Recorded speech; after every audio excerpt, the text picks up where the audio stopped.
You are listening to Radio Eastern FM 98.1. With live and exclusive coverage of the EFNL football season. Bringing you the match of the day with score updates from all divisions. And now we cross to our commentary team for the Radio Eastern 98.1 Match of the Day coverage.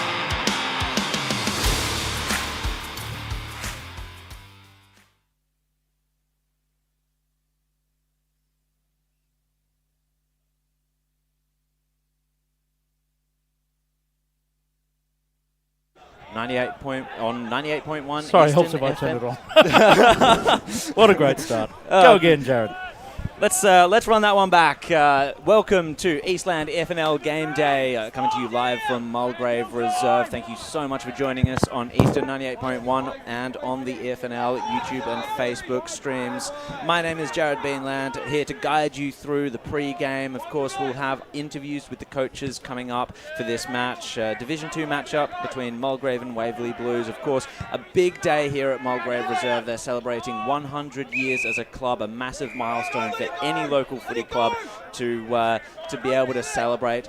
Joining with me in pre-game is the FNL media manager, Ryan Long. Thanks, Jared. It's a fantastic day, and I think we've had this conversation a lot. I love the history of clubs, of football clubs and local football clubs, and when it's a milestone like this, 100 years, it's just a phenomenal achievement for the Mulgrave Footy Club, and fantastic that we get the opportunity to be out here. It's been a long time since we've been to Mulgrave. I'm sure Brash can probably touch on that. The last time we've been at Garnet Road. And it's just great to get down here and obviously joining the celebrations for what is a massive day for the Lions, and our first look at Division 2 as well, which has just been a pretty much a very unpredictable division across the year. So looking forward to seeing how it all plays out this afternoon. Indeed, Ryan, and of course joining us also for this pre-game, the guru of FNL football, Wayne Brasher. Welcome to pre-game. Thank you very much, Jared, and good to be on air again with yourself and Ryan. Yes, it's probably been at least 5 years, I think, since we've been down here. Oh, more than that. Maybe more than that. I don't recall ever doing a game from here. Maybe. Fresh. Could be so over a decade potentially. That would have to be it. Yeah. Well, put it this way, a lot's transpired as I was driving through the burbs of Mulgrave on my way here, and by God, has this area grown and it's matured and it's... You love coming out here, don't you? Oh, yeah.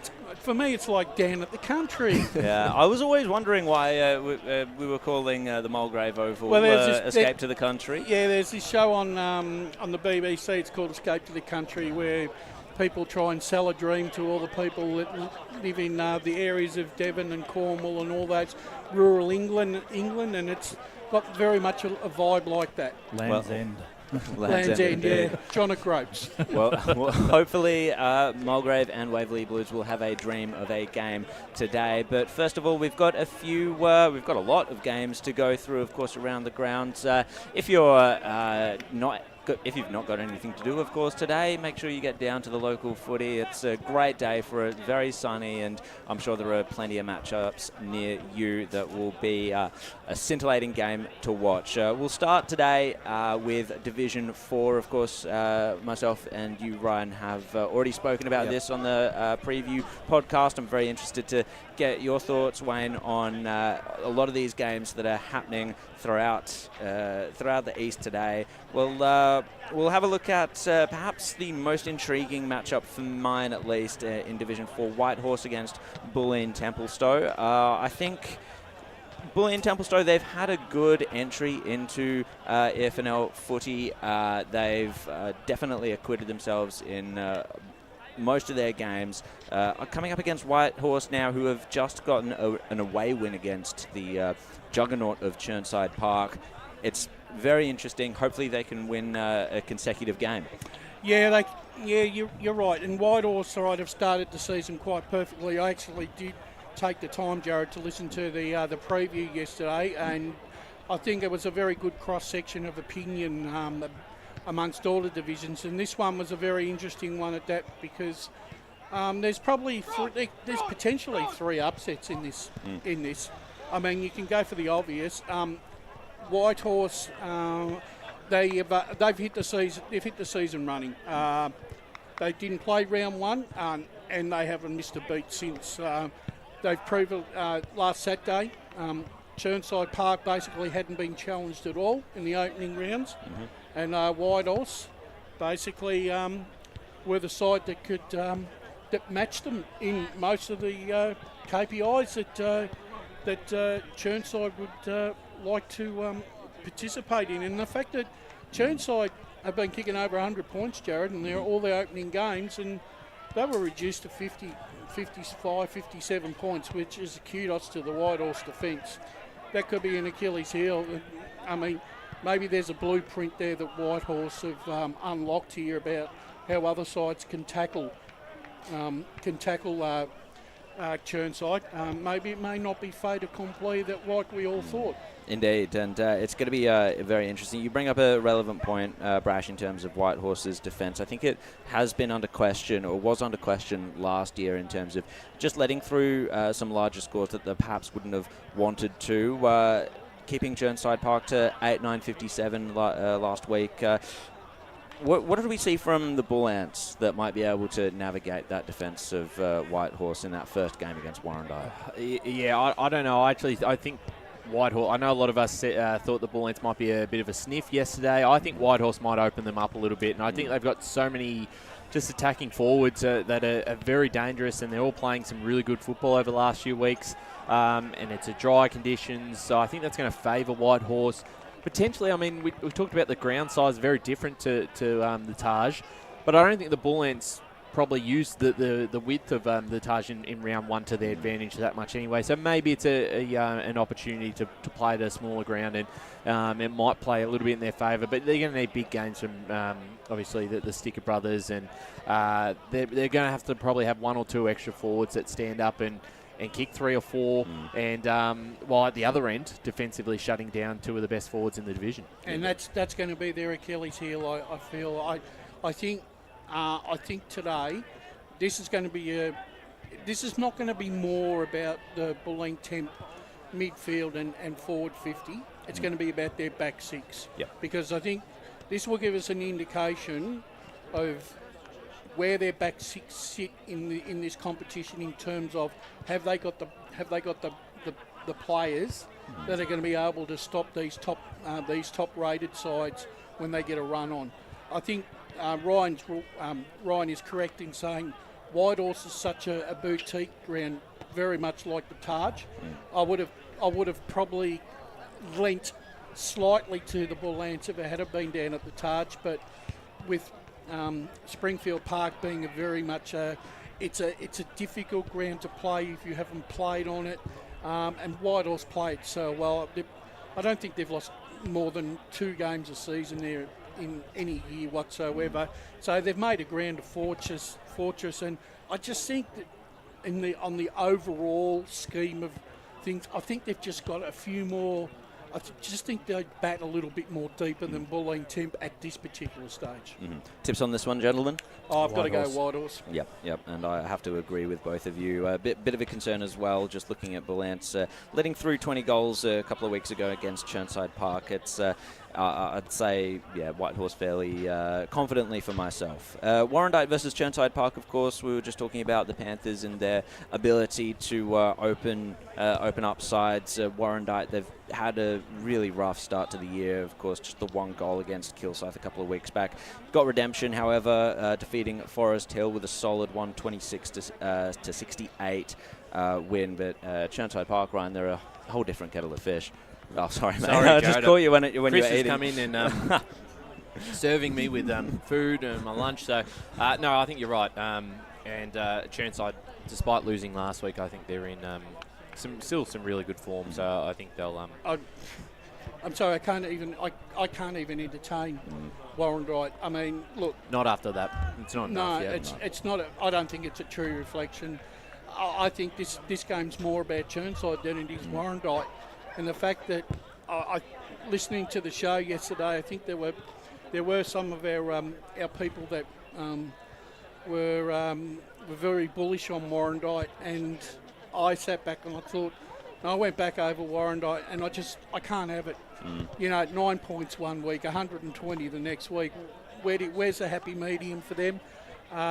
does it say? What does that say about the division? Is the division that bad that a side like Warrandyte can score that many points after being obliterated the week before?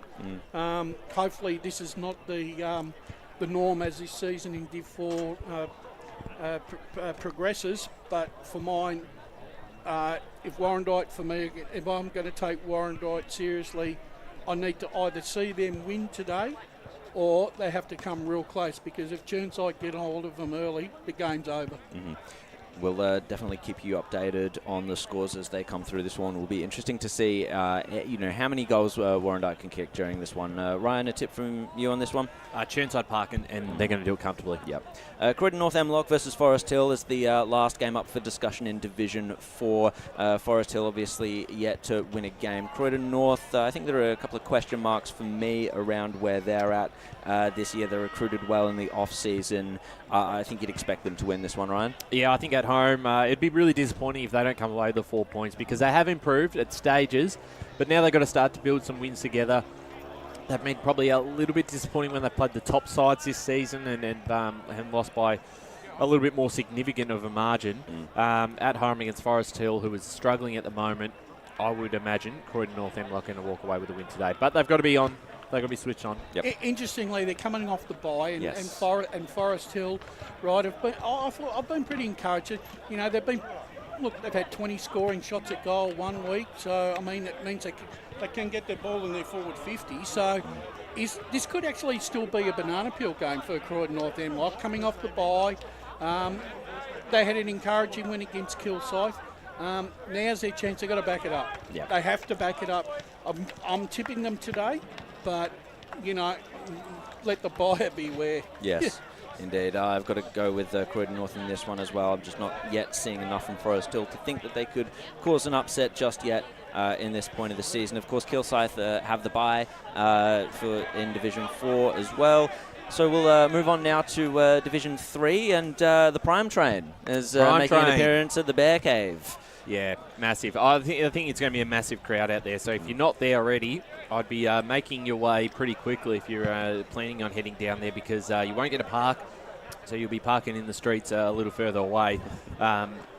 It's huge. It's huge for the club. And they've done this well over the recent years. We had Barry Hall not that long ago, Dane Swan a couple of seasons ago. And it definitely lifts. I think it lifts the side, just the momentum and the feeling behind the crowd. And they're going to need everything they can get, because they are playing a Scoresby side who's just playing outstanding footy. And Brash, I think you'll be, I would imagine, not having spoken to you about this game, but I think you'd be still, despite all the hype over Prime Train and the big day, you'd still be pretty confident in Scoresby just doing what they have to do and getting another win. The one thing that I think that the Basin will definitely get out of this day is a lot of money into the coffers for the football club, which is a great fillip for them. Unfortunately, when the side comes out to play at 2:20 this afternoon, they're coming up against a side that is in red hot nick at the moment. They disposed of Knox last week in convincing manner. Listening to the way Richards spoke with us this year, I think he might actually be a little surprised after last week's win, because Craig McKenzie. Craig McKenzie, because I think he said on the podcast that we have to give them a respect, but look, they've come out and they really did put Knox under pressure. I think I think they got too many winners. I think Scoresby got way too many winners. I don't think the Base are going to find out their back six are going to be under the pump all afternoon, and if Adam Armin gets in early, this could be all over by quarter time. 19 goals for the season so far for Adam Amin. Interestingly, the Prime Train is named at the opposite end at full forward for the Basin. But, I'm not sure if I've seen enough from the Basin's defence at the moment. Maybe on the home ground they can squeeze Scoresby a little bit more. It is a smaller stage, the Bear Cave. Sides have struggled at Batterham Reserve coming there, particularly for their first time, and Scoresby haven't played there for a while. Actually, I wouldn't know the last time that Scoresby played at 2 years ago, Batterham. 3 years ago. Scoresby, the Basin would have been up in Division 2, so they wouldn't have even played it. I think Ryan, I actually think what probably brought the Basin undone last week was Kings Park. Yeah. Kings Park's a massive oval. Yep. Compared Very to different to Bannerham, isn't it? Bannerham, and I think maybe the young legs of the Basin probably didn't run the game out. But that being said, on their previous 2 weeks form, the Basin, they were probably entitled to beat Upper Ferntree Gully. Yep. Yeah. No, I agree. So. And like I said, if Joel Perry actually really wants to know where the Basin sit in the pecking order, by 5 o'clock tonight, he's going to have his answer. I agree. Absolutely. Tips on this one, gentlemen? Scoresby for me as Scoresby well. for mine. We'll quickly get tips for the Fair Park Donvale game, of course. We might breeze through this one first versus Donvale. 10th. Fait accompli, it's Donvale. They win by 60 points. Oh, there could be more, to be honest. Unfortunately, You're being for the generous. Lions. I can understand, but Donvale, I mean, they pick themselves, don't they, nearly every week now? Just about. Ferntree Gully versus Coldstream's a really interesting one for me. I think Coldstream, they're just not having the season that they would have wanted to start off with. Continuity might be a bit of an issue given quite a few losses after last season. Ferntree Gully have the same sort of issue, but have definitely replenished with quite a bit of talent, Brash. I think they've lost their air of invincibility a bit up at Halley Supple Oval. Oh, definitely. Coldstream. Losing to Oakley District, But they have dropped games there last year as well. I mean, that should be a real fortress. It's a massive ground. They should be running all over sides. Yep. But they're not. Is it no Fritz, no score? I mean, you know, it's really weird. I don't want to take anything away from the Gully because I think the Gully have had a slow start to the season, but I reckon they're starting to work into their season quite nicely. And, you know, look, this is going to be a really good game for I think this is the perfect game at the perfect time for Ferntree Gully to really get down and dirty and really, you know, get their running brigade going. Stevenson will have a picnic on this type of ground surface with the amount of leg speed that he's got. I think I could see at least a 6-goal victory here to Ferntree Gully. Yeah, I think they do it comfortably, Jed. Yeah, you mentioned Darcy Fritsch as well, and just for is he injured? He's not injured. Well, he might be carrying an injury. He hasn't kicked a goal for the past 2 games. He kicked 1 in the game prior to that, 5 and 4 in the games before that, of course. So he's on 10 goals for the season. It might be the delivery as well. But it also it could actually come down again to the fact that the delivery, obviously it could be the delivery, but let's not take anything away from the defences of the sides that have held them goalless. Obviously, they've done their homework. Yeah, no, I agree. And look, I haven't seen the footage of the game. I haven't seen them live this season, so I don't know how the game's playing out and what sort of treatment he's getting up forward. But we've seen in previous years, I remember the Surrey Park game earlier last year. Surrey Park were just dropping numbers in front of him and giving him no chance, and that just put Coldstream out of the game. So I don't know if that's sort of the situation that's going on, but they rely too much on their top end talent to get the job done. And well, Carrigan is basically he's been great, but put this way, he could actually wrap up the best and fairest by round 8 up there if he's in the best every week. I mean, I'm not trying to sound disrespectful to the rest of the Coldstream side, but at the moment, need more contributors. His name is nearly number 1. If you're looking in the things, his name is either number 1 or 2 in the selected best players every week.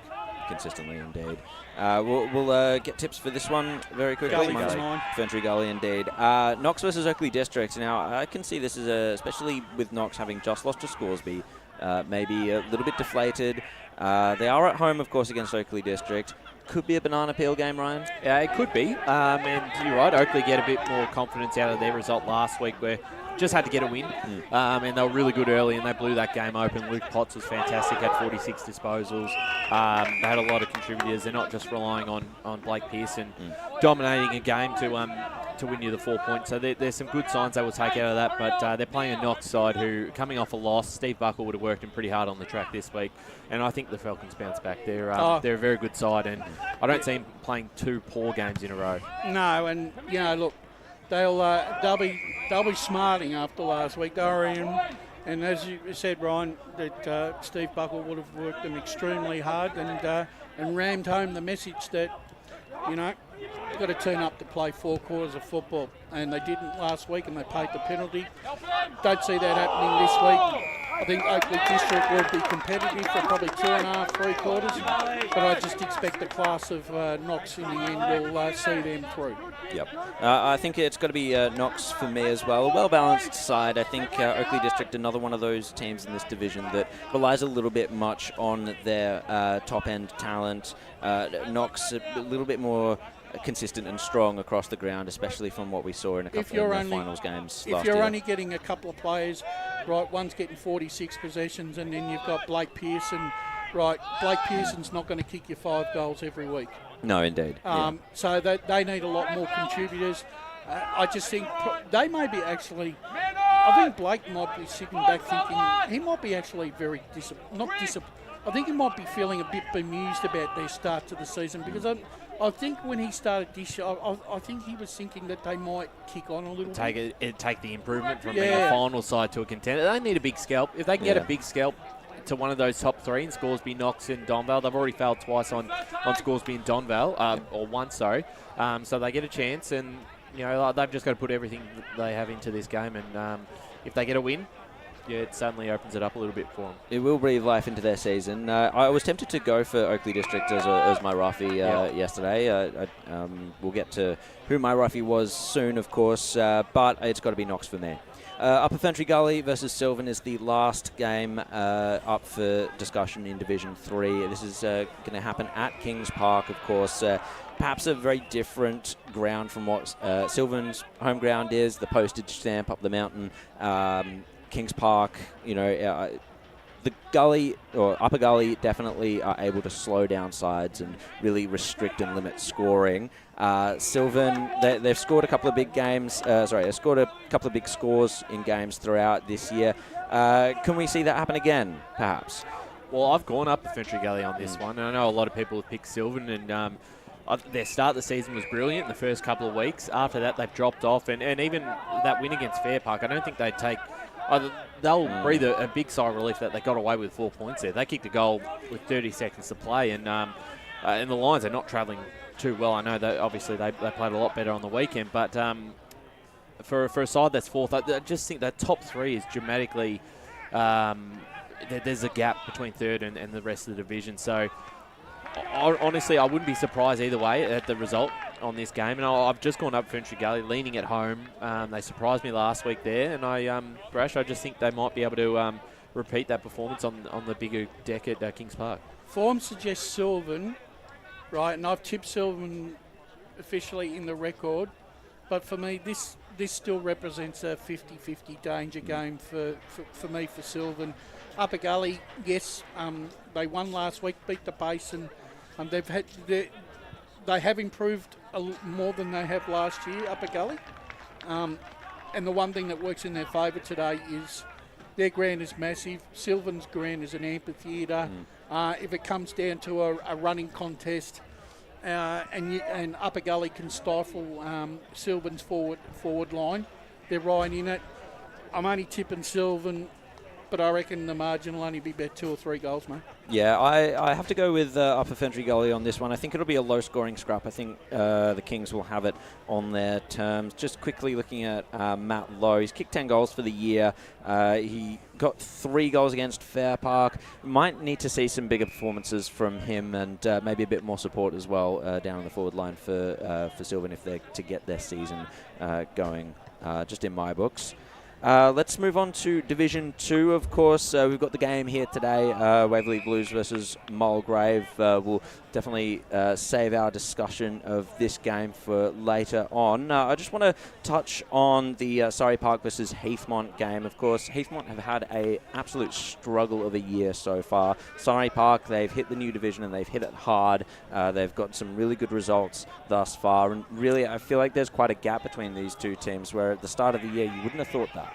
I actually found the debate that you gentlemen had on the podcast yesterday quite interesting because there seemed to be a bit of divided opinion about this game because, and I think Ryan basically hit the nail on the head.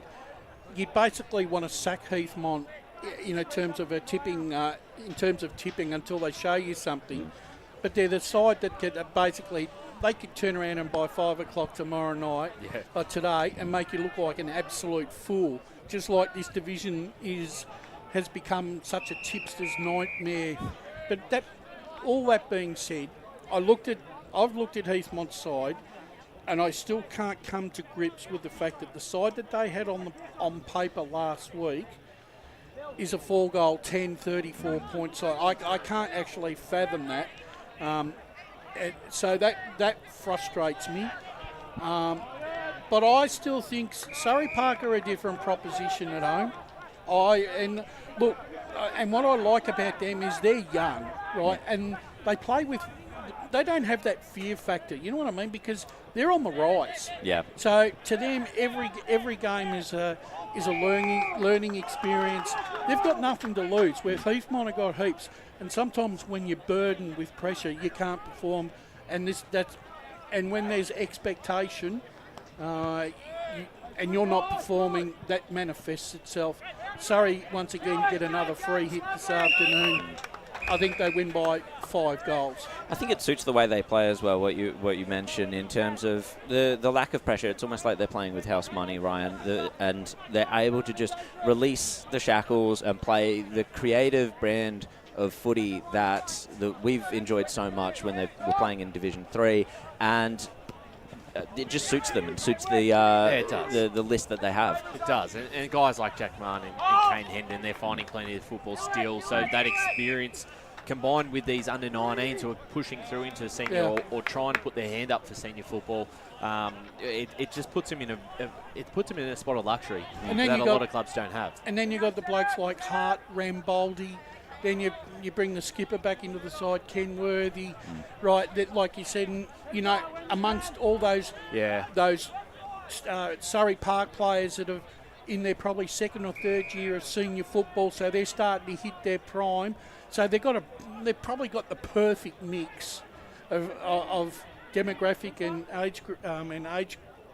age factor coming through. So I mean, this is going to be a very interesting contest. But I think Surrey at home, I think they get the job done. Yeah. Ryan? I've tipped Surrey, so I've tipped against Heathmont, which probably means Heathmont win today. But they got to get going. They got to get going. They're 1-3. We talked about this last year. I mean, they had a fantastic finish to the season, but they dug themselves a hole. They are digging themselves into a hole now. And the hardest thing for Heathmont now is they've lost 3 games at home already. And they're going to have to find 3 games, at least 2 of those 3 games on the road in the back half of the season. That's going to be hard, especially when most sides can't win more than 4 or 5 on the road as the season goes. Exactly. I think the Jets, they'll fall again today, but they really need to pull it together at some point. And if they can pull it together... I could see it happening. They've got the list to do it. Yeah, exactly. There's no reason why they can't win this game. And I'm thinking you're going Heathmont, aren't you? No, I'm going Surrey Park. Yeah, I'm going... You're not sticking up for your side, mate. Don't worry. It's hard to... I'll be joining the club later on. Interesting. Well, that's a preview of what might be to come in Premier Division. But sticking with Division 2... honestly, a really interesting game. Maybe at the end of the day, we'll look at the scores and think, well, hey, this makes sense. I still would give Lilydale a shot against Wanturna South, Ryan. I do. I think Wanturna South at home, and that's why if it was at Lilydale, I probably would have picked the Falcons, but haven't performed well in their 2 away games, albeit against probably the 2 best sides in this division so far, in Mulgrave and Templestowe. So it's a big test of them. They've ticked a couple of boxes early. If they can tick a third, a road win early on in the season, suddenly that puts them back into the top 5. It puts them in a great spot. Wanturna South have, again, probably exceeded our expectations. And then last week they dropped that game against Ringwood where they give up 7 or 8 goals in the second quarter, and that's probably the ball game right there. So I'm just leaning purely on a home ground advantage for the Devils. But, I think you're right. I think Lilydale every chance today. Duncan Jones is starting to look like he's getting the most out of his new list. Of course, it's his first year coaching. I think he's done a very good job with the Falcons so far. I mean, and they've, in probably a lot of people's eyes, Jared, they've probably exceeded expectations already. Obviously, they were dampened a little bit last week. I'm thinking that Wanturna South 3 goals. Indeed, and looks like we are being joined for our first interview of the day. Matt Richards has joined us, the senior coach of Mulgrave. G'day to you. G'day. How you doing? Thanks for having us, and thanks for coming out to Mulgrave today. No, it's a beautiful ground, of course, and on a very special day for your club. 100 years. What does it mean as a Mulgrave man? Yeah, it's obviously, all the suburban clubs are the same, coming up to these milestones. But for me, as a past player, it's to get all the history up in the rooms today, but get all the history out on the decks. There's so many. Just to walk here, it took me 10 minutes. I got here in the 80s, and there's guys that I played with who were senior guys then. And it's just, I love it. All the big hugs are out there. So I just did my pre-match with the boys, and I actually had to put that aside and say, let's celebrate afterwards. But we're going to win a game of footy. But there's a real buzz. I think they love the TV game. Good weather. So that's all good. So we'll have a great day socially. But let's win the game of footy. What was the week leading up to? What did that look like? Did it look any different? Or? Yeah, it definitely looked different because you win the first 3 games and there's a lot of pats on the back, and things are going well because you're winning. Things are going well. Well, maybe they're not. And last week was. You don't want to lose games ever, but I think last week was a little wake-up call for us. And Surrey moved the ball a lot better than us, and we're just quite flat. So we trained accordingly to improve. A lot more coaching at training this week, even though they're adults, rather than just your skill work or your style of play, actual coaching. So fortunately, I can lean heavily with that on Fletcher Roberts. And, it was really good. We had a really good week. What's going to click on the field today if you're turning around that Surrey Park result? Yeah, so it's our speed around up after we win the contested footy, and then our speed. We need to show that speed and be willing to work for each other. So last week, it was like get the ball out of my area, make it someone else's responsibility. So we spoke a fair bit and just then about, you got the jumper on, you should want to help the guy with the jumper on as well. So the guy with the ball needs as much help as he can. So even if it means just run a little bit harder to create some space, but work together. And I think they were just flat. So they're good mates. So I just put it on a few guys then who let our guy kicking out down because the leads weren't genuine. And now that everything's filmed, it's pretty damning on the tape. So I can be quite honest with them, so it's good. How have you sort of seen the division? Obviously, it was tight last year, but this year seems even tighter in the first 2 weeks. I mean, Waverley at the moment are 10th, but I think they're a very good side on their day and can certainly cause an upset. So it does sort of bring a lot of pressure on every week because you're going to, if you don't roll up, if you don't 100%, you probably get rolled. For sure, yeah. I certainly aren't looking at the ladder this week, and I reminded them where they finished last year. I know they went out in straight sets, but where they finished, we had close games with them. And as I said, there's a local rivalry anyway. So, the ladder doesn't mean anything to me at the moment because, like the other games today, it'll be quite interesting. Yep. Hopefully we got the win in the bank, and I'll get the phone out at the end of the game and go, oh wow, look who's won or look who's lost. It's all over the place. So, which is good, right? You want a division where anyone can win on any given day. Home ground advantage seems to be quite strong. Obviously, Lilydale's in our comp, so they've got their unique ground. But home ground advantage seems to be quite strong. So we'll just hopefully play our style of footy today. And it'll be a good game. One player I just wanted to touch on has had ridiculous stats in the first few weeks. I think he was averaging 41 in the first 3 games. Tell us about Angus Gervasoni and what sort of role he's been playing and how influential he is for the side this year. Yep. So he's just a natural footballer, and not one of those elite athlete type trainers who you just go, oh wow, look at him run around the track. He's just ball in hand. He's just a footballer. He's a bit of a Dean Seacruz type in some ways, just a bit of a gatherer. His skills are ridiculous. He doesn't fumble. He just doesn't. He's got the 2 older brothers, so it would have been hard for him to kick in the hallway, I think. He's plays 4 quarters of footy, so he plays to the siren each quarter. Like he just keeps going and going, which is great. Where I think a lot of guys can maybe follow the score line and might drop off. Not Gussie. He just plays for 4 quarters and he gets along really well with our skipper and CJ. They got a really unique relationship football-wise. They just know where each other are, and CJ had that relationship with Gus's older brother Jackson as well. So there's something about that. But it's just footy smarts as well. Like they're obviously high footy IQ.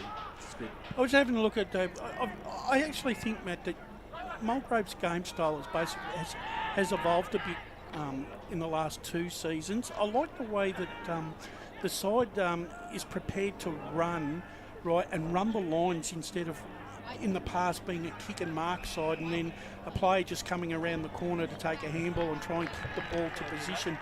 I see the side now as a lot more aggressive at the contest and wants to constantly challenge the back six of the opposition, and the way that your midfield also goes in to help that forward 50, it creates a lot of overlap, but also a lot of mismatch. Yep, I think that's naturally just the players that are in the team. Like if you have natural speed, you can go recruiting trying to get speed, but we've got some guys who are just naturally got speed, so they're willing to run the lines. Riley Valanis is playing today.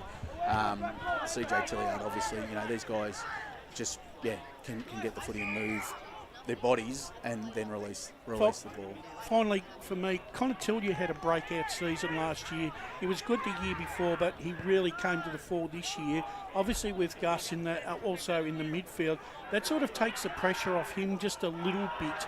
Even though he's got to contribute, but that actual pressure of being the number one person that they've got to check, I think that gives him a little bit more freedom. Yeah, he gets tagged heavily each week, so he's the one they're still going to. Last week they did go to Gus after the 46 disposal game, but he just cops the tag. Yeah. He just deals with it. He's very good defensively. So he's our standalone skipper now and just has grown. He's a great fella. He has really matured into a very good football. Yeah, I think he could play it. Yeah, he could walk in the Premier Division footy, no doubt. He's just really good. He's only young, 23 maybe. That's a babe. And before we let you go, I know it's obviously a busy day today. You're wearing a jumper today to commemorate the 100 years. You're the record holder, I think, 351 games out of the history of the club. Who do you think is the greatest player you've played with, you've seen play? Obviously, there's a lot of them. I'm putting you under pressure, but two of them out there having beers together at the moment. I reckon one of them played number 10. Yeah. So Boothie's just, it's not just the longevity, it's the quality that he played with. He's been there for most of the 100 years, right? Well, that was mentioned, that he was here from the very start. And he's just hands, he just, brilliant mark of the footy. And then Jerry Boonkamp, who was probably the biggest influence when I was playing, 7 BNFs and 10 or 11 years as a skipper. And good supporters, like he's here, he was here last week as well. Sponsor of the club still. So, it's good. Darren Lincoln's another 6-time BNF winner from the 80s. That's why I was late coming over. Like it's just, as I said, because it's just so good for me. I'm loving it. So, I think my players know today that I want to have a good post game, and the best way to do that is to get a win. So they seem quite focused today, which is good. Excellent. Well, Matt, we'll let you go back to your duties, of course. Thank you so much for joining us on FNL Game Day. Any post-game interviews, it's not to be Angus Jeffersoni. We're not going there again. Cheers. Good luck. Thanks, Matt. So that was Matt Richards, coach of Mulgrave. Always good with his time, and always a good chat as well. Just a quick. I've got a few quick stats on Mulgrave. We'll save it at the moment because we've got Sam Bates. Sam Bates is joining us. Well, one out. Sam Bates, senior coach of the Waverley Blues. Thank you so much for joining us. No worries. Thanks for having me. So, first of all, what's your summary been of the first few rounds? Obviously, it's a very tight division and hard to have gone through without a winning record within that. How have you seen the games themselves and how your list has performed? Look, I think coming into the season, we knew it was going to be a tight season. And I think everyone, with Baronia leaving the division, I think a lot of sides thought they were a big show this year, and of course, we prepared for that way as well. But in regards to our form, look, we've been a little bit inconsistent in the way that we've played our games, and that's due to a number of reasons. Implementing a new game style would be the first. We're a bit clunky still, but we are, in the last 2 weeks, we've shown some good signs in development in the way they want them to play.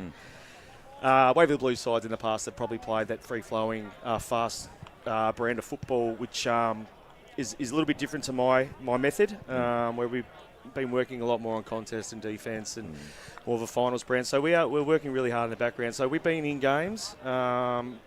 We had a win in round 1 against Eastland. We granted a win out.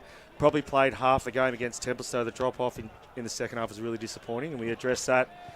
Lillardale, we hit the lead. I think we gave a 4-goal start in the first quarter.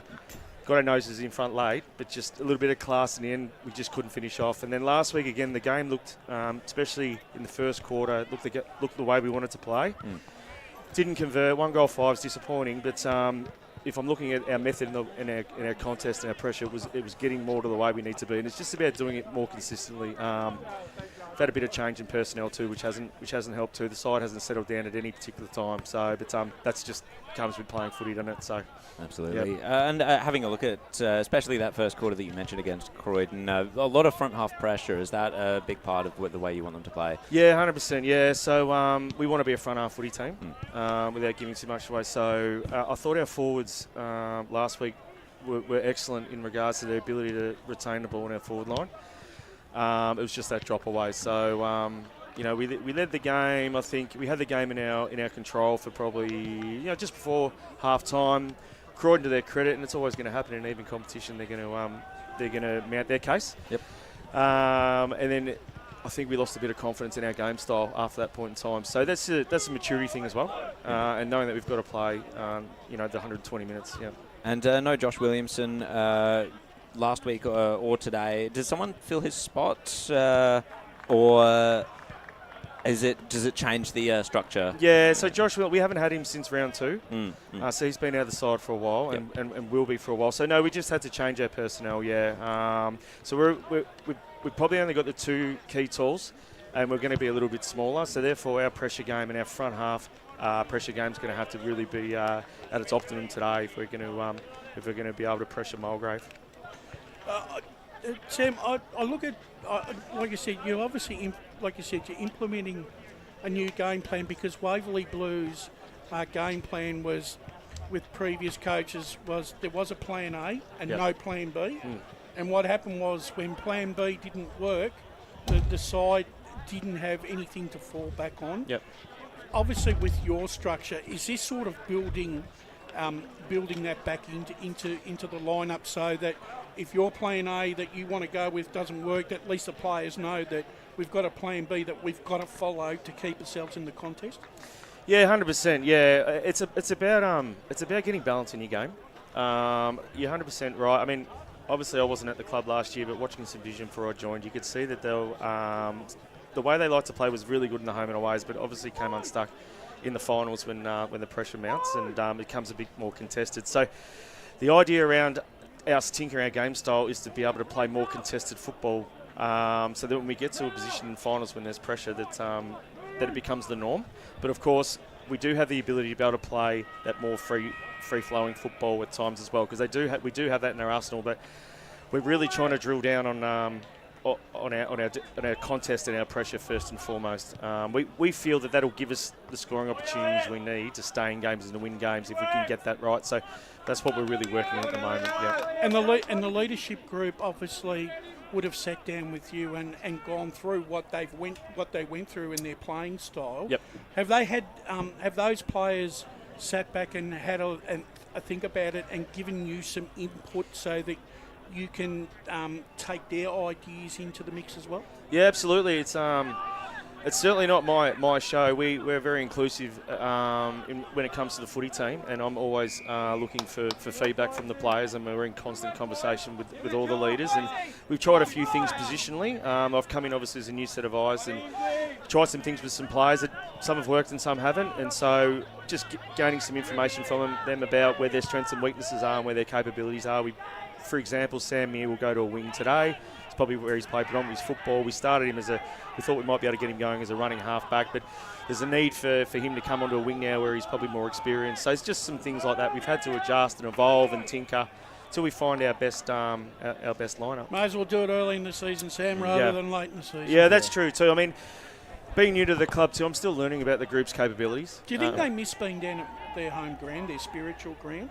I know we're very looking much forward to moving, Yeah. but we are very comfortable at Central. The club had a really good record there last year. Yep. And we like the expanses, but I think the club as a general are looking forward to getting to back to Mount Waverley. Yeah, definitely. And you talked about a lot of the changes. I think Sam Hale's a late out, it does give the opportunity for Zach Delahunty. Is that his first game, and what sort of things can we expect from Zach this afternoon? Yeah, well, injuries happen at all stages. You just got to roll with the punches, and we can't worry about what we can't control. But what it does do is it opens up an opportunity for a young player. Now, Zach hasn't played much footy in the last 2 or 3 years. He's been battling injury, thumbs and hands and wrists. He's had a really great pre-season, and we've had our eye on him for the last couple of weeks. So he's a like for like in regards to size and shape as Sam Hale. And defends similarly, not quite the intercept game that Sam has, but he's as honest as the sun comes up, Zach, and he'll play on his man and he'll beat his man. And we've given him a couple of simple instructions today, and he'll slot in really, really well. And he's a very popular member of the side. When we had the team meeting before, the boys were in raptures. His parents were in there, and it was a really big deal. It was a really special moment. So we think he's going to add some value, and he's quite athletic. He's a good size. So we're just going to give him a job to do today, and I'm sure he'll apply himself well. Absolutely. I know we've got to let you go, but just one of my favourite players, Dan Playstead. How's he still going strong? He's still going, out there? Yeah, he's still going strong. I'm sure he feels his age when he looks at the youth we have in the side. But Dan's sort of like a fine wine, really, in a bit of a way. He's got that old calm head, and he provides us a bit of flexibility in regards to him still being able to play in the ruck and then still going forward. He's a bit of a barometer at times, isn't he? He can be, but we're asking him today to show a bit of presence, especially in the middle of the ground, and get us going, being an experienced player that he is and a leader that he is. But no, Dan's going well. He's extremely fit. He trains as often as he can. He's got a young family and stuff, but he's still very much included with the footy group. And you'll see today he'll be running up and down the lines and chugging along. So it's good to have some experience in the team, yeah. Quick last question. Yep. I'm assuming you're not going to have any remorse in spoiling the party for Mulgrave today if you get up. I must admit, we spoke about it during the week. I haven't raised it today because I don't need to. But, we'd like to think that we understand it's a great thing that they're celebrating today. 100 years is fantastic for the footy club, but of course we'd like to blow out the candles for them today if we can. So at 2:20, mate, you got to go to football. But we got a lot of work to do today. But we're hoping that we can bring our contest and our pressure early and for longer, and we'll give ourselves a real chance to be in front at the end of the day. So thanks very much, guys, and have a great call. Thank you, Cheers. Sam. Thank you very much for Sam. joining us. Sam Bates there, the senior head coach, the senior men's coach of Waverley Blues. And on the we'll just go to a quick break. On the other side of this, we'll bring in the call team for the Mulgrave v Waverley Blues game. Today at Eastland, Lucy's trying on jeans for a momentous occasion. Coffee with the ex. She needs jeans she can move in because she's definitely moved on. Jeans that get a second look, but don't give any second chances. Jeans that say, why yes, I have spent the last 8 months in a post-breakup juice cleansing, kickboxing, personal training frenzy. And it looks as though she's just found the perfect pair. Yeah, that's great. Bravo, Lucy. For all of life's little moments, there's Eastland. Eastland. Live real.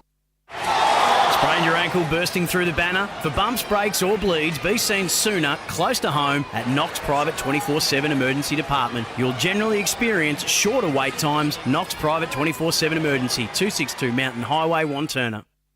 Do you feel good about your bank? Because there is a bank you can feel good about. They share their profits to fund big community projects, small community clubs, and vital emergency services. They've given $250 million to help Australian communities thrive. They have all the products and tech you expect from a big bank, with service you don't. It's Bendigo Bank. Feel good about who you bank with. Try Bendigo. Search bendigobank.com.au or search Bendigo Bank near me. Tobin Brothers Funerals wear their heart on their sleeve. Their clear and easy-to-use website and Memory Maker app make it easy for families to make an informed decision. Here's James McLeod, Managing Director of Tobin Brothers Funerals. There's no mystery about our pricing. It is clearly displayed on our website and our app. We have staff. standing by 24 hours a day, every day of the year to assist you in your absolute time of need. Visit tobinbrothers.com.au. Tobin Brothers Funerals, celebrating lives. There are only 3 things that should be flushed down your toilet: pee, poo and paper. Some wet wipes and antibacterial wipes say that you can flush them, but you can't. They clog up the toilet and pipes, causing expensive blockages. Save yourself a truckload of trouble. Put your wet wipes in the bin. To learn more, head to the Yarra Valley Water website, yvw.com.au/wet-wipes.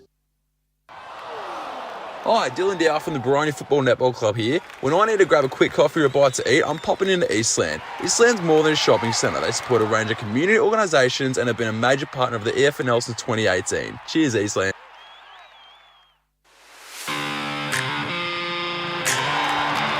You are listening to Radio Eastern FM 98.1. With live and exclusive coverage of the EFNL football season, bringing you the match of the day with score updates from all divisions. And now we cross to our commentary team for the Radio Eastern 98.1 Match of the Day coverage. Welcome back to Eastland EFNL pre-game live. Coming to you live from Mulgrave Reserve. It's the Division 2 clash between Mulgrave and Waverley Blues. It's, of course, a very special day for the Lions, celebrating their 100 years in existence as a club. So fantastic stuff here. Great day as well. Very sunny.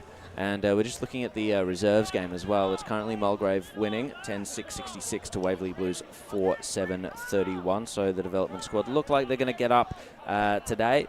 We thank you so much to the 2 coaches for coming in and joining us. We had some great insight from both Matt Richards and Sam Bates.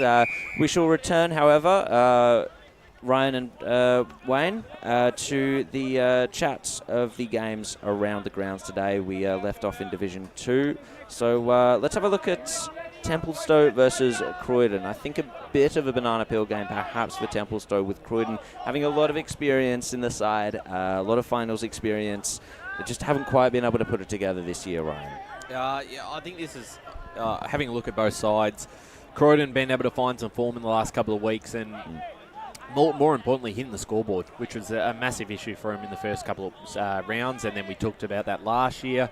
You take Rhett Jordan out of the side, you need some new players popping up and doing more of the workload down there. And Podesta's been good. I think he kicked the 4 last weekend in their win against the Waverley Blues. Ficarelli's, he's always been lively, but he hit the scoreboard a little bit more last week too. So just finding their feet a bit, but they're playing a Templestowe side who I think are arguably the informed team of the competition. I look at that game against Montana South as a bit of a outlier if you look at their results. And last week their midfield, their engine room was just on fire with Bo, Giovannini, Fogarty. When they get going, and that they are the side to beat in this division. Most definitely. I mean, when you've got 4 players, midfield players, that are averaging over or getting over 30 possessions a game, right, your midfield's on fire. Admittedly, Croydon really stitched them up at Porter Street last year. Defensively, they were really sound, Croydon, and they hit them on the turnover in the second half, and Templestowe weren't able to respond because they just didn't have the players. This year, they've got the players. Fogarty didn't play that day. They didn't have Daniel Cooper in the side either, and they got a lot more. They got a lot more bullets to throw at Croydon this time round. For mine, as good as defensively as what Croydon is, I think once again, Templestowe will be able to hold them to a score and kick a winning score themselves. It won't be a blowout. It'll probably be a 90 to 60 point game. Something along those lines. So I'm going Tempe in that one. Templestowe for me too. I like Croydon in this one. I think they can cause an upset. It's such an even division that I wouldn't be too shocked. It's a situation where one team's worst and another team's best can sort of meet in the middle a little bit. Last game in Division 2, of course, it's a night game happening at Jubilee Park, so if you want to go and see that after the game that you're at today, that would be fantastic, no doubt. Ringwood versus East Burwood, Jubilee Park, probably one of the best places for a night game. Ringwood coming off a shock win against Wantirna South, but no doubt a gratifying one at that, and East Burwood finally... well, you talk about gratification. They were very close in a few of their matches, the first 3 rounds, and they finally beat Heathmont 15-11, 101 to 6-10, 46. So kicking a big score and limiting the Jets quite well. How do we see this one? Rams for me. Yep. I think it'll be close, but Rams for me. Yeah, I'll go East Burwood. Ringwood, a win wouldn't surprise, especially, and the scores I think will be pretty tight. Indeed. Yeah, but East Burwood 2 goals. I've got East Burwood in this one as well. I just think the quality's starting to shine through a little bit more now, especially under a new coach as well. Let's move up to Division 1. We'll keep this one particularly quick. Park Orchards v Norwood. Tips on this one? Park Orchards. Park Orchards. Yep, can't say any different. Boronia versus North Ringwood, a bit more of a mid-table clash out at Miller Park. I think this one's going to be a very interesting game. Boronia perhaps looking for a bit of redemption after that game against Beaconsfield, maybe a Division 1 reality check for the Hawks. North Ringwood, just a reality check in general against South Belgrave. Yeah, I think Boronia bounced back, particularly at home as well. I know it's at Millers, but they played that ground really well a couple of weeks ago against Montrose, and I think they're going to have too much firepower for North Ringwood. They'll bounce back, but expect a much improved performance by North Ringwood. I don't think they have to be better. I don't think the margin will be an exorbitant margin. I think Boronia win by about 4 goals in this one. They probably could win by more, but I think North Ringwood have improved, and if you take their 105-point loss and you've got to forgive them for a failure, and they'll hit back, but they may not have the class. It's potentially a game where we could learn something or two about one of these teams, say if Boronia smashes North Ringwood or if North Ringwood it's the last thing they get want. We're sitting here at 5 o'clock and looking at a 10-goal win. Yeah, exactly. That would be concerning. You'd want it to be close for sure. Bayswater versus Mooralbark. This is a home game for Bayswater. I always like Bayswater at home, especially against teams that are sort of around them on the ladder. The guys on the Friday podcast with me, including yourself, Ryan.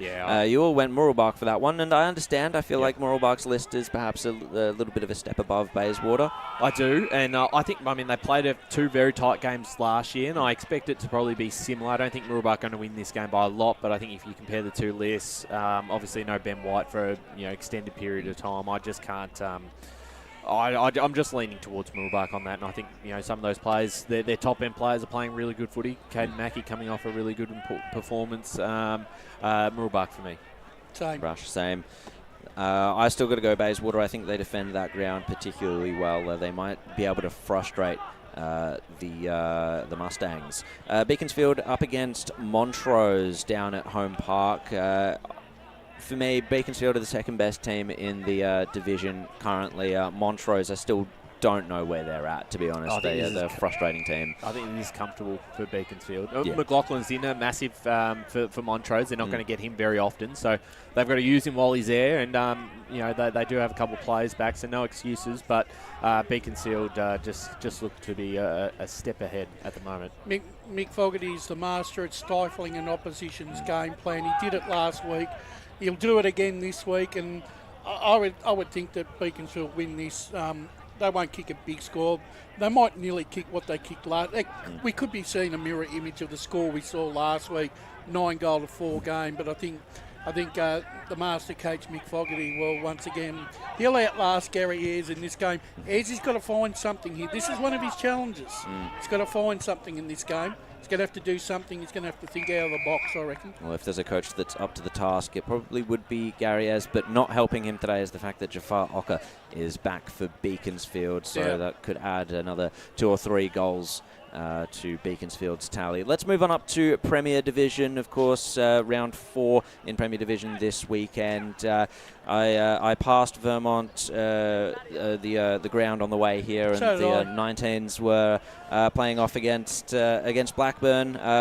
fantastic rivalry between these two teams, perhaps the oldest rivalry in the entire league. Possibly. And look, Blackburn, I'm really liking the Burners this year. I think they're looking very consistent. I think they can win in a variety of ways. I think they're a very balanced team, and I'd be confident with them going into this game. Yeah, I've got a lot more trust in them in the early stages of the season. Every challenge that's been thrown at them, they've been able to respond really well. The group's obviously picked up some important players. Mackenzie's still to come, and they don't need to rush him in because they've been able to bank up some wins early.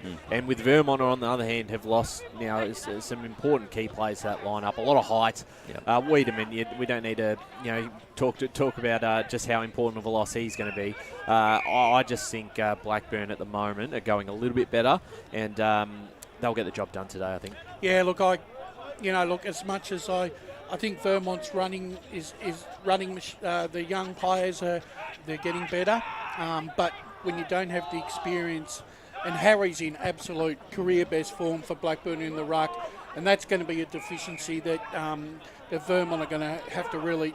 I don't know how they're going to overcome that this afternoon. The Strong going to the ruck. Yeah. But Harry's a lot more athletic too. Vermont, they do have some winners. I mean, you can't overlook Johns and McCafferty and all that in the back line. They'll give good service. Wilcox at fullback. Look, at the moment, Blackburn, like Roval, have got the wood over Vermont in terms of wins and losses in the last few years, and I go with Ryan's analogy. I just think at the moment they're just going that little bit better.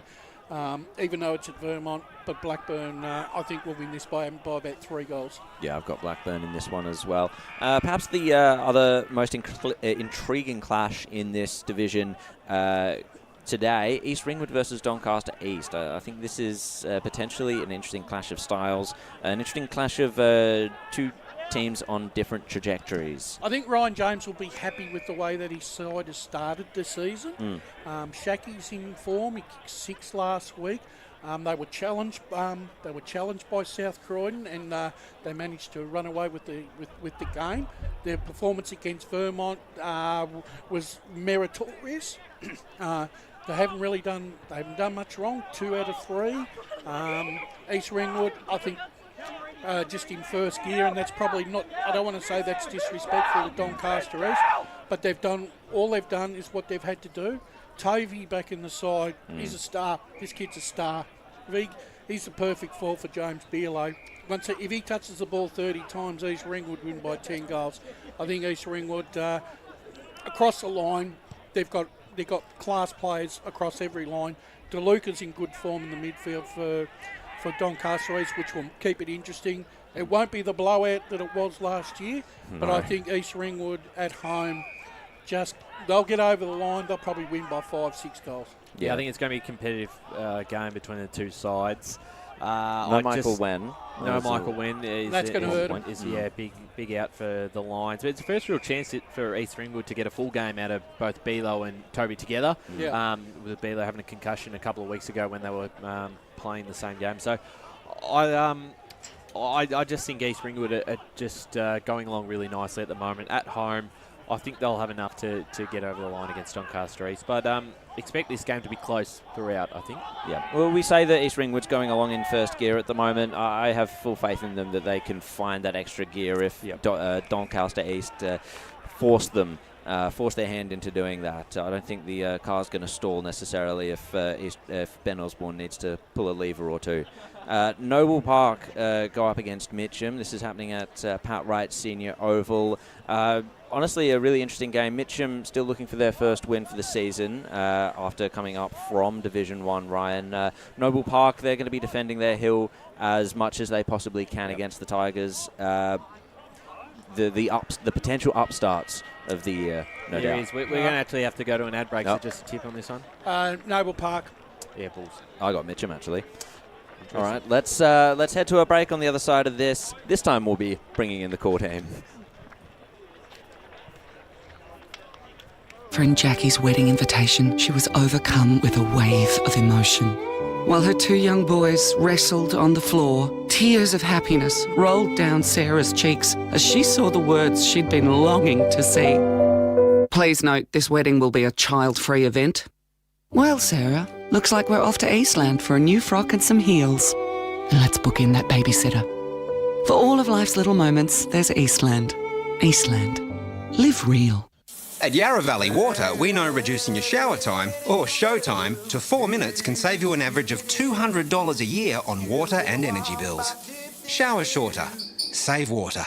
Authorised by the Victorian Government, 1 Treasury Place, Melbourne.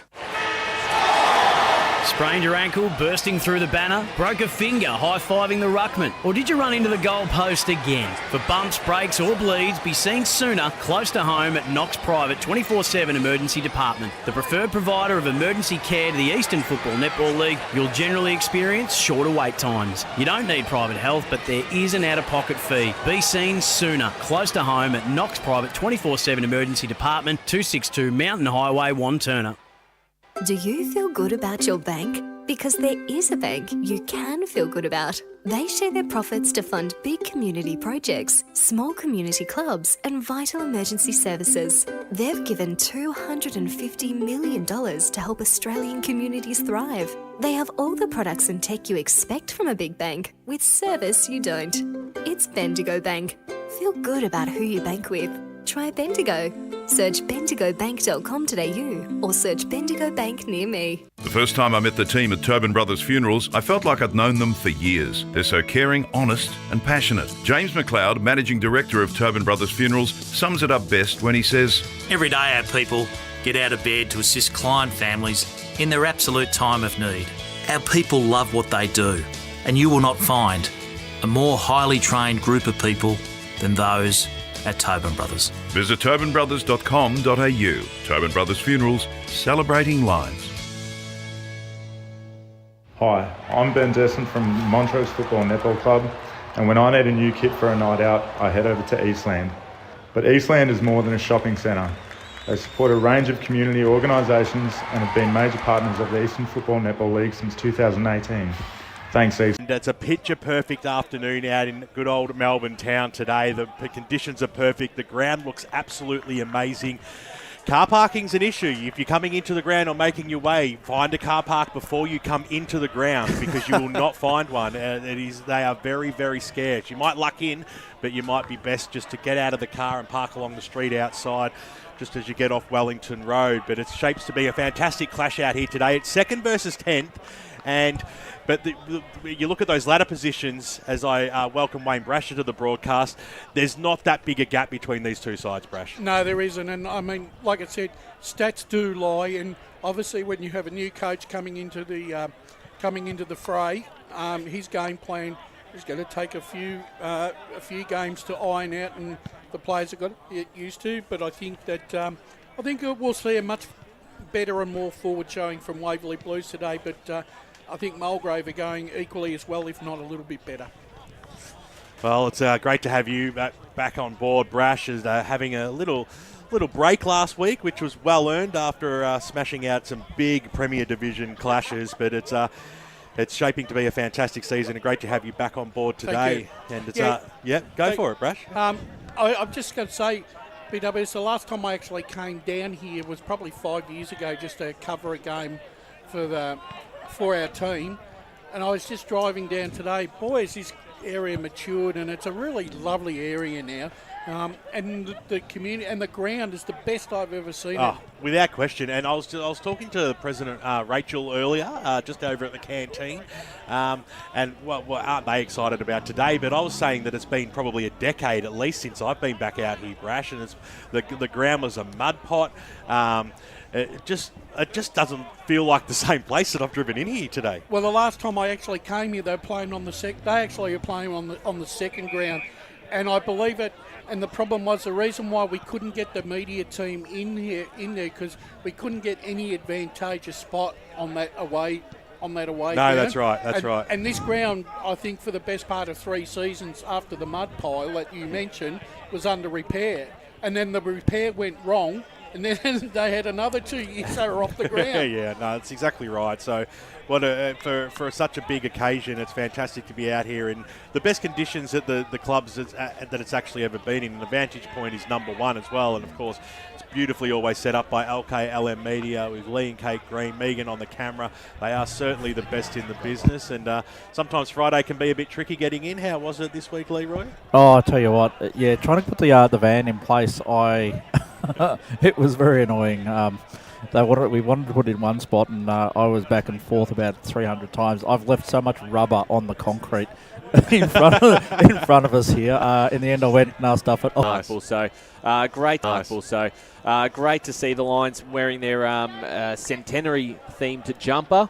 So it's the normal line, but it's also got the life members listed on the front of the jumper. Awesome. They've got the premierships at the back. So it's a big day, and obviously the Waverley Blues are here to spoil the party if they can. Very cool, very cool. Let's cross down boundary side for the first time this afternoon, where we have Chris Curtis and a debutante on the EFNL media team, Oscar Ludke. What's conditions like down there, boys? Yes, good afternoon, gentlemen. It is absolutely pristine down here. The good news for me is that there's a bit more shade than there was in the women's match of the round that Ryan and I were at before, which we're absolutely cooking in at Eastland Reserve. But no, playing conditions look perfect. Not a lot of cloud cover, so the sun is beating down a bit, but really nice ground out here. It's looking very good. Fantastic stuff, guys, as the umpire gets into position as we wait for the final players to do their matchups. Let's quickly go around the board. I'm picking Mulgrave today, Jared. Mulgrave 4 goals. Rash? Mulgrave 3 goals. Ryan? Mulgrave 4 goals as well. Boundary Riders, Chris? Bear with me, lads. Yeah, I'm going to go Mulgrave by 13 points.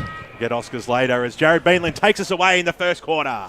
Curtis goes up for the ruck in the ruck for Mulgrave. Immediate tackle laid, however, in the midfield, and we'll get a secondary ball up. Of course, he's going up against Playstead in the ruck. Got the tap that time, but sharked by Waverley Blues. Now in the hands of Kramer. Kicks forward inside, forward 50 for the Blues. It's going to be a rebound unless Maya has something to say about it. Does not. Another tackle, scrappy stuff to start us off, and we'll have a ball up on the arc. So half a minute gone, of course. Thank you so much for joining us here on 98.1 Eastern FM, the Facebook and the YouTube streams as well. We'll go for another ball up as the Waverley Blues have the first entry. Tapped away by Curtis. Wrapped up, however, was the Mulgrave player. Has been infringed upon. Gets the kick to Gervasoni. Long kick down the square. Picked up, tackled. And now the kick inside forward 50 for Mulgrave. Nearly marked there by, that was Carter, but over the boundary line. It's almost a pity Adam Booth isn't playing today. He probably deserves to be playing in this most important game. Yeah, but would have loved to see him play. It would have been great. What's the Booth count up to today so far, mentioning his name? I think we're on 3. Okay, 3.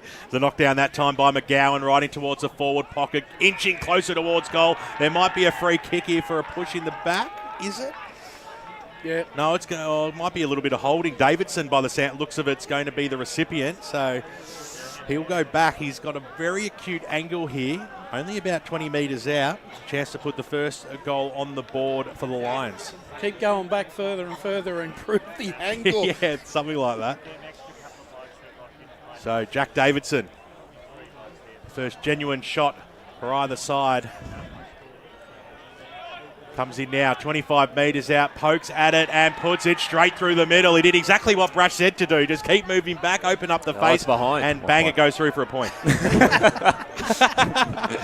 Well, we all got sold away on that. The goal umpire stood plumb in the middle there, watched it sail over his head. One behind, Mulgrave lead it by. Waverley Blues with the kick in. Down the line it was to a pack. They get the ball out the back as well. Ton Steele's got Leach to beat. Shoves him in. Shoves him around, but no free kick, says the umpire. Ton Steele back onto it. He's hunting this ball. Has to lay the tackle, however, as Mulgrave got to it. Handball out by Harding. Waverley Blues lining up for their first goal, but it was intercepted. And taking it away was Michael Rauskas. Sharing it round, gets it back. And the outlet kick was dropped, so nervy start for the Waverley Blues, but he had time to handball it to Villanis. Now on the outer side, Villanis got it back. Kicks it down to the wing position. No mark taken there by McGowan. He had to go searching for it at ground level, but the umpire will be the one to extract it. One behind scored by Mulgrave so far on the Bendigo Bank scoreboard, despite what it looked like. And out to Meyer from this contest for the Waverley Blues. Duck was tackled. He took quite a while to pick it up, so let Tilliard in. And we'll have another ball up on the outer side. Curtis with the tap down. Hunting for it was Griffin James, picked it up. Tackle laid in the end by Noah Smith, the under-19s BNF winner last year. League BNF winner, that is. Playstead gets the tap down. Now with the clearance, Waverley Blues. That was Mohammed. Whistle's gone in the marking contest, and it's a downfield free kick to the Waverley Blues. So we've gone 4 minutes here on the Bendigo Bank scoreboard. It's still one behind to Mulgrave, and they lead by that single point as the kick goes forward, diving down low. Nicely done. Ton Steele takes the mark, and he's also hugged up against the boundary line. So he can't go too... He was a bit further out, so he can't go back too far. He'll go over the fence. But Ton Steele, he's looking at options here, not looking too confident, but expect him to have a ping. Going for the old school banana kick. He keeps it low, and he pushed it to the right-hand side. So scores back level here in the first quarter here on the EFNL game day match of the round, thanks to Eastland, and it's all tied, one apiece. Rauskas is going to kick it out towards our side. Mark taken by Jeffersoni. Safe hands. Tucked away at right half back though. Waverley Blues looking to defend the ground. As Sam Bates said, that was a big focus for them in terms of implementing a new game plan. The ball met a contest and it was spilled out over the line. Waverley Blues have got to keep their eye on Gervasoni. He's already starting to find space with the 2 or 3 possessions he's had. He's got Jimmy Rufus for company at the clearances as the Waverley Blues are going to march it out. Myers going to scoop it up. He's got his eyes set on goal and he's kicked the first one for the day. Waverley Blues go to 1-1-7. Mulgrave one behind. And a great goal by the wingman Sam Meyer. All the Mulgrave midfield pushed to this side of the ground, and they actually left 2 or 3 Waverley Blues guys behind there. Ball goes over the pack, and Meyer just actually runs onto that contest. Boundary. And really got 15, 20 metres. Cross down boundary side to Chris Curtis. Yeah, guys, like you just mentioned before, Gervasoni is just running free at the moment. It is Jimmy Rufus matching up on him in stoppage, but after that, it's anything goes. And also, I'll take a page out of Jared's book when he's on the boundary and give you a key matchup. Jack Strongman's got the job on Fletcher Roberts for now. Great stuff there, and a classy finish there by Meyer. And it'll come out now. Mohammed got it from the clearance up towards the half-forward line. A bouncing football out in the front of Vickers, who's quickly met there by James. But Vickers had the turn of speed. Swinged around on the left, found hit up a target there in Duck. He dropped what he should have taken, but he bounced up like a duck, got the handball away. Goes up towards the top of the goal square. It's a 2-on-2 situation at the back. Little toe poke through there by Jamison, and he's put it through. 2 goals in 2 minutes here for the Waverley Blues. Bang goes the umpire. 2 goes, 1-13 on the Bendigo Bank scoreboard. Mulgrave only one behind. Yeah, well, fortune's the bold there, because he actually positioned himself very nicely there, Jamison. The fall of the ball actually worked in his favour there. Goal of the day contender, there's absolutely no doubt about that. Around the grounds, Millbrook leading Bayswater 3-2-20 to no score. Well, there goes that tip. Oh, don't give up hope yet, Jared. Back into the centre. In the middle of Mulgrave Reserve. Playstead goes to the fly, but Curtis got the tap. Jeffersoni ridden into the ground. Looks like the clearance was going to go Mulgrave's way. Doesn't this time. Meyer is going to kick to the contest at the top of the goal square. Leach has got a lot to beat. And the tap came in the end from Rauskas to send it over the line. And safety was the thing in his mind in the defence for Mulgrave. 2-2-14 to 1 behind. Those clearances are going to be important this afternoon, because you know that's such a strong suit of the Mulgrave lineup. And I think that's going to a lot's going to fall onto the shoulders of Omar Mohammed as well, their main clearance taker throughout the start of this season. Villanis is a little bit hemmed in here, and his kick, well, it didn't quite find the target properly. They're going to have to share it round. Crunching tackle laid in the forward 50 by Waverley Blues, and they're really showing that forward half pressure game, flexing some muscles now. Around the grounds, Vermont leading Blackburn 3 straight 18 to no score. So we're in the right forward pocket here for the Waverley Blues, who have jumped out to a 13-point lead. It was a very deep throw in. It came straight into the arms though of Hardy. Banged it on his boot up towards the wing position. Couldn't quite take the mark that time. There was McGowan. The Blues have the numbers at the 4 though. Getting after it and getting down low there was Griffin James, and he couldn't quite release a handball. So he's pulled to ground, and the umpire will restart this one. Bit of holding in the ruck there, so I thought it was going to go to Playstead, but instead it is. It is. The umpire went one way, then the other. So the big ruckman, Daniel Playstead for the Blues. He's taking his time here. Geez, he's a big unit, isn't he? Fit as a fiddle as well as he kicks the ball deep inside forward 50 at the back of the pack. It might sit there for Vickers. Went after it on the second bite. Jumping on top of him was Butcher for the Lions, keeping the ball at bay, and we will have a ball up. It's only about 20 metres out. Again from the Waverley Blues goal line, leading this game by 13 points. 9 minutes gone here in the first term. Little knock over the top there. Vickers quickly wrapped up, going nowhere, and we'll do it all again. Waverley Blues have settled a little bit better than Mulgrave, and the way they're moving the ball into their forward 50, it's causing great concern for Mulgrave. Carter got the knockdown. A little bit of a falcon that time on Harding. Came out though for Mulgrave, kick out to the wing position, but nobody's home. The Blues have the numbers. True centre wing position. So with the ball in hand, I think it's Hayden Loft. And he's going to go a little bit further wide. This is Jack Strongman. Searching the corridor, but ending up having to go the boundary line instead into the pack, because that's where Playstead was. Couldn't quite take the mark, and so Falloon's going to take it away. Mark down the line, not taken by Strongman. He's got Dean for company. Has to get down low to feed the handball out. Chain of handballs linking up here for Waverley Blues along the wing. Duck is the end of that chain. Ends up with the kick. And the mark's been taken by, I think, by Vickers. Kicks it down inside forward 50. No mark taken, and the Mulgrave defence just holding on. A bit of a speculative kick by them out of defence. Picked up by Meyer. He went the corridor. No mark taken by Mohammed. He's going to have to chase for it. Bustling his way through was Rauskas. There is a bit of a skirmish out there at the moment as Rauskas ended up tackled, or the Mulgrave player ended up tackled. And we'll get a ball up. Up they go. Carter with the tap down. Sharked, however, by Wade. The kick wasn't great. It sat straight for Falloon. Got the handball to the running player on the outside, Sarkissian. Sarkissian, scrubbing kick inside into the midfield. Is it going to work through tapping? Yes, Davidson received it from James. He just fell over at the wrong moment. However, under a lot of pressure, Sarkissian received the handball, tackled as he kicked it. Still made the man, however. Top of the goal square. Great punch over the top for Waverley Blues. I believe that was Strongman, and Joel Hatch is now going to bounce it down the wing.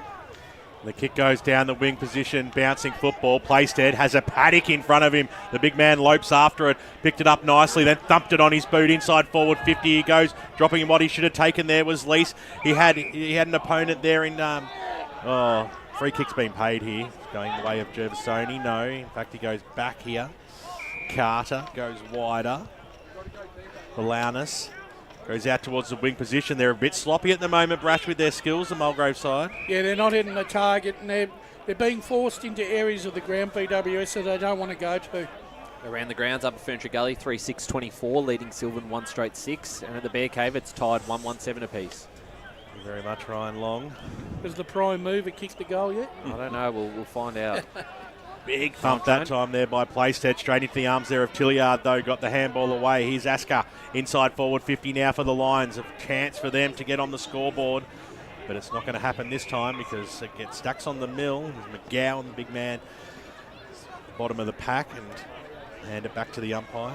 Looking to snag a couple of sausage rolls today, McGowan. There's no doubt about that. And they need him to as well. Boot to ball this time by James from the stoppage. It was smothered. He went after it again. Players once again dive on it, screaming for holding the ball. Umpire's not going to pay that one, and we'll have another ball up just inside the arc. 13 points is the margin. The home side looking for a goal. McGowan was held in the ruck, but the umpire said play on this time, and they'll go after it again through the legs there that time of Gervasoni, who goes in after it again. He's got players diving all over him. And we'll have another ball up. 98.1 Radio Eastern, streaming live on YouTube and Facebook all afternoon today. Hope you're going to enjoy the sunshine and the broadcast. Doing a little pirouette that time was Hatch, and he got dispossessed, and he's going to be pinged for it as well. Great tackle here. It'll be a free kick the way of the Lions. Yeah, unfortunately, you might evade one tackle, but if you get nailed the second tackle, you're going to get pinned. And it's Tilliard coming in for their first shot at goal here. It certainly is. Had a great season last year, too. You really come of age. Connor Tilliard. I've done this a mountain of times at training, so this should be bread and butter. I'm waiting for the two-finger salute, but I'm going to go with the early crow. It's a goal. The Mulgrave side get there first of the afternoon on the Bendigo Bank scoreboard. They narrow the margin. It's back to 7 points. They are 1-1-7, 2-2-14. The Waverley Blues 14 gone. Fourth goal of the year for Tilliard. Around the grounds, Beaconsfield leading Montrose 7-0, and out at Waverley Reserve, Park Orchards 2-1-13 leading Norwood 2 straight 12. Thank you very much. We'll keep you updated with all the scores around the grounds of this beautiful day of Eastern footy. And back up into the centre at Mulgrave Reserve. Rufus drowning in a tackle. As we'll have a secondary ball up. We've had fantastic weather for most of the Saturdays. No, on our luck, as soon as the finals comes, it'll rain. Oh, don't say that. I know, but it could be a reality. If we're not playing finals at Boronia, I don't think it can rain. It only rains at Boronia. So, out the front of the stoppage was Gervasoni. High ball towards the arc. And, well, loose ball at the moment. Tracking it well was Dean. Got it onto the right. The snap was just a little bit narrow and thumped over by Strongman. Mulgrave moved to 1-2-8. Waverley Blues 2-2-14. So there are no finals this year at Boronia. No. No, there isn't. Oh, so I finally got a birthday wish that came true. Oh, come on. I'm only mucking around. They do look after us. It's always been a fantastic ground for us to run with, other than the ground itself. It goes out towards the wing position. They want advantage paid here, the Blues. Not going to happen. Running with it was Kinsella, but he had to give the ball back. So still across the half-back line. Ball Waverley, short passes on. They look a bit flat-footed, Mulgrave. Waverley Blues are looking to take the game on every time they take possession of the football. Delahunty is coming to the side, wearing number 56 today. Goes inside forward 50. And Steele brought to ground. Couldn't quite get the boot to ball. Only about 10 metres out now from the goal line. Little flick over the back. That was okay. James got the flick out. Still alive there. Going after it was Delahunty. Brought to ground in a strong tackle by Noah Smith, and we'll have a ball up. A lot of stoppages early in this first 16 and a half minutes. Big fist over the top, that time by Butcher. Stayed alive though for the Blues. The kick goes in, couldn't quite take the mark. There was Rufus, brought to ground. Going through there was Fresher. Met a brick wall, and we will have another ball up. Around the grounds, one turner South leading 2-3-15 to Lilydale 1-2-8. So can they get a score from stoppage here? The Blues, Fresher nearly took it, had to turn tackler on Gervasoni. The handball was fired out. Good pressure in the defensive lines for Mulgrave to be able to win that. So it just got carried over the line there, according to the boundary umpire. And what was just about to be an escape from the defence for Mulgrave has now turned into a stoppage. I thought the ball was in play there, Joe. Yeah, if the rule is it's going to be fully over, that was in play. So back into play. Can Mulgrave just make the most of this clearance? No. Unfortunately not for them. Can't escape this little corner of the ground here. Right in front of us.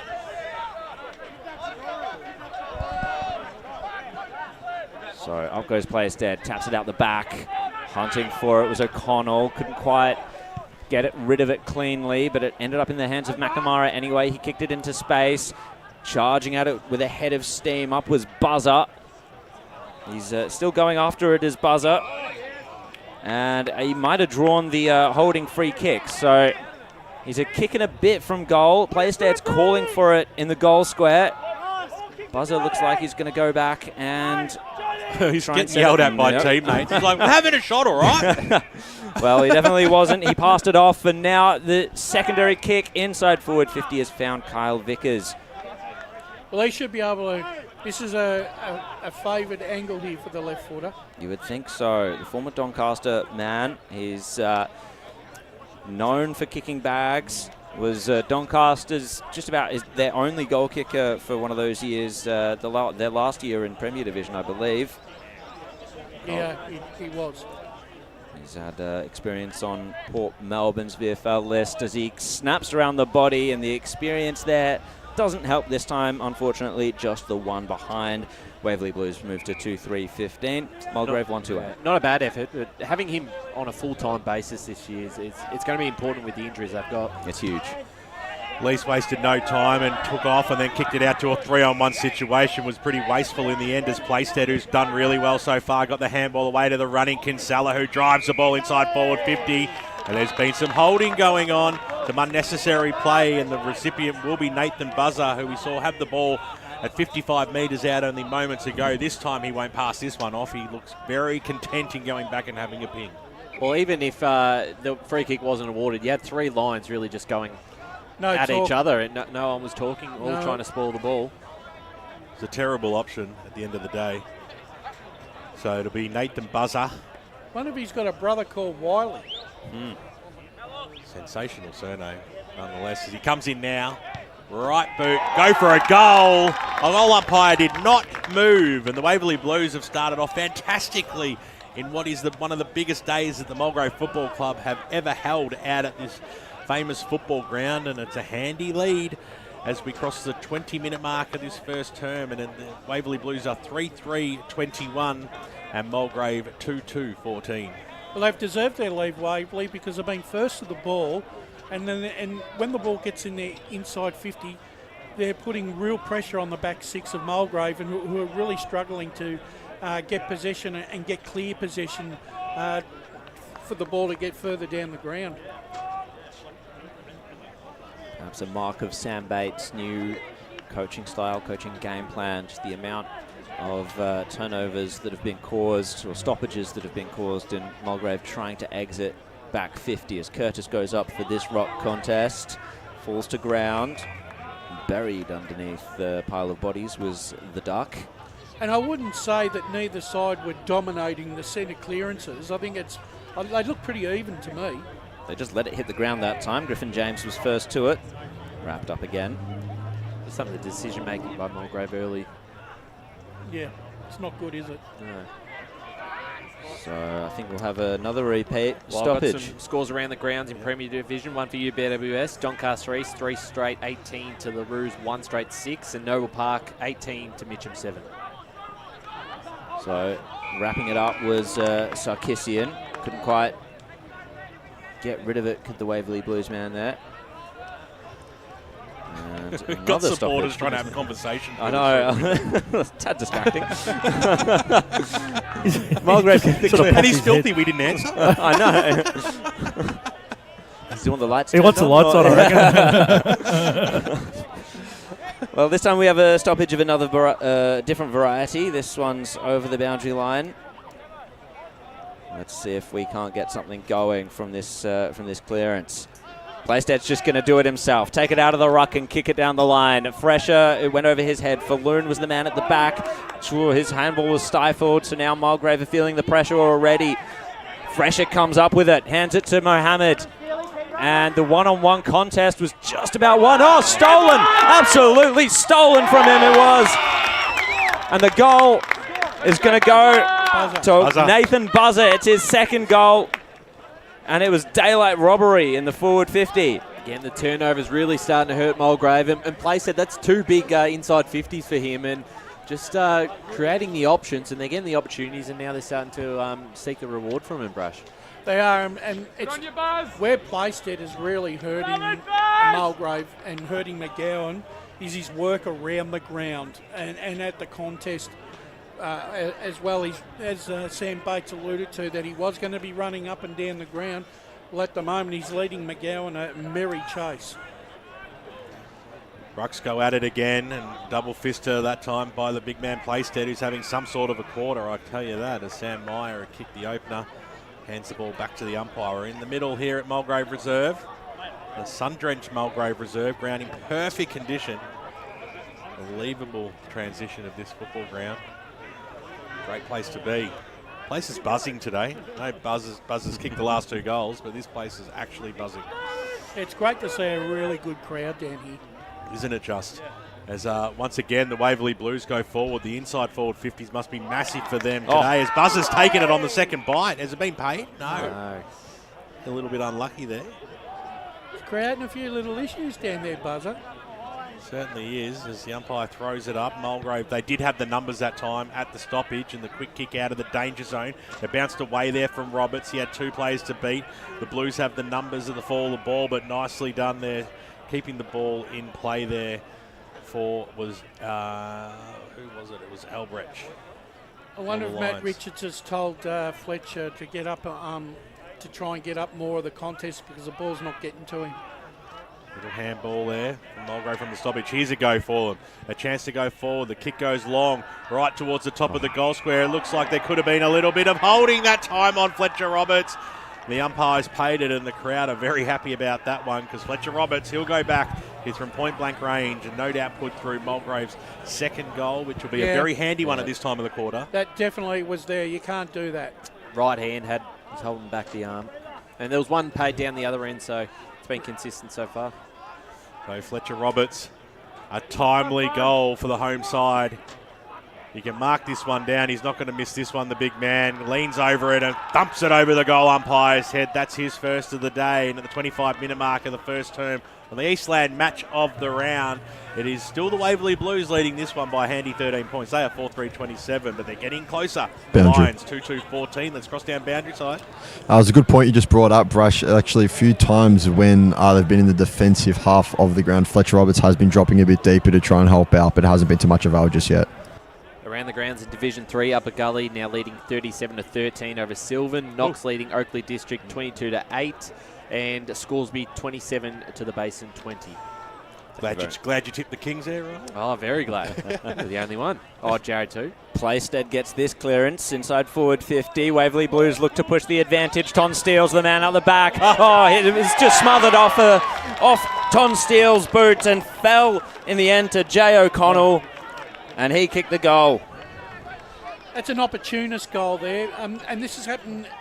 And this has happened a couple of times here for Waverley Blues. Well, just get it forward. That's what they've been doing. Yeah.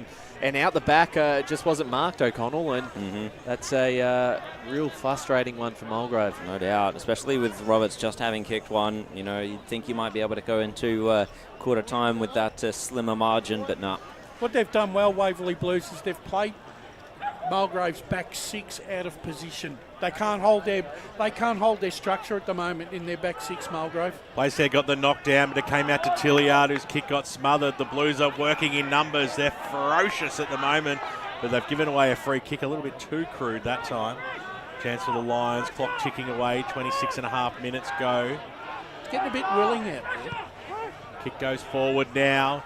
Down towards the Roberts direction again. Playstead was there to get the knock on it. Bouncing football away. It comes out towards the Vickers direction. He'll see it over the boundary line. Left forward pocket, Mulgrave's end. Could be. That was an important piece of play there by Playstead. Dropping back on the key forward there and spoiling his opportunity to take a big mark. 19 points is the margin. Knocked there by that time by McGowan. He had just no support there at the fall of the ball as the kick goes out of the defensive zone as a siren sounds to announce quarter time out here at Mulgrave Reserve. It was a pretty short quarter in the end, only 27 minutes, but a quarter time. It is the Waverley Blues jumping out of the blocks here. 5 goals, 3-33 to Mulgrave, 2-2-14. 2 goals to Nathan Buzzer in a matter of minutes. He's the leading goal kicker on the ground. He has 2. 1 to Jamison, Rufus and Meyer for the Waverley Blues. Over at Mulgrave, Tilliard and Roberts. They're only 2 majors. 1 quarter down, there's 3 to go. The home side have some work to do on their big event today, but there's no doubt they'll make a charge at some stage. Hope you're enjoying the broadcast today. We'll be back on 98.1 Radio Eastern, YouTube and Facebook right after this. As Sarah opened her best friend Jackie's wedding invitation, she was overcome with a wave of emotion. While her two young boys wrestled on the floor, tears of happiness rolled down Sarah's cheeks as she saw the words she'd been longing to see. Please note, this wedding will be a child-free event. Well, Sarah, looks like we're off to Eastland for a new frock and some heels. And let's book in that babysitter. For all of life's little moments, there's Eastland. Eastland. Live real.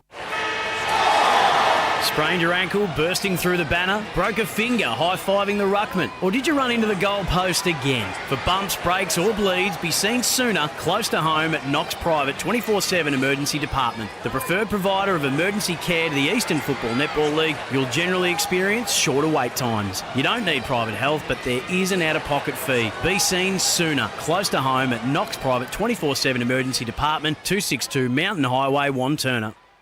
Do you feel good about your bank? Because there is a bank you can feel good about. They share their profits to fund big community projects, small community clubs, and vital emergency services. They've given $250 million to help Australian communities thrive. They have all the products and tech you expect from a big bank, with service you don't. It's Bendigo Bank. Feel good about who you bank with. Try Bendigo. Search bendigobank.com.au or search Bendigo Bank near me. Tobin Brothers Funerals wear their heart on their sleeve. Their clear and easy-to-use website and Memory Maker app make it easy for families to make an informed decision.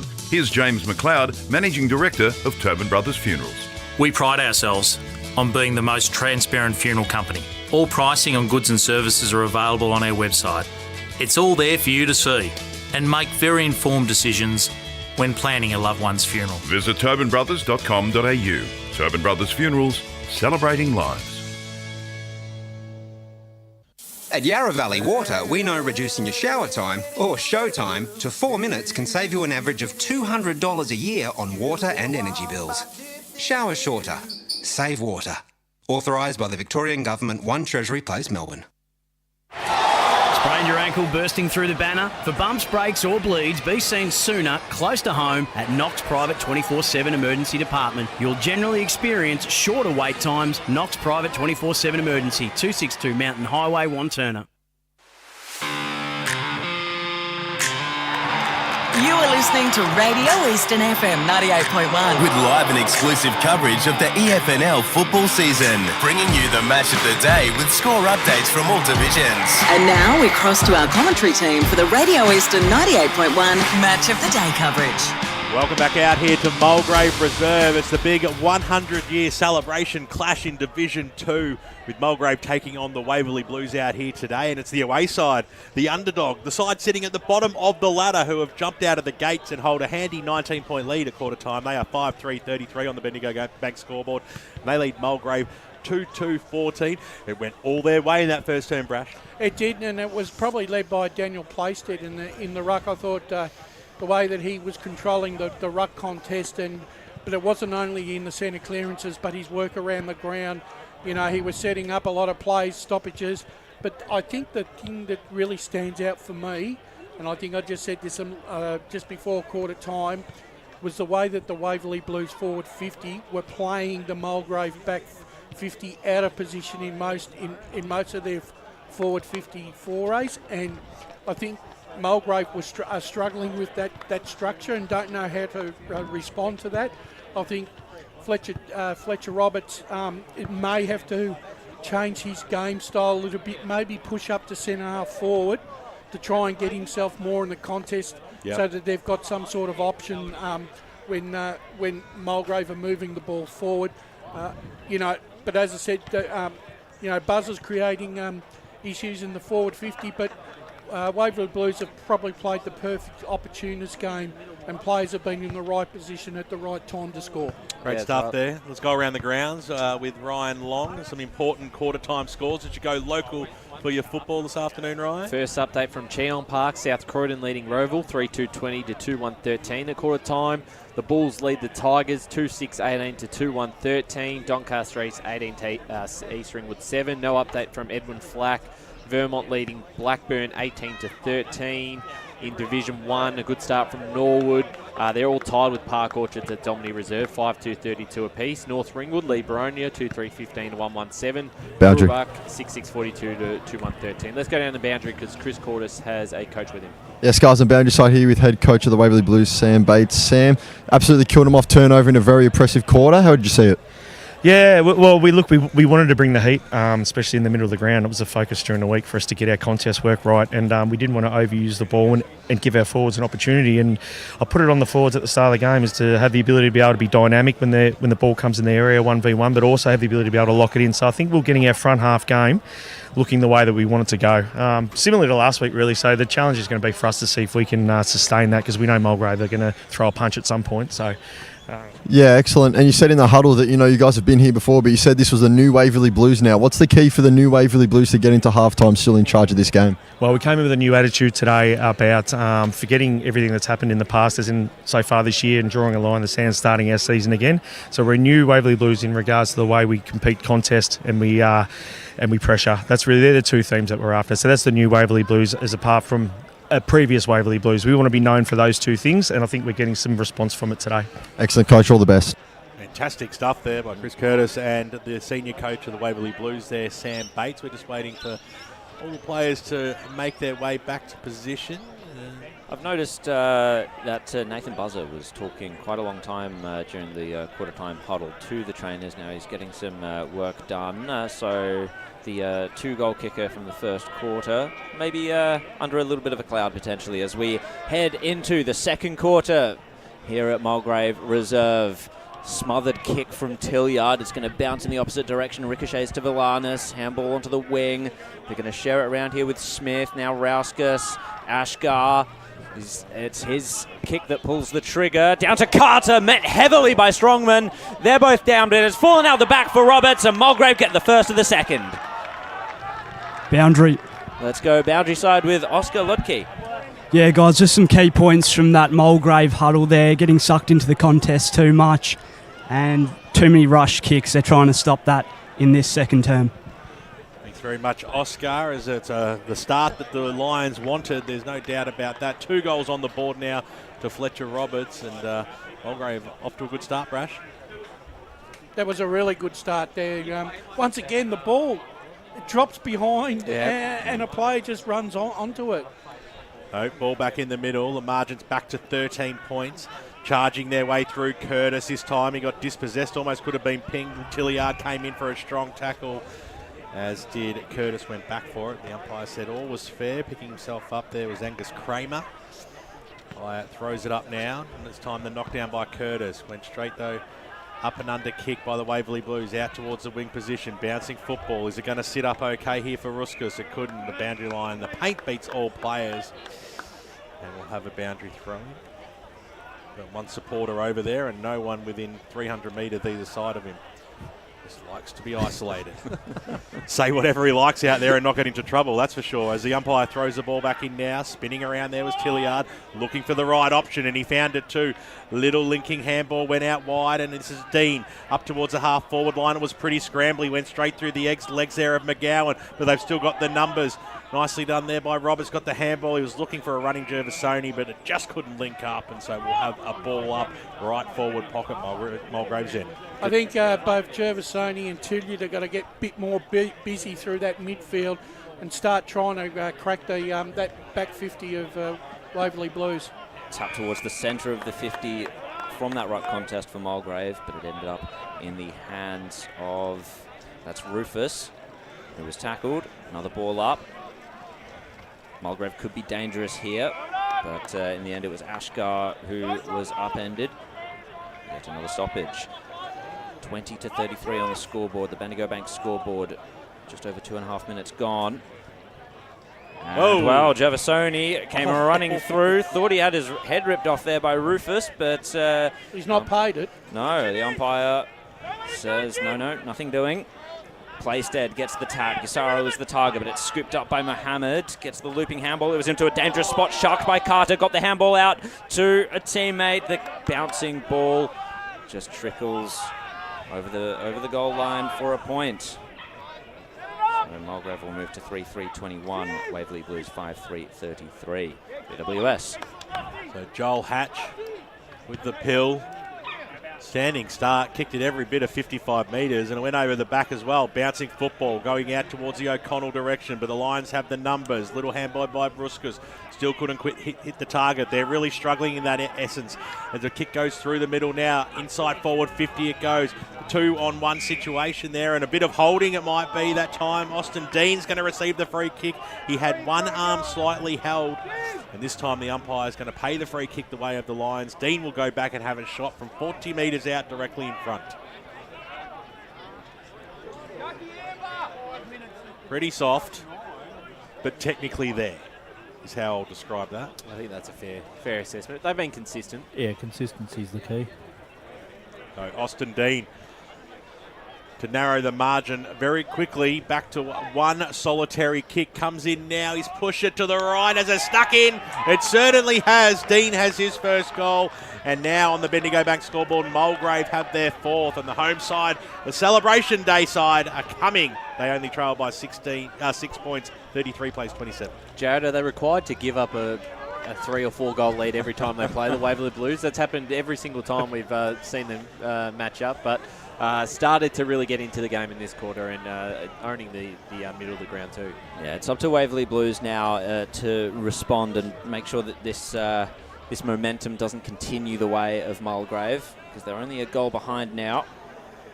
5 minutes gone in the second quarter, and quick as a flash, the margin's been narrowed. We'll have a secondary ball up there as the scrap continued in that midfield. There we go. Oh, kicked by Playstead out of the ruck contest that time. Ashgar was there, wrapped up by Mohammed. Yet another stoppage. Playstead out to Ashgar, bouncing ball towards centre half forward, scooped up by Dean, but couldn't handle it, and the Waverley Blues will respond with a kick. Oh, nearly a mark taken. Fell to ground, and Mulgrave nearly take it away. The intercept possession came from, that was Kinsella, and now the kick forward for the Blues. Over the top went Braden James. It was an important touch as well, because it fell now for Falloon, who's going to go back into the safety of his defence. It wasn't really that safe, because Baxter Lease had so much pressure on him, but was able to take the mark under that duress from Jamison. And he's going to be brought back onto his line here. Baxter Lease, as Mulgrave try and figure their way out of defence again. No, it was intercepted. Free kick's been paid, however. And 25 as well. So Mulgrave being marched down the ground. Waverley Blues, they looked like they were about to lock it inside their forward 50 again. It didn't happen, so the kick inside Mulgrave's forward line was intercepted this time. And that was well done by Jack Strongman. So the Blues, Jack Strongman's got the ball now. Called to play on. He's really got no options, and the kick ended up being smothered in the end. Roberts got the handball away. This might work out okay. Tilliard, handball away. Here's Sarkissian. Sarkissian shoots towards goal. It doesn't have the legs, though. It falls down the last line. The mark's been taken by Gassara for the Blues.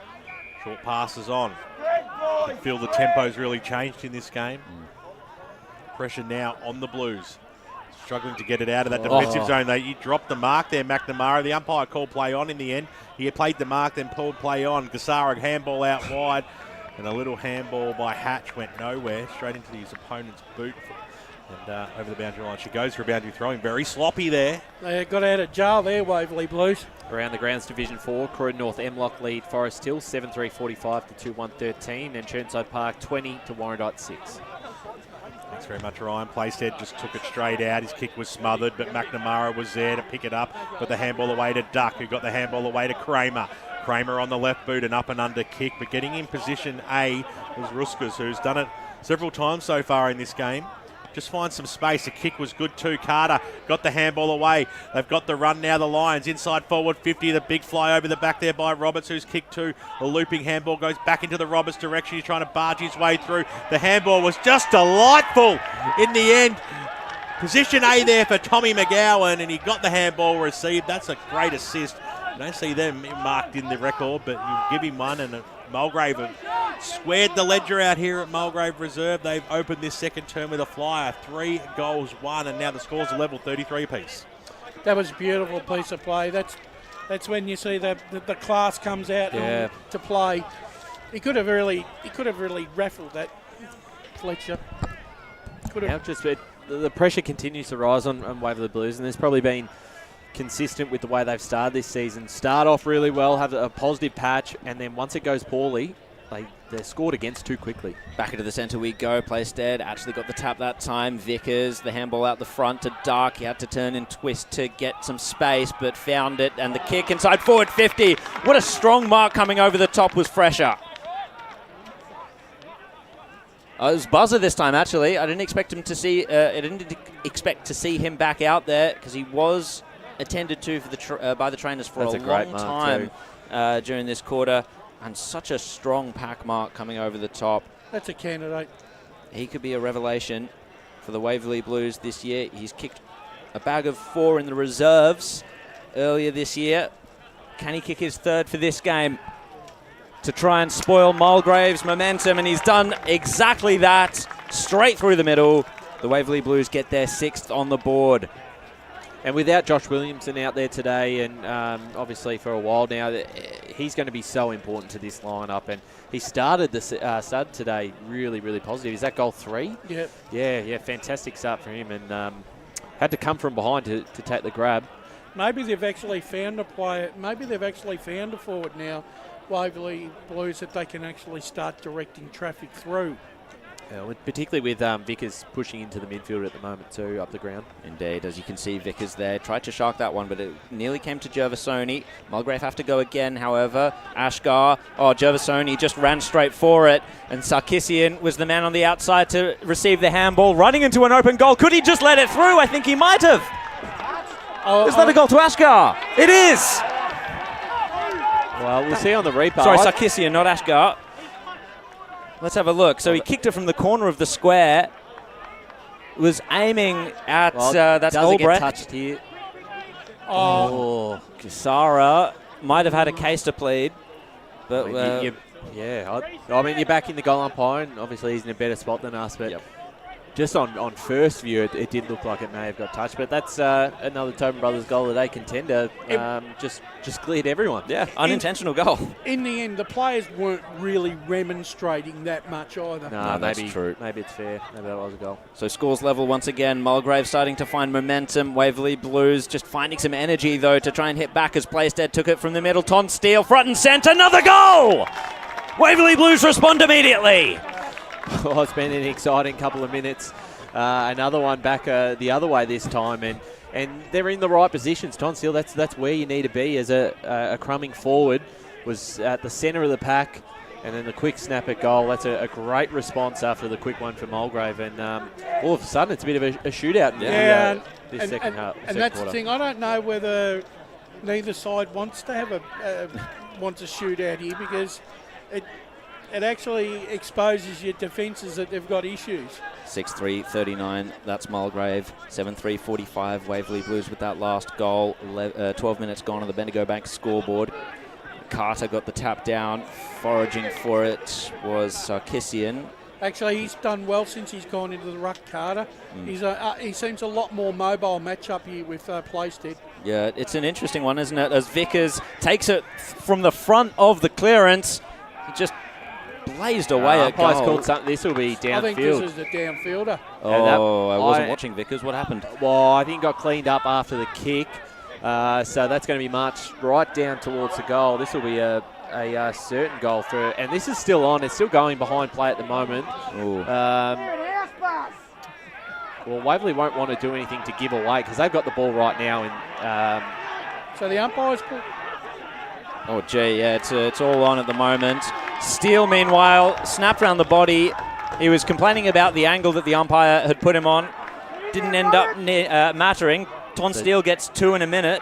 Steele kicks the goal from the advantage, the downfield advantage. He's just seeing this start to disperse now, but just silly. I understand. Look, bit of ill discipline.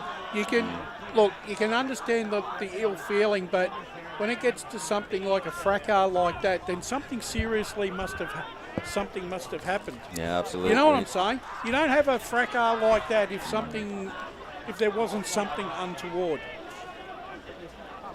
So we've got 6-3-39. Boundary. That's Mulgrave. 8-3-51. That's Waverley Blues. Suddenly a 2-goal buffer as we go down to Chris Cordes on the boundary line. Alex Hardy's just copped a yellow card for his part in that brawl, boys. Did you actually see how that started, Chris? Obviously, there was a downfield free kick. It just kind of kept bubbling and bubbling from there. It never really seemed to end, and by the time Still kicked it, it was all happening.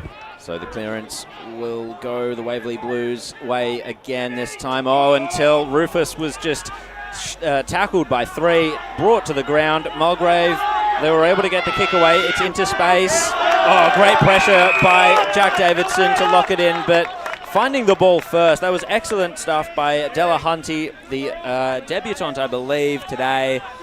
He was able to outposition his man Davidson and bring it over the boundary line.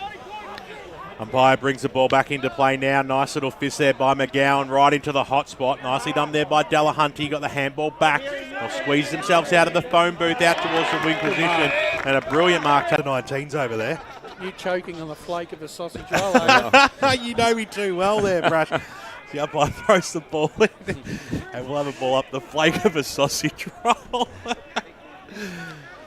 Just unfortunate we couldn't get a past here for Jared. Just have a Oh, no worries. Just have a bit of water, mate.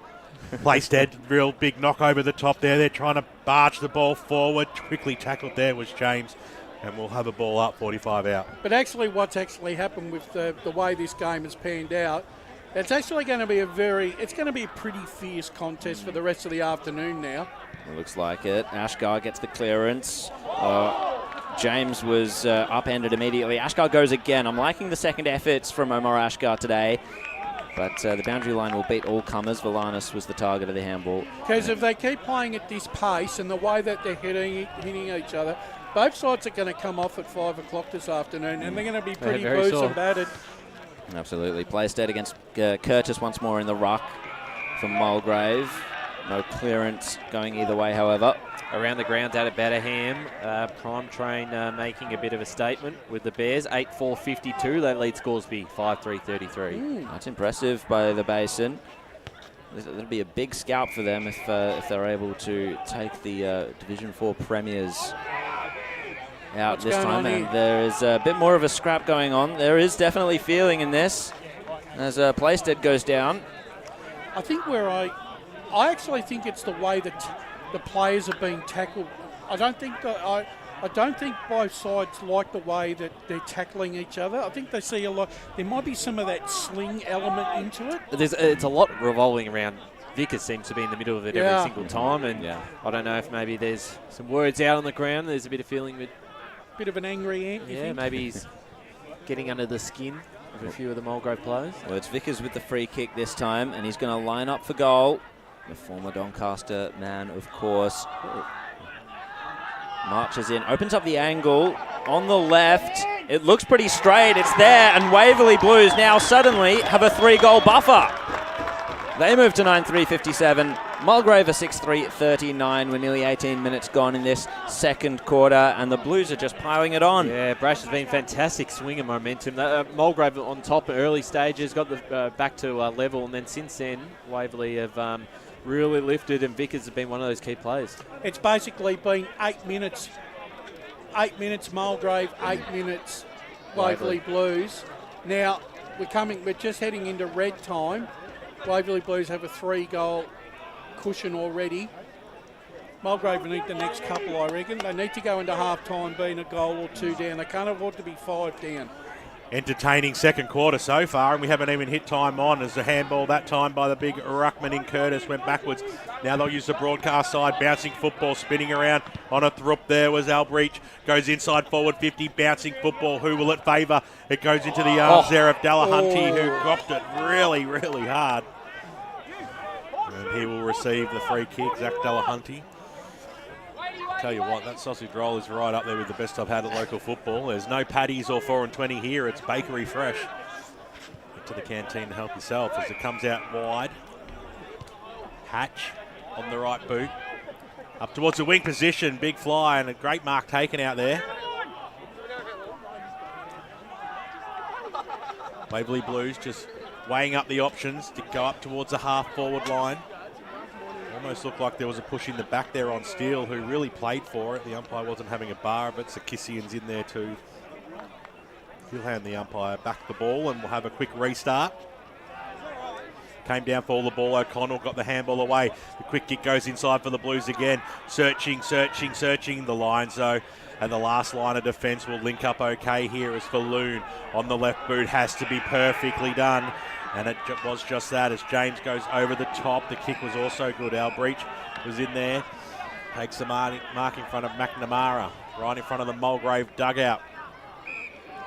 Got the pass on and they're taking a few risks here, the Lions. It'll be a downfield free kick going the way of Dean, who probably would have taken the mark anyway, but he didn't have to try in the end as he goes inside forward 50. A one-on-one situation. You were never going to knock back Fletcher Roberts in that situation. The big man had to sit. He worked himself from the back to the front, and he'll go back and put through his third of the afternoon, no doubt. And this is Fletcher Roberts at his very dangerous when they open the forward 50 and allow him space for a one-on-one attempt. He's nearly unbeatable, and that's something that Waverley Blues have got to watch. Well, the margin is 3 goals, but it's not anymore. It's 2 goals as Fletcher Roberts puts through his third. And on the Bendigo Bank scoreboard, 20 and 30 minutes pass on this game, and it is a 2-goal lead to the Blues. 57 plays 45. Yeah, that's absolutely right, Brash, and that's the perfect delivery. That's a perfect situation. You want Roberts in, or one-on-one. You back him in, and if you get the right delivery to him, you know he's not going to fail you. Entertaining quarter of footy. 9 goals scored, 5 the way of the Lions, 4 the way of the Blues. And there's yet more to come as we've only just ticked into red time. While we wait for the footy, some scores around the grounds. Noble Park leading Mitcham now 48-14. The Lions still lead the Roos 37-33. Roval trailing South Croydon 21-27. Blackburn hit the lead over Vermont 31-25. We still waiting on the football. I think we are. All right, we'll keep going. Division 1. Beaconsfield lead Montrose 30-26. Mooroolbark leading Bayswater 56-19. Boronia back in front over North Ringwood 29-21. Park Orchards and Norwood still tied 49 each. So good to see Norwood really competitive there. The kids have retrieved the ball. Still waiting. We'll go for Division 2. Surrey Park lead Heathmont 40-25. Wanturna South 53, Lilydale 22. And Templestowe Croydon, the Blues now trail 19-34. Templestowe leading. Well, the ball's been retrieved from Wheelers Hill or wherever it may have ended up. Well, they have to, Jared, because $120 a pop, you can't afford to lose too many footies. I can imagine. Oh, good fly by Curtis, but it went a bit early there against Playstead, so no one really got the tap. Ashgar goes hard again, and in the end it was Noah Smith who was wrapped up, upended, and the Waverley Blues happy to stop that potential clearance for the Lions. Here we go again with another stoppage. 3 tackling that time from the Waverley Blues. Their pressure has been quite excellent today.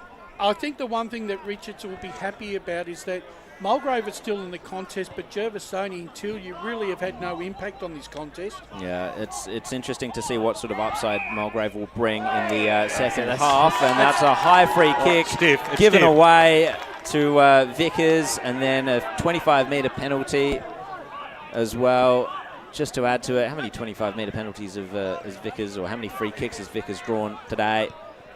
And so 3 is that Brash, goodness me. Gisara takes the mark wider. Just looking for options in forward 50. Had to step this way and that to get clear of his man. That's a lot of Mulgrave jumpers down there, and Bryce Curtis was the biggest amongst them to take the intercept mark and find the wider kick still. And I believe that's Sarkissian. Manny Sarkissian, who was looking backwards but been screamed upon by McGowan to go down the wing, and the kick was good too. Tilliard had the front spot there. So Tilliard, some advice from the bench and the brethren right in front of the club rooms here as the driving kick. Roberts over the back, got a mid on it, knocked it down, tried to be kept alive by Al Breach. He did just that, straight into the arms there of Rufus, who was brought to ground in a strong tackle by Noah Smith. And we will have a ball up 5 metres inside the boundary line, right on the wing out here at Mulgrave Reserve. Hope you're enjoying the broadcast today. 98.1 radio. Boundary. Streaming live around the globe, YouTube and Facebook. Let's go boundary side. Matt Albrecht just got put into the fence right next to us, but he's up and okay. Kick inside forward 50, was looking for McGowan. He took one bite at it, got knocked away from him. Loft was at the fall of the ball. Happy to tie things up for the Waverley Blues, and we'll have a bounce just inside the forward arc for the Lions, trailing by 12 points. They trailed by 19 points at quarter time. They got themselves back square and level.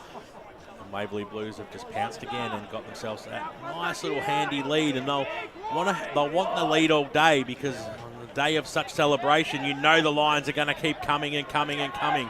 As the Blues link up okay, here's Kinsella through the middle of the ground that time. Sorry, it was Gassara up towards the half-forward line. Bouncing football, looking for O'Connell. He was over the back there of Falloon. O'Connell and Falloon go after it again.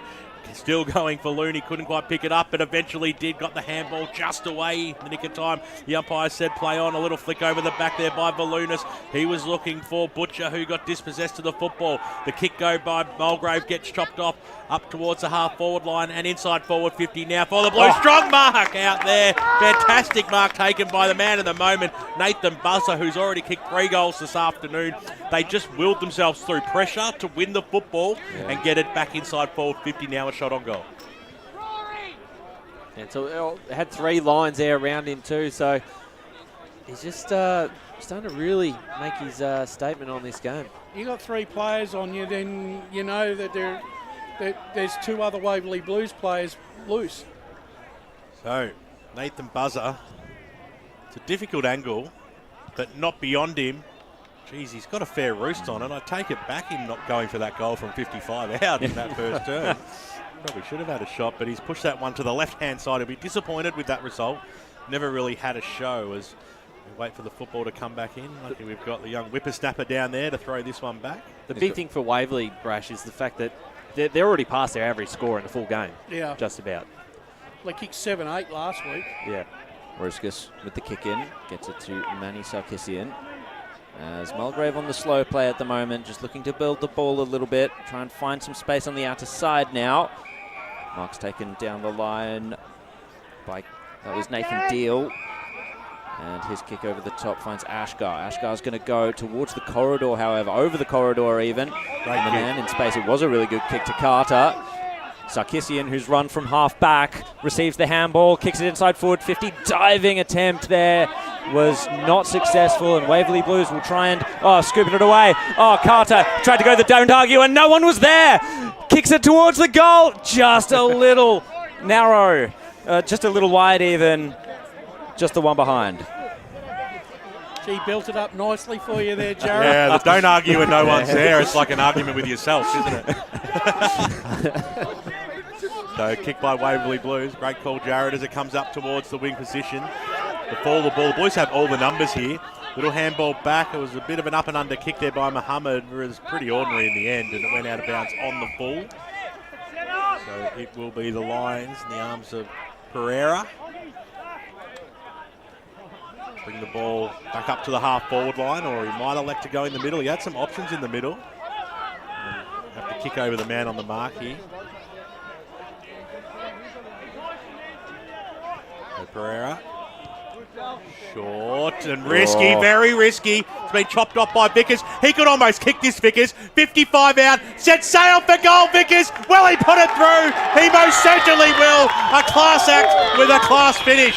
2 goals now to Vickers, and the Waverley Blues against the flow there. They steal one back, and the margin back out to 18 points. Well, what a game. This quarter has been massive for Vickers, and he's got a bit of pace on him, Brash, and once he got through and saw that there was no one in front of him, you knew exactly where he was going. That's a fantastic finish. That was, only special players can read the play like that and then finish off their work. That was an exceptional piece of play there.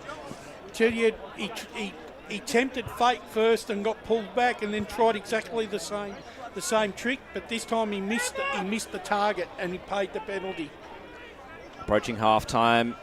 Do not despair, Mulgrave fans. You might be 3 goals back, but I reckon you've got a lot left in you. Well, the pace of the game, it feels like you can kick 3 or 4 very quickly. Yeah, exactly. Very true. So it's going to be a ball up once again, as Noah Smith was the one tackled. Playstead got the punch, but Ashgar roved it. Fresh airy, back to Playstead. James now for Mulgrave, and Valanis goes for a march. Kicks it from the arc. Is he going to kick the goal? It would have been a great response. Yes, he is. What a goal from Valanis, right from the centre. And Mulgrave get the response in the shadows of half-time. Goal of the day contender right there. Fantastic goal. What a burst that was. Yeah, what an answer. Great response. And again, as soon as he got a bit of speed on him, and he is a quick one, and he kicked the match winner last year against Waverley Blues, and you knew exactly where he was going, and that's what we're saying. It's just been a frantic pace in this first half. It's exactly what you want. It's interesting. The quarter started pretty slow, and then all of a sudden this happened. Yeah, well, 6 goals to Mulgrave in this quarter, and 5 to Waverley Blues. So going forward again, Al Breach goes in after it. Couldn't quite pick the football up over the top there. Strong tackle by Duck, and we'll have a ball up. They're not moving.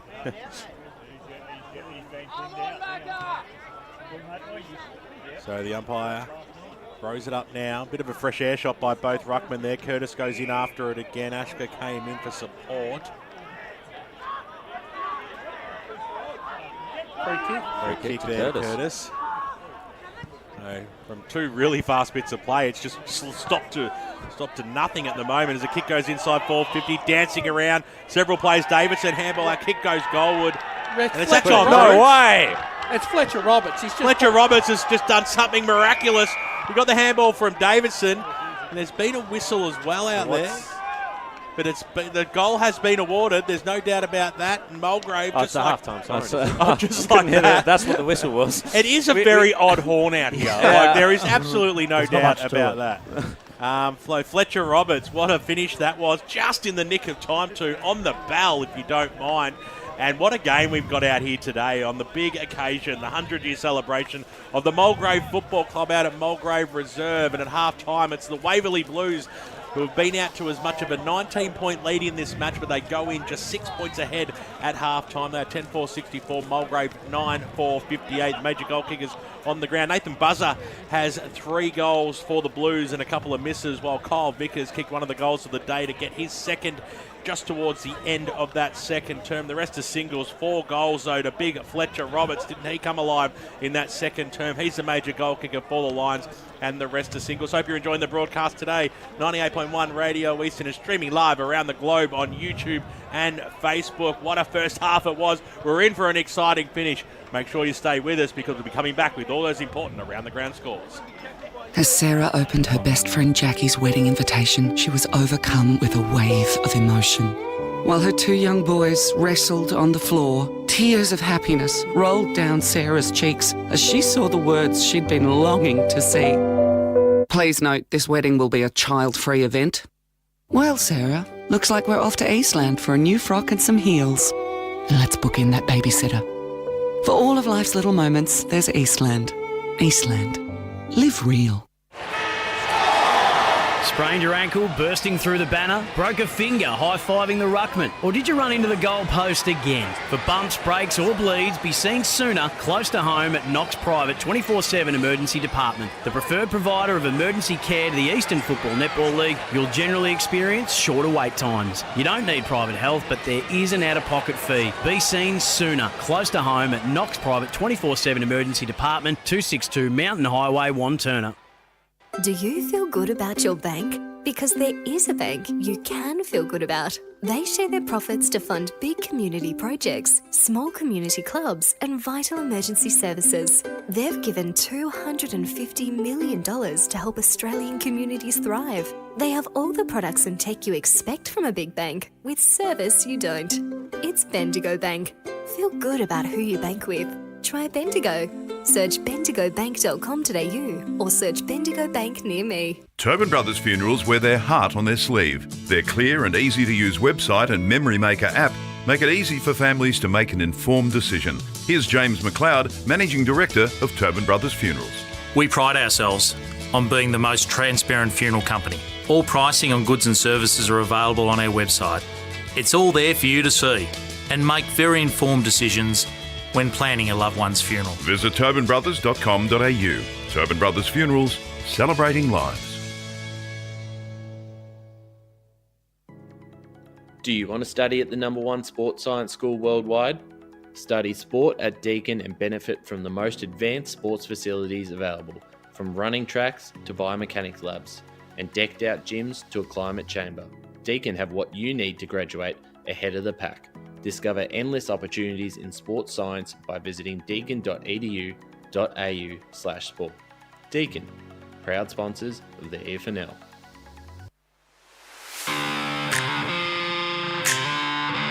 You are listening to Radio Eastern FM 98.1. With live and exclusive coverage of the EFNL football season, bringing you the match of the day with score updates from all divisions. And now we cross to our commentary team for the Radio Eastern 98.1 Match of the Day coverage. Welcome out to the round 5 match of the round, brought to you by Eastland out at Mulgrave Reserve today, and it's a fantastic clash we've got in front of us, gentlemen, and it's a handy lead, well, because they went in with a lead as well on such a big occasion. It's going to be a tough game for the Waverley Blues today, always, but they've had a fantastic first half, kicking 10 goals in the first 2 quarters, and at halftime they lead it by 6 points, 10-4-64. Mulgrave 9-4-58. What an entertaining second quarter that was. It's been a fantastic first half. Well, what's it like?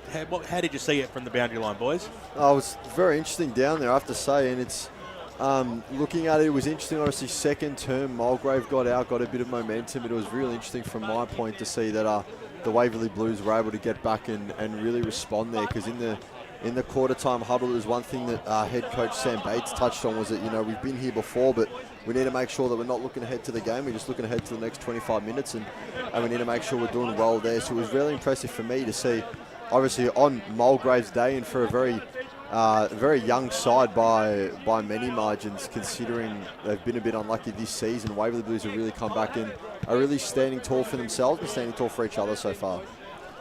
Oscar Luca, how did you see it? Baptism of fire down there on the boundary today, but you've got a fantastic game in front of you. Yeah, look, it's been awesome. Great viewing. There's a lot of feeling in it, isn't there? It's been a lot of rough and tumble down there, and it's been an awesome watch so far. Fantastic to see. Well, they needed someone to really step up, Mulgrave, and Fletcher Roberts really stood up in that second term, and he's a real big presence on the ground, isn't he? No, that's exactly right. I actually thought Jack Strongman probably got the better of him in the first quarter, but I mean, if you talk about players that are going to win your games, it's players that can dominate moments and that can really step up and show their quality, and that's exactly what Fletcher Roberts has done. I mean, he's got 4 for the day, I think 3 in that second term. And he hasn't got an awful lot of supply, we have to say. It's really been opportune moments. He's popped up with a big pack mark, or we even saw him snap around the corner for his most recent goal there. So it's influential plays like that, you know, no matter how the game is going, can turn the momentum in your favour and really put your team in the front foot, and I think that's what he's done so well so far. I thought Bryce Curtis, the second term, was a lot more improved as well, because in that first term I thought the big man Daniel Plaisted was making it very hard for Mulgrave to get past him, and he was creating space and he was creating a lot of opportunities, but he was a lot quieter in that second term.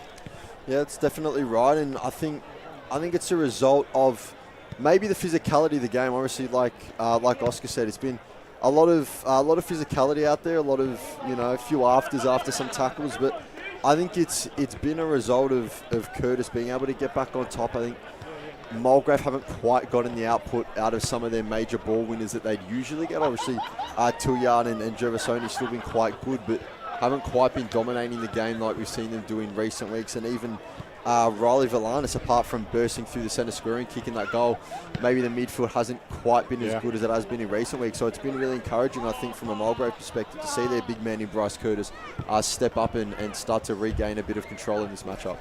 Exactly right. Nathan Buzzers presenting really well up forward. Kyle Vickers, we know he's a class player, has played at a higher grade, and has been a real big asset to this team. But it's as close as almost it was at the start of the game, and we let you off the hook, Oscar, without giving a tip. But it doesn't get any easier now, because we're going to ask you, who do you think who's going to get the chocolates today, mate? Yeah, look, it's a tricky one. I'd have to say, at this point in time, I'd say Waverley. They've been so good so far, and they're leading on the scoreboard at the minute, so I'd have to go with them. Fair question for me, because we all sort of have a team that we follow in the Eastern Football Netball League. Who would your team be? Yeah, look, probably, I I'd have to go. I've played for 3 clubs, so it's a hard one. Oh, you've to been choose. chasing the coin, have you? I have. That's exactly right. But I'd probably have to go with Bayswater. I spent the longest time with them and won a premiership with them in 2019, so I'd probably have to go. Yeah, amazing, mate. Chris, who do you see taking it out today? Yeah, look, I tipped Mulgrave before the game in our weekly emails. I tipped them in the broadcast as well. I know a lot of guys here are very, very on me about not switching my tips when I did first game I was calling, but no, I'm going to stick with Mulgrave. I think that they've been good. Obviously, they haven't been as good as we've seen, and I think, on their day, a sense of occasion, I think if you're looking at it, if we could get a look into the halftime rooms at the moment, I think there's a lot more there to roll up the Mulgrave team than there is for Waverley Blues. Obviously, they're going to make a tough contest out of it, and I wouldn't be shocked if the Blues came out and won this game, but I'm going to stick with my tip of Mulgrave. I don't think it will quite be, I think I said before the game, maybe 4 goals. I think it'll be a lot closer than that, but yeah, I'm going to stick with Mulgrave. Now, there's a lot of people that tune in and are watching at the moment who are very keen to know what the scores are around the eastern suburbs as you go local for your football this afternoon. So let's give them what they want, Chris. Yeah, so out at Vermont Recreation Reserve, it's Vermont 5-1-31, trailing to Blackburn 5-7-37. Elsewhere across Premier Division, we have South Croydon 4-3-27, trailing to Roeville 6-5-41. Noble Park up big, 8-7-55, hosting Mitcham 2-2-14. And Doncaster East looking to cause a bit of an upset at East Ringwood Reserve. They lead East Ringwood 6-2-38 to East Ringwood 5-4-34 at this stage. So we turn our attention to Division 1 football this afternoon as you go local for your footy. Yeah, so we go to Beaconsfield, Holland Park, where we were last week. Beaconsfield 6-8-44, leading narrowly over Montrose 6-3-39. Out at Bayswater, they are 3-2-20, trailing Moorabach 9-9-63. Baronia doing well at home at Miller Park, 6-8-44, plays North Ringwoods 3-3-21. And Park Orchard's in a bit of a nail-biter at the moment with Norwood, surprisingly, 7-9-51, just with a 1-point lead over the visitors. Pretty high scoring in that game as well. It is exactly right. And we'll go across the rest of this division. Obviously, this game out here, 9-4-58 to 10-4-64. The Waverley Blues are up. Don't have a score listed for Templestowe against Croydon, but we do for Surrey Park as they lead 9-6-60 against Heathmont 5-3-33. On Turner South up on Lilydale, 8-6-54, plays 3-4-22. Not yet have a score for Ringwood against East Burwood. So we cross over. That game is 7 p.m. tonight. That's a twilight game. That's a twilight game, righto. Should have known from hearing Brash bang on about it throughout the week, but no. Hate that one. Down in Division 3, we have maybe the prime train effect. The Basin looking to take a scalp, 9-4-58, up narrowly over Scoresby, 8-3-51. Fair Park 2-3-15 find themselves trailing to Donvale 8-3-51. Upper Ferntree Gully 7-13-55, leading Sylvan currently 5-2-32. That will make a few people in the tips happy. Knox 5-9-39 up in a very close game against Oakley District 5-6-36. And Ferntree Gully 3-7-25 over Coldstream 2-5-17. As we have the teams running out now, quickly get through Division 4. We'll do those scores when we come back from a break, because we just have to go to a break. But when we come back, we'll hear those important Division 4 scores. And, of course, the second half will get away. We'll get underway. Is that right? Underway. Up and away. Let's just go to the break. We'll be back in a moment. Today at Eastland, Lucy's trying on jeans for a momentous occasion. Coffee with the ex. She needs jeans she can move in because she's definitely moved on. Jeans that get a second look, but don't give any second chances. Jeans that say, why yes, I have spent the last 8 months in a post-breakup juice cleansing, kickboxing, personal training frenzy. And it looks as though she's just found the perfect pair. Yeah, that's great. Bravo, Lucy. For all of life's little moments, there's Eastland. Eastland. Live real. Sprained your ankle bursting through the banner? For bumps, breaks or bleeds, be seen sooner, close to home, at Knox Private 24/7 Emergency Department. You'll generally experience shorter wait times. Knox Private 24/7 Emergency, 262 Mountain Highway, Wanturna. Do you feel good about your bank? Because there is a bank you can feel good about. They share their profits to fund big community projects, small community clubs, and vital emergency services. They've given $250 million to help Australian communities thrive. They have all the products and tech you expect from a big bank, with service you don't. It's Bendigo Bank. Feel good about who you bank with. Try Bendigo. Search bendigobank.com.au or search Bendigo Bank near me. Tobin Brothers Funerals wear their heart on their sleeve. Their clear and easy-to-use website and Memory Maker app make it easy for families to make an informed decision. Here's James McLeod, Managing Director of Tobin Brothers Funerals. There's no mystery about our pricing. It is clearly displayed on our website and our app. We have staff standing by 24 hours a day, every day of the year to assist you in your absolute time of need. Visit tobinbrothers.com.au. Tobin Brothers Funerals, celebrating lives. There are only 3 things that should be flushed down your toilet: pee, poo and paper. Some wet wipes and antibacterial wipes say that you can flush them, but you can't. They clog up the toilet and pipes, causing expensive blockages. Save yourself a truckload of trouble. Put your wet wipes in the bin. To learn more, head to the Yarra Valley Water website, yvw.com.au/wet-wipes. Hi, Dylan Dow from the Baroni Football Netball Club here. When I need to grab a quick coffee or a bite to eat, I'm popping into Eastland. Eastland's more than a shopping centre. They support a range of community organisations and have been a major partner of the EFNL since 2018. Cheers, Eastland.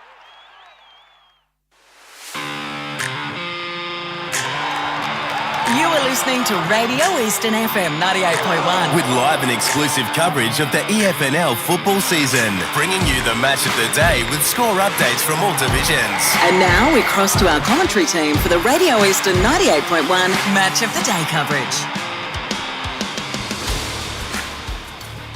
Oh, welcome back out here to Mulgrave Reserve.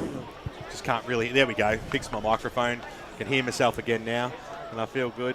And it's a 6-point lead out here to the Waverley Blues, but we're going to quickly go through the Division 4 scores that we didn't get through just before the break. Thanks, Ryan Long. Yes, at half-time, Corinne North Emlock leading Forest Hill, 11-8-74 to 5-4-34. Warrandyte Churnside Park, Warrandyte now in front, 6-2-38 to Churnside Park, 5-5-35, as Brash finds that amusing. Whitehorse lead Bulleen Templestowe 5-3-33 to 3-4-22, but that was a quarter-time score.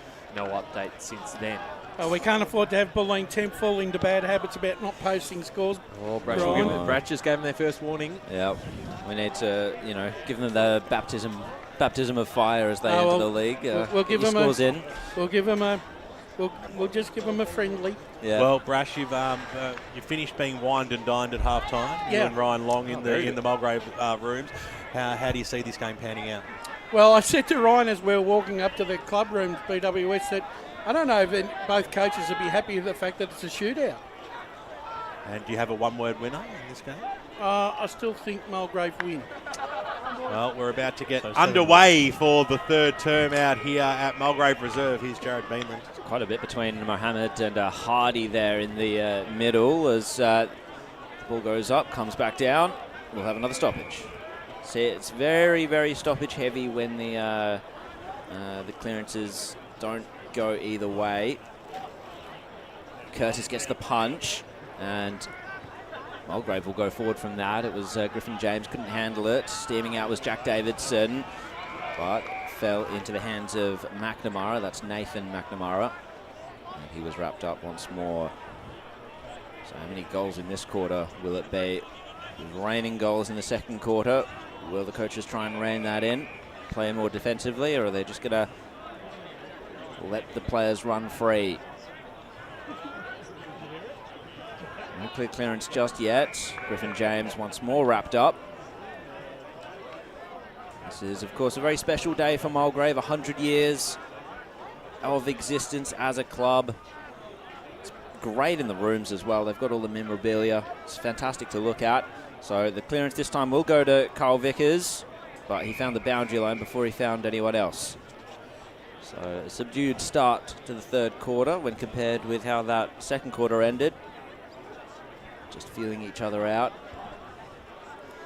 You're feeling a little underwhelmed, are you, Jared? Playstead this time gets the clearance. Intercept mark taken by Rauskas. So Rauskas, see if we can fire this one up a little bit. As the kick goes out towards the wing position. It was a 2-on-1 situation, but running through there was James. Kept the ball alive. Nicely done, James. On the left boot, goes inside forward. 50 over the back, went straight into the breadbasket of Roberts, who kicked 4 in the first half. Got dispossessed of the football. Kinsella was there to mop up the pieces. Kick out towards the James direction for Mulgrave. Couldn't pull the mark down. Players hit the deck, and the umpire comes in to bounce this one. Throw it up, I should say. Long gone the bounce. As he throws it up now. Playstead over the back there. Curtis did well. Got a good handy little knock on. Bit of a run for the football there. Kinsella hit the deck, wrapped it up like a teddy bear, and we'll hand it back to the umpire. Just inside the forward arc here for the Lions. What can they manufacture out of this stoppage? Another knockdown there to Curtis that time. A lot of players around this football. Tilliard trying to bust his way through. He's brought to the deck, and we'll have another bounce. I'm trying, Jared. I'm trying. Curtis. We'll get there, I'm sure. And Playstead for the little backhander that time. The Lions got the handball away. Sarkisian. Well, handball got away, and the umpire, like we see these days in the AFL, you only got a few seconds to get rid of it. So it'll be the Waverley Blues now. Chance from that defensive zone to kick it up towards the half-forward line. It was a beautiful kick too. Ruskus was in there, seeing it over. Baxter Lease, and over the boundary line she goes for a boundary throw-in. 3 minutes gone in the third quarter on the Bendigo Bank scoreboard. Still that 6-point buffer to the Waverley Blues. Back into play. It's 2nd versus 10th on the ladder. So fascinating, obviously, to see Waverley Blues up at half-time. Of course, a very even division, as we'll have another ball up there on the corner of the square. Good pressure applied by both teams at the moment. Who's going to be first to it? Plenty of hands, plenty of arms, plenty of limbs, and the umpire is forced to untangle the situation once more. Playstead and Curtis, as it's been for a lot of the day. Kinsella ended up with it. He's on hands and knees. Is it going to squeeze out? The umpire let it go. Gervasoni was the beneficiary of that one. So Dean now over to James. That's Braden James. Now Hardy sets himself, was under a little bit of pressure, got the kick into space. Leading up was Carter. Shrugs his man really well. Gets the handball to Griffin James, who's been lively early in this third quarter. Handed it out to Davidson. Carter kept running, kept it in front of him. McGowan was there, bouncing ball towards the top of the goal square, but over for just the one behind. It opens the scoring for the third quarter. Mulgrave 9-5-59, Waverley Blues 10-4-64. 4.5 minutes gone on the Bendigo Bank scoreboard. So, margin within a kick now. Kick goes out towards the wing position. Playstead was in the front spot. Handball over the top. They might be able to work themselves through the middle here, the Blues, if the ball just sits up for them. Kinsella hit the deck at the crucial stage. Handball out towards the Sarkisian direction, but Meyer was there. Copped one on the chops. And he's gone, and he gets a free kick. Takes place no time either. It was a beautiful kick up towards Harding, who went back with the flight. He'll receive the free kick because Curtis was there, but he didn't have eyes on the football. So it'll be a free kick going the way of Oscar Harding on the right boot. Kicks the ball inside forward, 50. Buzzer! He's just all class, Buzzer. He reads it so well. It was a difficult mark to take as well. He had a one-on-one contest, all right with each other, but he just used his strength to pull it in, Brash. Yeah, he did, and he's probably been him and Roberts have probably been the two key forwards that have made it really entertaining for us this afternoon. So, Nathan Buzzer right behind him here. He comes in, he'll kick from just over 40 metres, and he got a nasty hook on that one. And it'd be out of bounds if we were playing golf, but he kicked a point nonetheless, and the margin's back out to 6 on the Bendigo Bank scoreboard. 6 gone in the third term. Any scores around the grounds, Ryan? Well, I'm assuming it was read out at half-time, but just in case, Berwick leading ball, 5 straight, 30 to 2-1-13. That's a big surprise. We'll keep an eye on those other ones. Doncaster East still 4 points ahead of East Ringwood. Giddy up, Michael Rauskas to bring it back in. The target on the outer side for Mulgrave was able to take the mark. Down the line, Carter had to come over the top of McNamara, towing the line of Mulgrave, but Griffin James couldn't keep it in. Any more scores, Ryan? Down at the Bear Cave, it's still 6-point lead to the Basin, 64-58. Upper Frenchie Gully doing it comfortable, as I predicted, 68-39. Sylvan, Jared? Yeah, interesting, isn't it? I do rate the home ground advantage for sure. So back into play here. It's Mulgrave with the home ground advantage and the celebration advantage as well, if that's such a thing. Playstead, however, got the kick inside forward 50. O'Connell's having to fight for it on hands and knees. Oh, coming up with it was Fresher outside of the right. Didn't make the right contact and will be just the one behind. And an update at Warrandyte Reserve. They've skipped ahead a little further. Warrandyte 8-3-51 to 5-5-35 Churnside Park. Ruskus screaming for someone to present themselves. It's a neat little pass to Lunas through the middle of the ground. This is nice and direct now by the Lions. Mark taken by Davidson. Kick was smothered. It was a little bit lackadaisy in that instance, but it had Falloon there for a little bit of support. He wanted the 1-2, got ignored. Tilliard was there. He got dispossessed on the handball. Nicely done, Delahunty. Game 1 for the year, and he'll hand the ball back to the umpire, or he'll make the umpire pick it up, I should say. Little flick by Playstead over the top. Trying to go backwards to go forwards here, but breaking his way through there was Hardy. That was really good play. The little shepherd was perfect that time by Dean. It allowed the ball to go forward for Mulgrave. Little bit of a Shane Morn wrong and kept the ball in play, but for not too long as it goes over the boundary line and out of bounds. 50 metres out from the Mulgrave goals. Trailing this game by 7 points on the Bendigo Bank scoreboard. 8.5 gone in this third term. 66 clickety-click, plays 59. Try to bring the ball back in. It'll be McGowan. Playstead outworked him beautifully. Got boot to ball. Gained a valuable 20 metres or so. Came out nicely there. And now the kick goes down the wing position. Out in front. It's Ton Steele, who's been very quiet since starting the game. Off to a flyer as he kick goes inside forward 50. Strength at the back there. That was a fantastic mark taken by Falloon, who wastes no time either. He's got space on the outer side, and chasing after it and taking the mark there was Butcher. Butcher goes up towards the half-forward line. Now this is good transition of football. McGowan takes the mark. He wants to wind around on that familiar left and thump it every bit of 65 metres to the top of the goal square. It's still alive. Brilliant tackle, Gervasoni. The ball spilled loose. Little handball in the top of the square. They've got the numbers. They want to concede, don't they? And the free kick has been paid to Mulgrave. Holding the man. Holding the man free kick, going the way of Jack Davidson. Got rid of the football and then he got slung to the ground. So good spotting there by the umpire. He had lots of Mulgrave players screaming for that free kick as well. He was under a lot of pressure, but it was certainly there. Davidson to get his side to within 1 point out here. He comes in now. He will make no mistake until he does. I can't believe that. How do you miss a goal from 10 metres out directly in front? You just can't do that. That is unforgivable. But unfortunately for Mulgrave, they don't get the goal. They do get closer. Waverley Blues fans breathe a sigh of relief. Bendigo Bank scoreboard sees it a 6-point margin. 66 plays 60. Can't believe that. Yeah, never looked like it.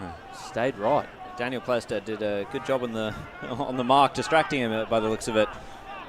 As Waverley Blues kick it in, it came to a contest. Vickers nearly took it away, but I think a free kick's been picked out.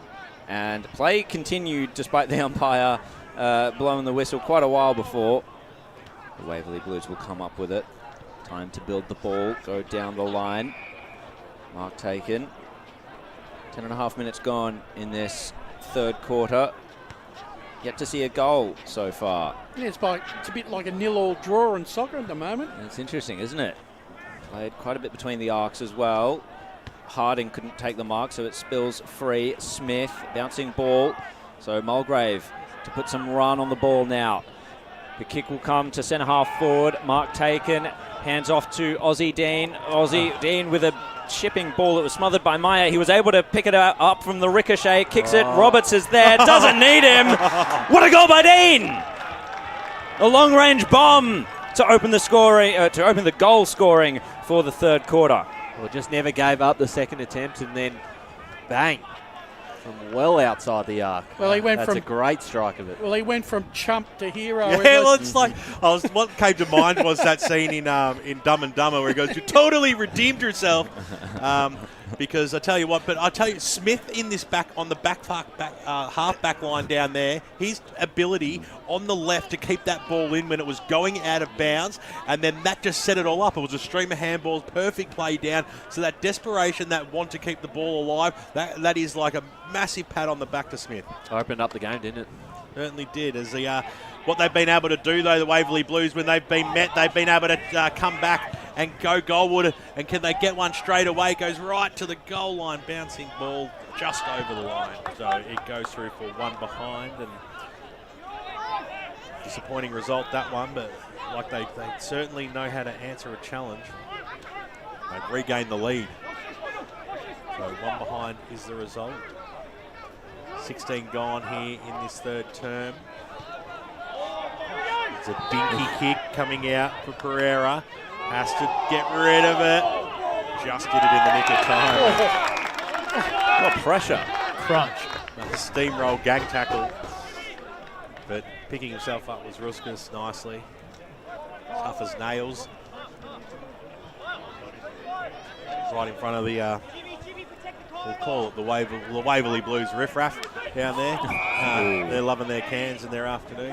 As it comes out as Sam Meyer. They won't mind being called that. They're all good guys down there.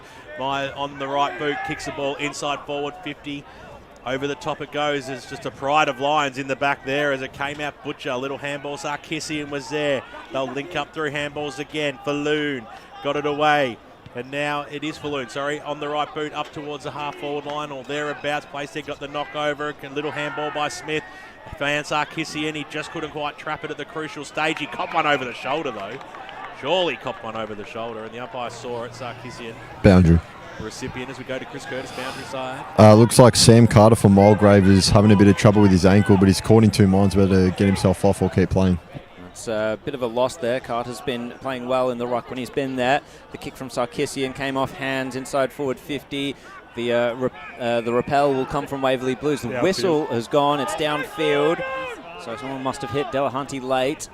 And now the Blues to load up once again. 2-on-1 inside forward 50. The man in front just got hands to it. And Waverley Blues, well, they found the handball out. There's a one-man out in the goal square, but it went too wide for him, and it's out on the full. Ruskus to bring it back in. Chris on the boundary line. Just to follow up on my last point, Sam Carter's now off with that left ankle complaint. So we'll see. We'll keep an eye on that and see if he continues to play any part in this game. Ruskus to take the kick in just over the head of his target. That was not good. Scooped up now by Harding. Smothered off the boot. Ashgar's going to have to go hard for this, but the boundary line beats both him and Duck. Another throw in.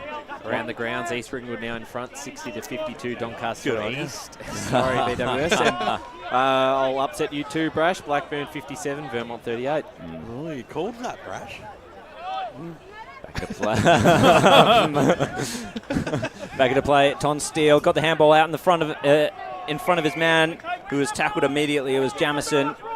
So a ball up right smack bang in the middle of Waverley Blues' forward 50.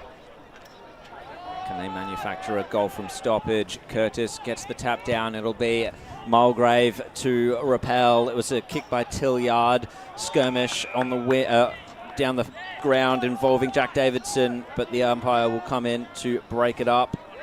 It's actually hard to know who's got the advantage. Yeah, really? It's back and forth, isn't it, this quarter?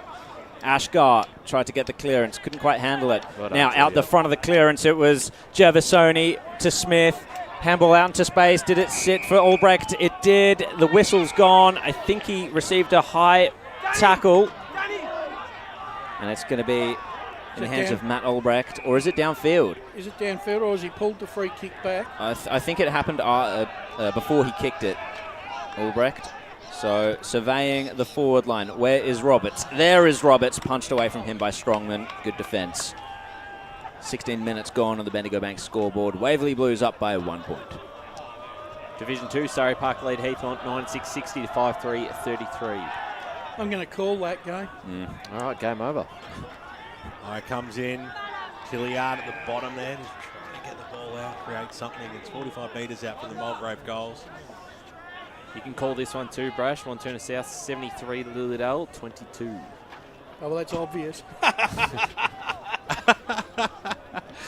The other side throws it out. Very well done. I like that. Sarkisian on the right boot. Up to the right. Whoa! Oh, easy umpire. And there was no whistle blade there. I thought he cocked one a little bit too high there. Harding. I said it was okay. Ball stayed alive. We've got to bounce at 7 metres out.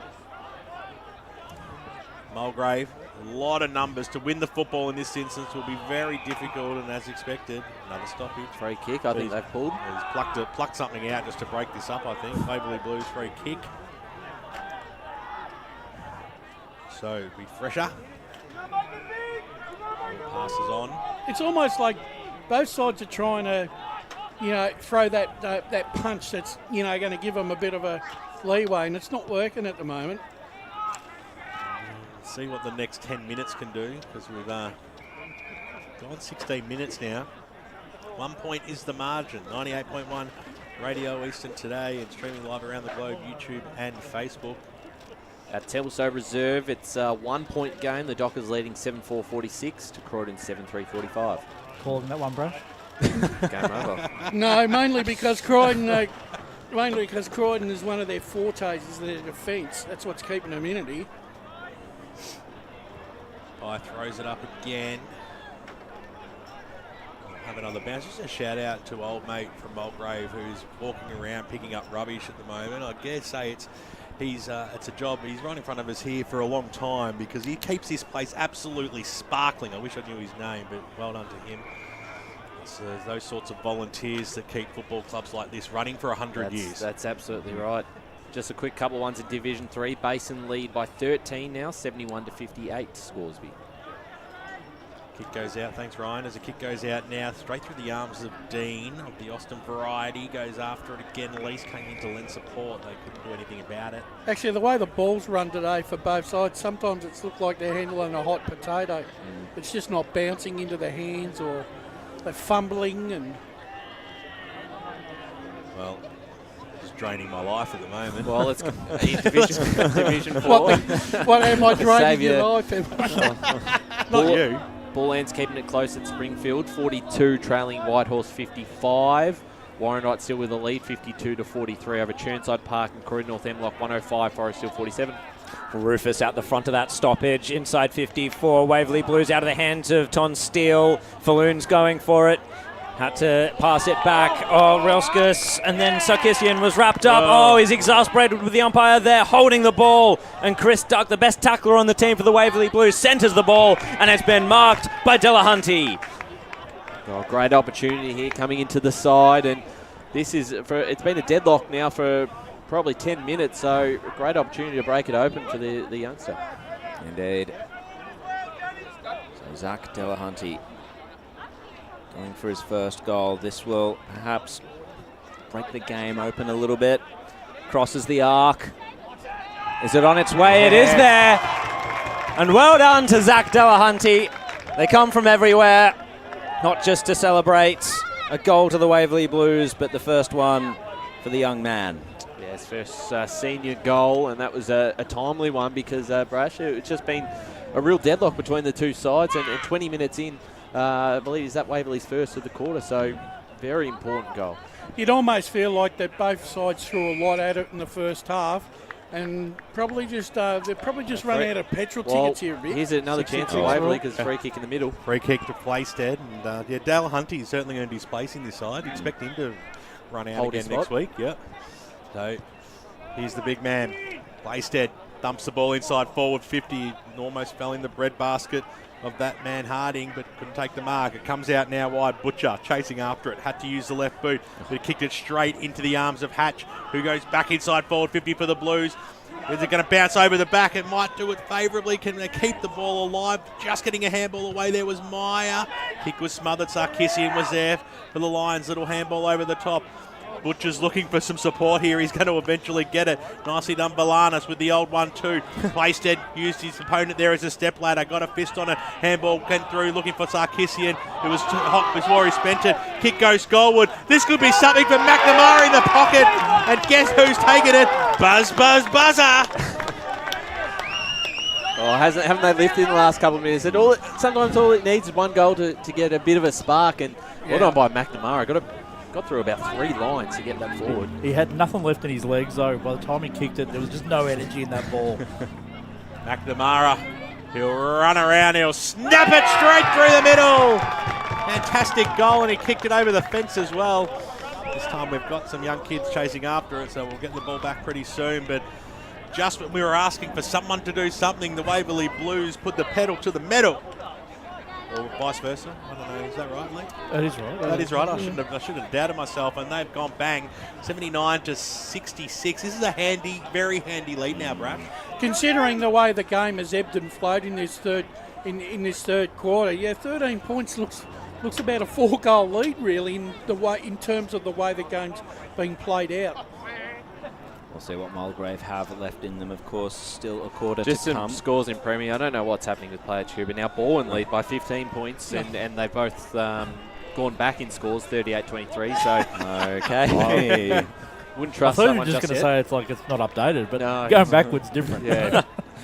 So Vickers with the clearance this time for the Blues. They go forward again. Good punch from behind there by Pereira. Tracking it is Meyer, just couldn't quite handle it. Has James for company. Harding couldn't handle it either. It is a Stacks on the near side. Also in Premier Division, Mitcham have cut the margin back to 20 points, 9-9-63 Noble Park, 6-7-43 Mitcham, and Rover leads South Croydon by 14, 55-41. Thank you very much, Ryan, for those all-important scores. Valanis ends up with it, handball through legs. Not handling it though, Mulgrave at the moment. We always know when Roval's up because Ray texts, and when he doesn't, we know that they're not winning. You're saying he's got a bit of tenant to him? real tenant-esque. Back we go. Good tap down there by Harding. Oh! Javasoni taken high quite clearly, and they didn't like that, did the Lions? They're growling at Oscar Harding. The umpire in to just break it up a little bit. So Javasoni will take the free kick, hands it off to the dasher, Valanis. Kicks it towards centre half forward, eyes to the sky. Down they come though. James is there, Valanis followed up his kick, and the Waverley Blues man buried in there will hold it there.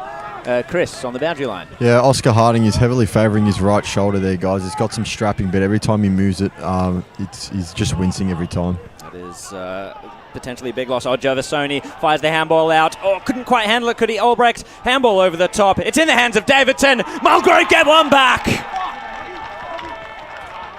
And so that's now back to a 7-point lead to the Waverley Blues. And Mulgrave just in the shadows of three-quarter time, clawing back a little bit of that score. It's a big moment from Javasoni too. That was a really good passage of play for the Lions, and I just have that feeling that they're just going to go down to the wire this one. This game, the way that's going. It's got all the hallmarks. Some scores around the ground. Park Orchard's now a 21-point lead over Norwood. Murrelbach 80 to Bayswater 21. Montrose 4 points behind Beaconsfield 58-62. Ball back in the middle here, Playstead, big knockout, but the Lions have the numbers, and it comes out. Here's Jervisoni, got the handball away. Valanis inside forward, 50! Fantastic mark taken by Carter. The big man McGowan, who was out in front. He's kicked one goal this afternoon. He's not looking to pass this one off. He wants to go back and get his side to within 1 point. Boundary. In the throes of three-quarter time as we cross boundary side to Chris Curtis. Just quickly, now that you mentioned in BWS, Sam Carter got that left ankle strapped up in his back out. Great to hear as McGowan comes in, kick from the paint of 50, left foot. Beautiful kick off the boot, straight over the goal umpire's head. And the Lions kick 2 in the last few minutes of this third term to answer the challenge. We're back to a 1-point ball game. We've had 4 goals in 5 minutes when it took basically 20 minutes to get a score. Work that one out. Been one of those games, hasn't it? It has. You just can't pick it, can you? Are they listening to the broadcast out there? If they are, then they'll be probably wondering what in the hell are we talking about. back into the middle we go. Siren probably not that far away. If we can hear it. If we can hear it. Well, I'll listen out for the whistle and pray that I know it's the right one. So out the front of the contest, it's going to come to the forward line for Waverley Blues. Braden James did well to trap it. And there's Griffin James with the outlet kick, running back onto it. However, this is Kinsella, has time and space to work the option towards the corridor. It's Ryan McNamara, did some very good work earlier on with that kick to buzzer. What's he got in him now? He's going to kick to the contest at the top of the goal square, but the intercept mark was well taken for Mulgrave. Oh, that was not a great kick. Jamison nearly got in the way. It spilled out the back. Myers run onto it. He's got some dash about him. Kept it in. Oh, onto the right. That was always too narrow. Bugger indeed. And just the 1 point to the Waverley Blues. They now go 2 points up against Mulgrave as we are 27 minutes into this quarter. Well, put it this way, I don't think we're any closer to knowing who's going to win this game. Because it's like investing in Tats Lotto. Which is? Which is, you're not going to win. Kick goes up towards the wing position. Pack flies right in front of us here in the broadcast position. We like hearing the thuds, the thumps. Crowd getting right behind this, as you would expect. Fantastic game out here. Can't be too long left in this third term. It's a 2-point margin to the Waverley Blues. Been close all day. The Blues have generally held sway though. Oftentimes oftentimes a little bit of a gap. Mulgrave, wouldn't they love to get themselves in front at three-quarter time as the car horn sounds to announce three-quarter time. I think it's a ground somewhere down the road. And it's three-quarter time out here, a 2-point margin, 12-8-80 the Waverley Blues, and the Mulgrave Lions, 12-6-78. This is going to go right down to the wire. You've just got that feeling.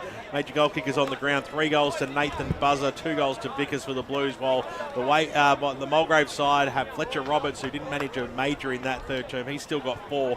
Austin Dean with 2. Hope you're enjoying the broadcast today on 98.1 Radio Eastern and streaming live around the globe on YouTube and Facebook. 30 minutes of classic football coming up right after the break in Mulgrave's 100th year celebration game.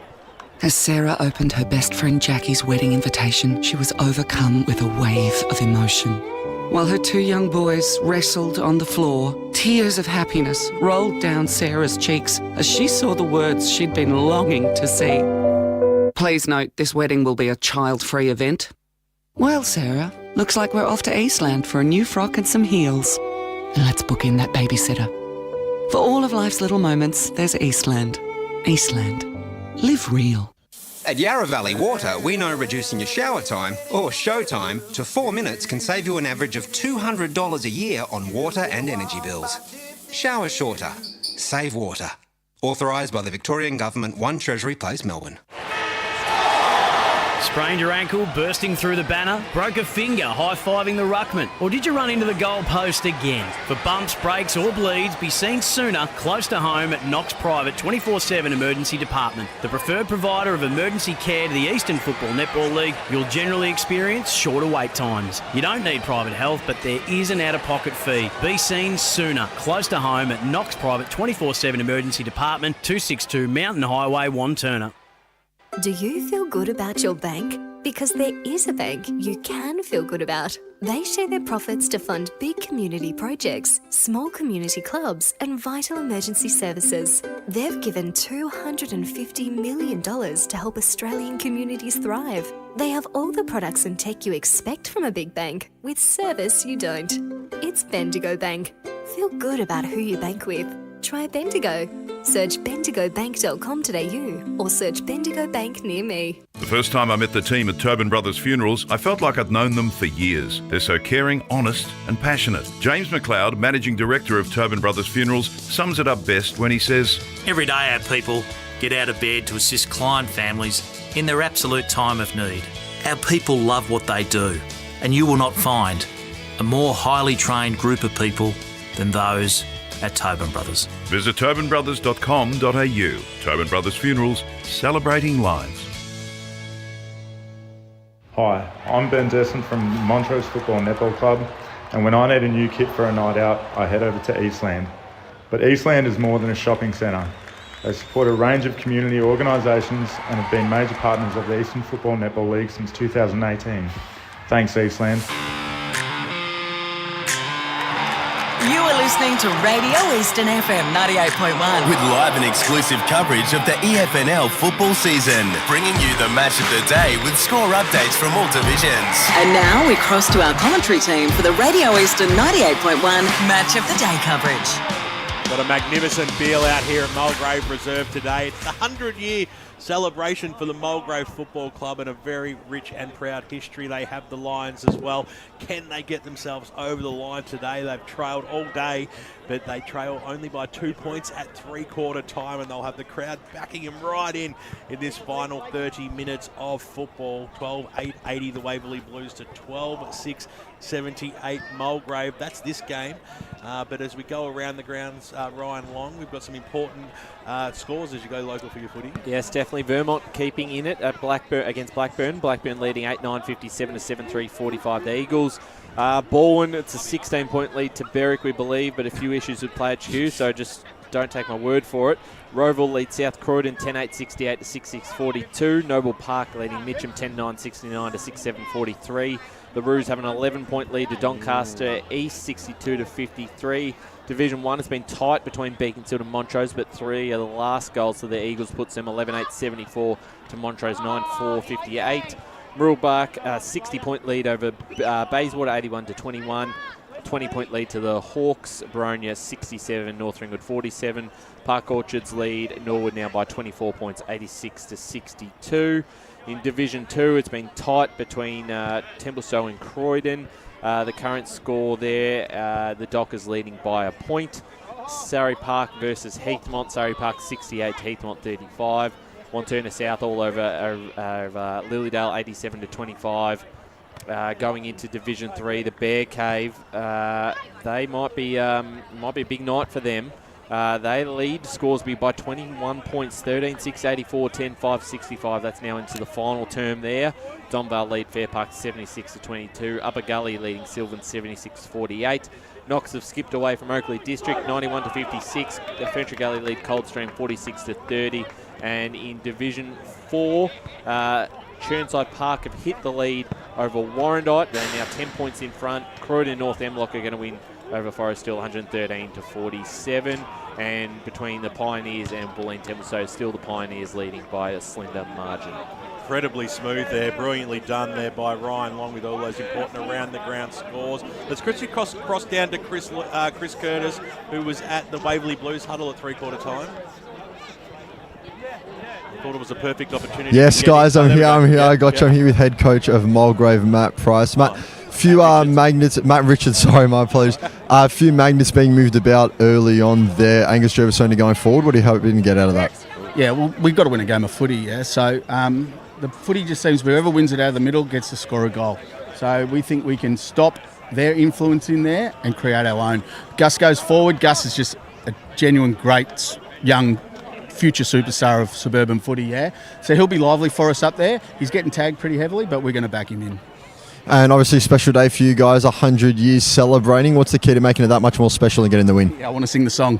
Thank you very much, Coach. Special luck. Win the game.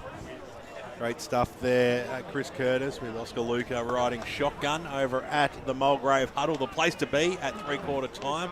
Basically the whole ground went out there. But the Waverley Blues, they have got their new attitude. They've left everything in the past. We've heard that from the senior coach. And now it is Jared Beanland to bring us home with the final quarter. So here we go. Placed at V. Curtis in the ruck. No clear clearances. Griffin James was the one to lay the tackle on Meyer. Back into the hands of the umpire. We'll go again. Out from that clearance was Tilliard. Bouncing ball and now into the hands of Fresh. He was tackled but got it off to Gassara. Was able to find a man in space. It was Meyer. The handball out in front was a handy one. And Waverley Blues will march forward and steal out in front. Great mark. That was a very good mark by him. He's not backing himself to kick the goal. He's seen an option in the pocket. And yet another mark inside forward 50 for Vickers. One thing you'll say about Vickers, right, he may be small in stature, but he certainly knows how to outmaneuver his his fellow player in a contest. He's smart. He's a very smart footballer. Yeah, you can see why he's on a list. Will he go the traditional drop punt here, or will he swing around for a snap? Drop punt, I think. Drop punt, I think he'll go the straight one. He's a right footer. Set up for the drop punt. Yeah, no boo, no BWS, I'm afraid for you.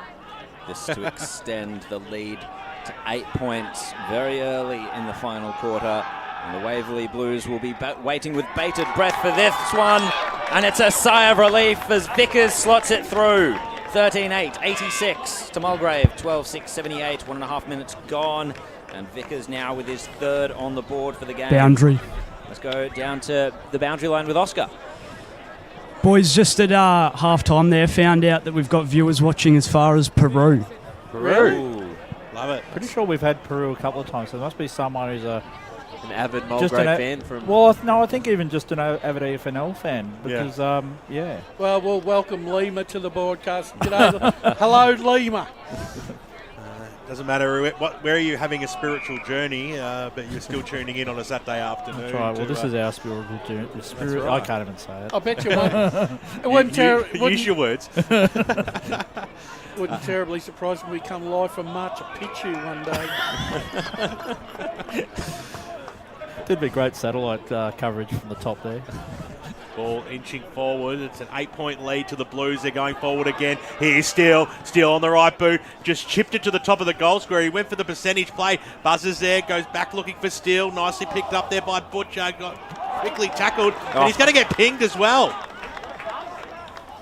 Oh, he's got the free kick, has he? Yes, he has. Yep. It's not the free kick to Butcher. It's he got pinged. Yeah, Mohammed's.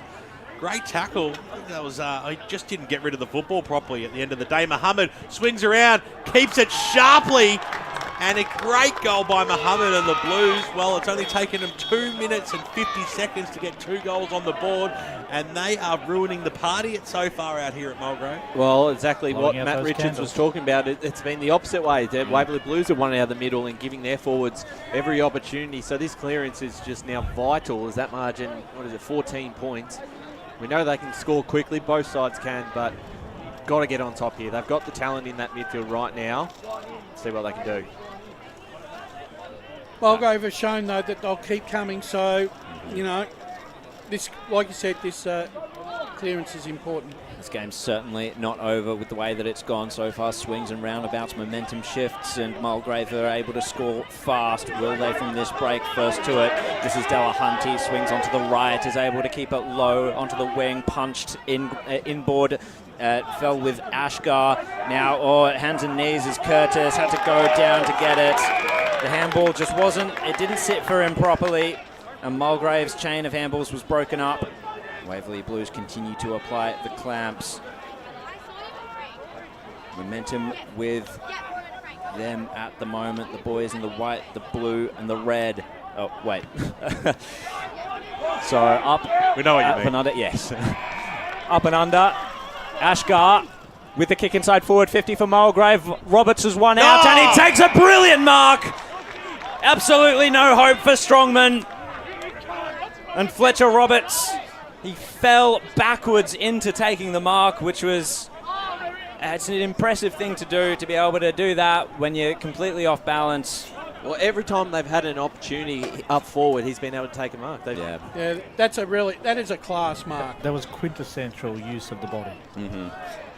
Fletcher Roberts for his 5th on the day. A lot rests on his shoulders, and a lot of that is wresting control of the game back from Waverley Blues, and he's done just that with his 5th. Mulgrave land a hit. And arguably, maybe he's been their best player because, there's been patches where we haven't seen him, but every time he's been there, he's done what he's had to do. He's been straight in front of goal and just keeping them alive. If they win the game, he's the game winner. Yeah, he is. Yeah. He's the difference. Well, margin reduced to 8 points. I got a feeling we are heading for a grandstand finish here. I can feel it in my bones. Yeah, just lubricating because it's going to get loud here in the caravan at some point. I can tell you that right now. As the Blues, they'll want the quick answer. They've done well. Strong tackle by Carter. He's going to be rewarded as well. Obviously not affected by that ankle injury there, Carter. So Carter goes inside forward. 50, and the man of the moment, McGowan. Couldn't quite take the mark. Paddled out in front of himself, McNamara. Picked up by McGowan on the left boot. An up and under kick. It might just fall straight down the throat there. Mulgrave had the players. They had the support. Davidson came in. He was quickly wrapped up by Rufus. And we will have a ball up. Davidson did well there, Brash, because he didn't control that footy. They were gone. They were out. You can see what Albrecht was trying to do there, but he just couldn't keep any momentum on the football itself. Quickly came down to Duck. Slammed it on his boot and he kicked it out towards the wing position using his body very nicely. There was Harding. Little handball over the top, but it was putting O'Connell under a lot of pressure. And he's paid holding the ball, which was pretty stiff. But the right place to do it too, right in front of the Mulgrave faithful. As kick goes now inside forward 50. Who's going to be the flyer over the back? Roberts couldn't quite pull it down. It was a good smother. Ashker was in there. He played for the free kick. The umpire didn't want a bar of it. It came out to Duck, who swung around on the right boot, kicked it up towards the wing position, and it was nicely done. It was nicely played by his teammate in Oscar Harding to double fist the ball over the boundary line. It's going to be some tired boys tonight after this game.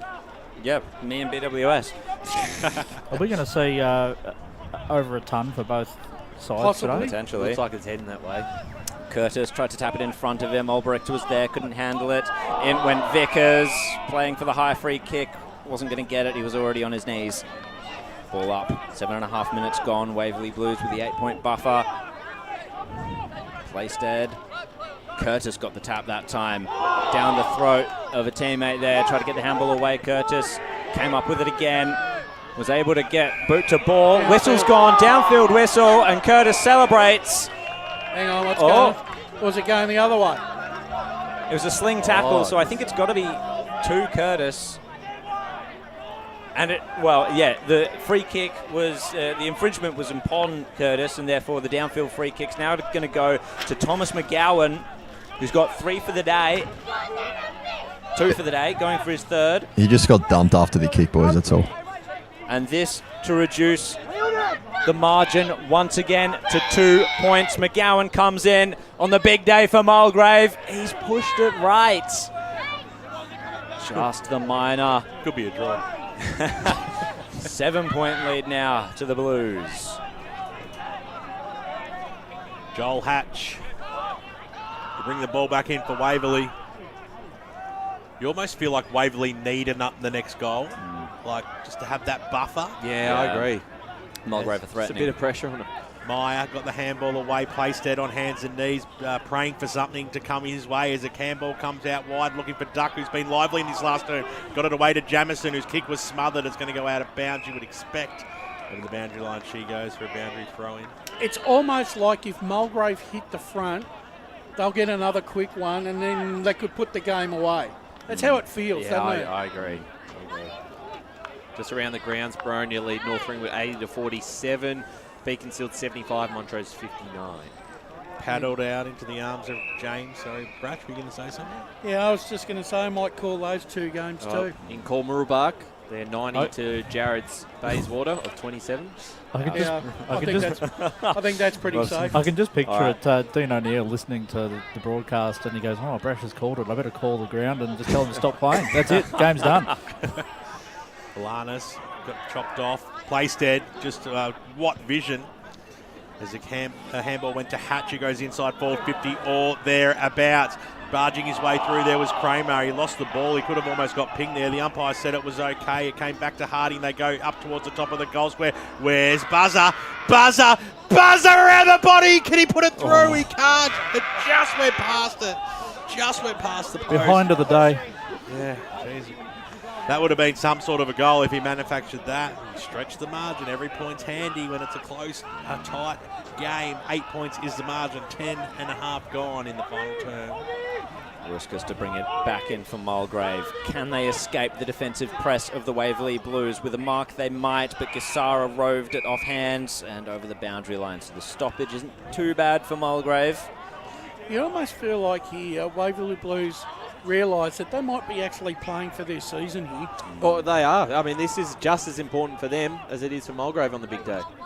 So Playstead got the punch forward. It was a handy one. Meyer tried to track it. In goes Tilliard. That was very good.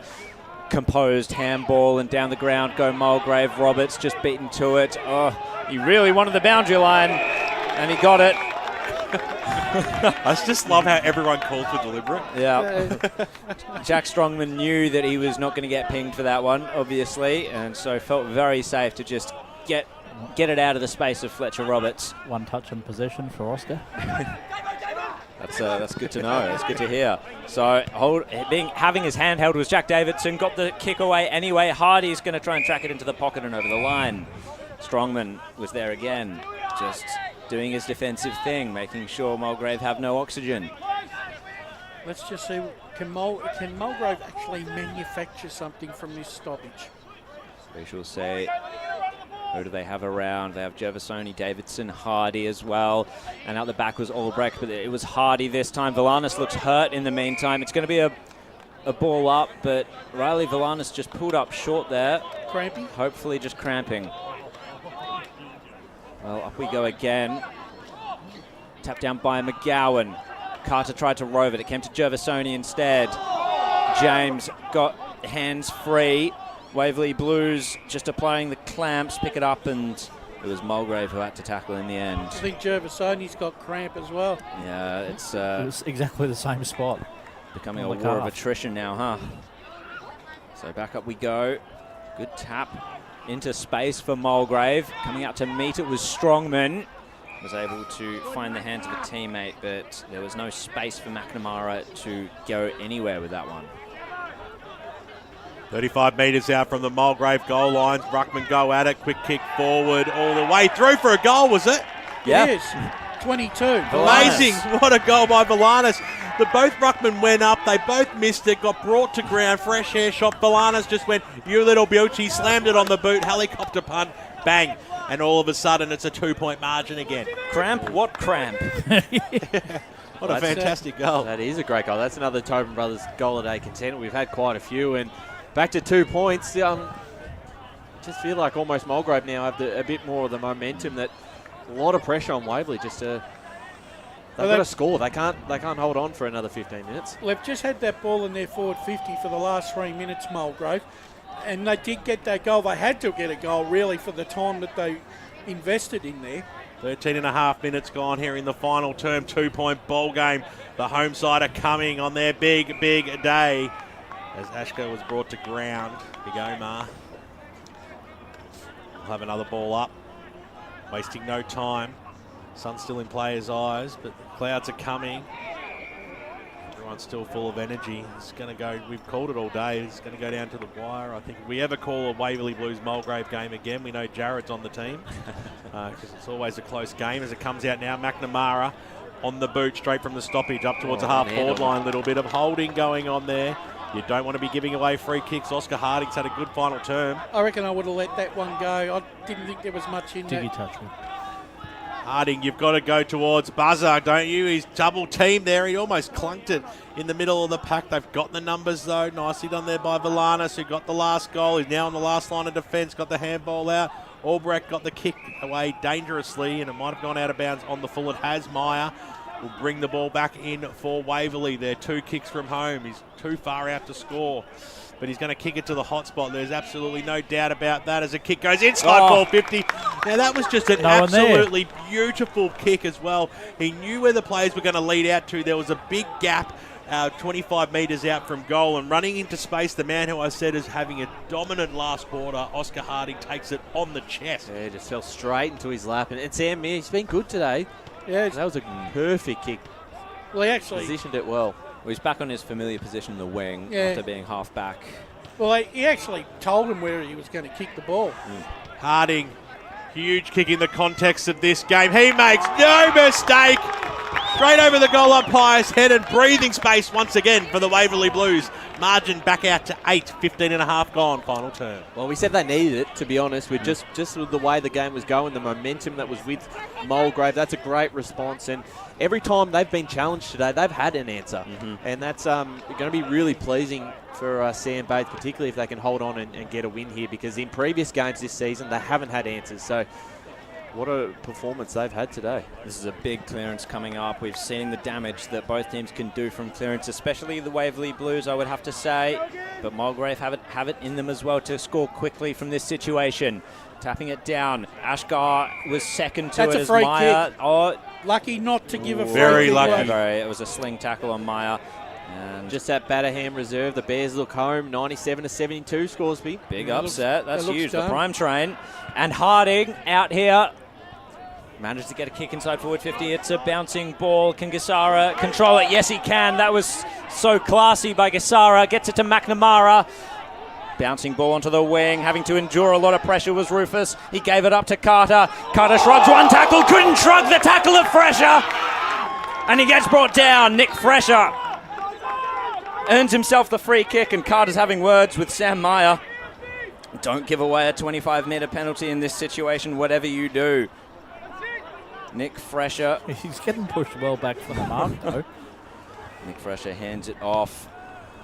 Kick down the line for the Waverley Blues. It's going to go into the pocket. High hands in that context. It was Rauskas, but his kick was intercepted. The kick came from Meyer, I believe, towards the goal, but it was a very low percentage play. But the Waverley Blues cracked the ton. They're at 15-10, 100 to Mulgrave 14-7, 91, 17 minutes gone on the Bendigo Bank scoreboard. What do Mulgrave do? Do they roll the dice and push Roberts up the ground to see if he can clunk a mark at centre forward, kick a big goal? Yeah, you might need to. Rauskas goes looking for Ashgar. It was a dangerous kick, but it might work out okay towards the middle of the ground. Hardy was in there, quickly wrapped up in a strong tackle by Rufus and co. I think one of the things that Sam Bates will be happy about today is the tackling pressure from his side. Knocked down this time. It looked like the Lions have the numbers. Free kick going the way of the Lions. This time against Kinsella for a little push in the back. And it'll go the way of Valanis, who got the quick handball away. They'll drive the ball inside forward. 50 the Lions. And if you go down the guts, it's the most direct route to goal. And now all of a sudden, in the space of 2 possessions, McGowan is going to have a shot for his third. So McGowan, he's wasting no time either. Sorry, Brash, you will stick with him here as he's going to have a big run up. Goes Goldwood. Will he keep this one in? No, he pushed it to the right-hand side, which is a big let-off. You heard the across the ground. 92 plays 100 on the Bendigo Bank scoreboard. 18 and a half minutes gone in this final term. Still plenty of time. Yeah. There is. I reckon there's at least 10 minutes left in this game still.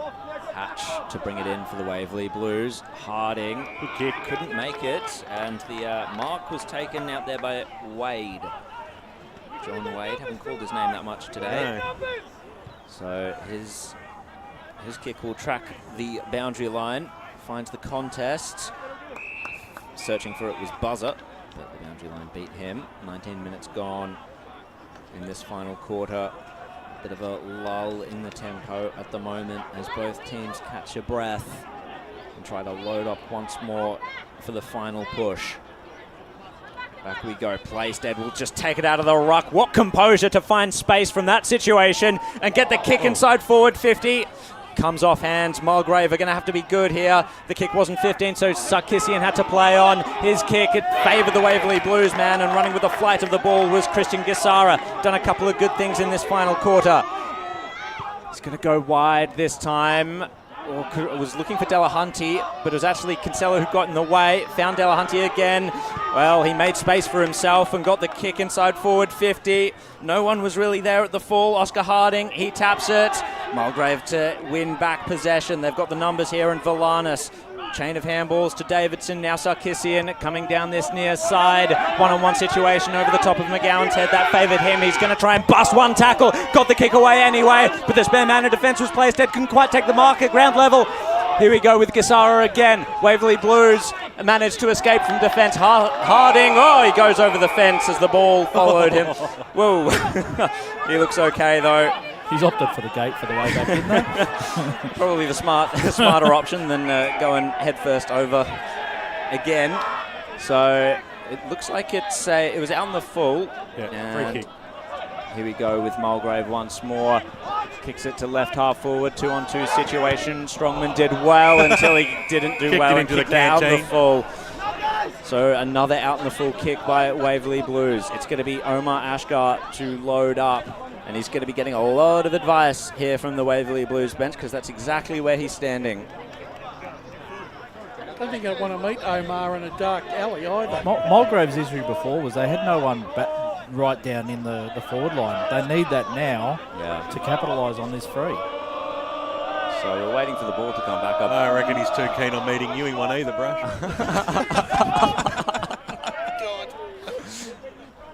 So here we go. Omar Ashgar to load up. He's about 70 metres from home. So goes the short chipping inboard option to Baxter Lease. And suddenly the tempo has slowed down as Waverley Blues have been able to set up their defence. He sees an option he likes. Over the top they all go. Handball over the head of McGowan. Punched by the Waverley Blues defence. And Braden James couldn't. Brush is here. They might pay it. Back into play in the forward line for Mulgrave. 22 minutes gone. They still have an 8-point deficit to make up. They're doing the attacking at the moment. Playstead nearly wrenched it free, but it's going to end up with another ball up. I actually can't remember a Saturday afternoon where I felt entertained. Wow. It's been a wonderful afternoon. I've enjoyed every minute of it. It's been great. Knocked down that time by Playstead to McNamara. Good game. It's been a really good game, this. It has. High throws it up. Playstead had the front spot. He'll go after it again. Just keep working it forward. Coming through there, Delahunty. They seem to have the answers, don't they, Jared Waverley? They keep coming. They're not resting on their laurels. Yeah, it's impressive. They'll get the clearing kick too, and a thumping ball. It might bounce favourably for them, but the Lions look to have the numbers down there. Lease was there, but it got taken away by him. Snap around the body, inside forward 50. Now a racing shoot. It might sit up here for Fresher! You little beauty! The Waverley Blues from half-back right down the guts, and Fresher, he might just have put the icing on the cake out here at Mulgrave Reserve. But there is still time for the Lions to bounce back. We know we've seen quick goals come back in quick succession, but Fresher, magnificent poise. He was calm in a hot situation, and what a vital goal that is, margin 14 points. Yeah, what a one-on-one contest, and very nicely done. And this is going to be just huge, this centre clearance. If Waverley win this clearance, that's it. Next goal wins So it. if Mulgrave can get a quick Boundary. one, we saw it happen multiple times. Chris on the boundary. Just quickly, you think it was a Waverley Blues home game with the amount of noise the fans are making down here at ground level? They've travelled well today, haven't they? Massively travelled. Great support. Waverley Blues, they are a couple of minutes away from a huge win this season to perhaps kickstart it. Mulgrave are going to do their best to stop that from happening. Mark's being taken down the ground by Gervasoni, looking for the handball option, not there. So the kick's going to come to Roberts over the top. Oh, he's taken the mark. He could have stolen it. The umpire didn't pay it, so it spilled out to Villanis. And Dean has taken the mark. Go back quickly and kick it. He has to put it go through. very quickly now, Aussie Dean. That was almost like Lux of Fortune, wasn't it? The way that ball just fell into Hunt's hand. That was incredible. So Dean goes back and he slotted it. Of course he has. There's another twist, another turn in this game. And Aussie Dean gets his third. 8 points is still time. And the crowd go absolutely wild with anticipation here. Was that sarcastic? Yeah, I didn't hear much from the crowd, to be honest. Well, the Mulgrave faithful are down the other end of the ground at the moment, so... Yeah, we're in Waverley Blue land. Correct. Yeah. Waverley territory. So, another climax in this game. Back to 8 points. Let's just pretend the last minute didn't happen. Both sides kicking a quick goal each as the umpire throws it up. Fresh air shot once again. Bogan Ruckman. 4 goals to 3 in this quarter for Waverley Blues. 106 plays 98. entertaining, high-scoring affair today. We love it at local level. Tilliard from the stoppage kicks it inside forward, 50 or thereabouts. Couldn't quite take the mark there. Was Carter. He had some support though. Here's Ashka, who just ran straight into. Got a free kick, which is absolute rubbish. He headbutted him. Oh, you wouldn't even give him a logie. As it comes in now, it's nicely done there by Meyer. Got the handball back. Now they have to squeeze it out of that danger zone. The Blues kick it out to some space, and now a foot race does ensue out there. Ruskas was in there, got the little paddle on, and now a chance for the Mulgrave side to go forward again. The kick goes towards the top of the goal square, but it's all Waverley. It's all Waverley. Playstead takes the mark in the last line of defence. It's exactly where you want a big man in this situation. Been huge today, Dan Playstead. Yeah. Well done. Absolutely love him. So Playstead, he'll suck up as much clock as he possibly can. Kicks it up towards the half back line. What a fly there by Butcher. He couldn't quite pull it down. Ball goes over the boundary line right in front of us here in the broadcast position. Come on, guys. This is fantastic. Umpire about to bring the ball back into play. Trying to get the crowd up there. We are in for a fiery few last minutes. Playstead took it out of the ruck, bouncing ball though. Hardy was well positioned, got it to Lees. Where's Roberts in the goal square, or is it just going to be Lees? The touch by Strongman. What a goal-saving moment by Jack Strongman. That's desperation. I don't want to bag it, but that was a terrible shepherd. That should have been that. There was a lot of opportunity to shepherd that ball through, but they went back with the fly. It just, could have been done better. I think Roberts was in two minds as to whether or not to go for the mark or shepherd it through, unfortunately. It's going to come straight back, however. McGowan's taken the mark. He's just given it straight up to McNamara. That might do it. Waverley Blues now look to slow things down. Play the clock. They probably had a little bit more time than they thought. Yeah. Just rushed it. Bad luck there for Baxter Lees.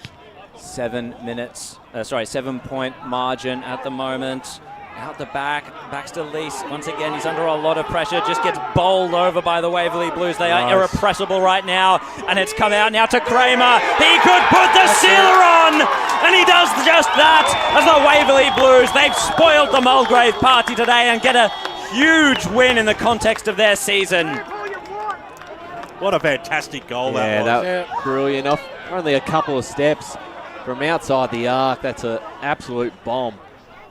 They needed this win, didn't they, Brash? They did. And the funny thing is, Kramer probably has hardly touched the ball, and now he's going to be a hero. Fantastic goal. Just the pressure were under in that last 1 to 2 minutes. Yeah. Ball hovering around that half-forward line for Mulgrave. It's crossed down boundary side. Guys, I'm standing here next to Oscar trying to explain what we're doing post-game. We can't hear ourselves talk 5 metres from each other because of the crowd behind us. Yeah, it's an amazing atmosphere. Playstead, little kick off the ground that time. Came out Tilliard. There's probably not enough time now for Mulgrave. Gav Casey will have a tear in his eye this afternoon. Is the umpire about to restart this one? Yeah, he'll take a trip down Sentimental Road. Will they have Case?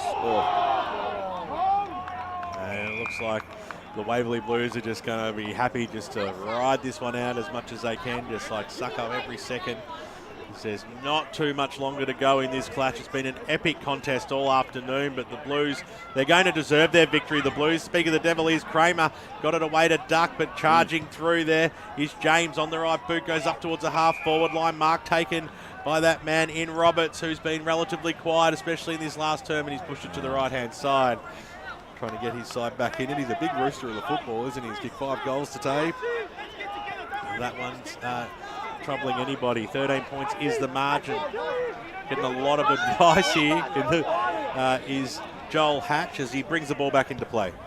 Joel Hatch kicks it onto the outer side. Up goes Playstead. Couldn't take the mark. Fresher was at ground level. Mulgrave, they've got to try everything right now, so it's Valanis. Oh, great intercept by Kramer again. He's come to life in the past 5 minutes. Ashgar had to lay the tackle.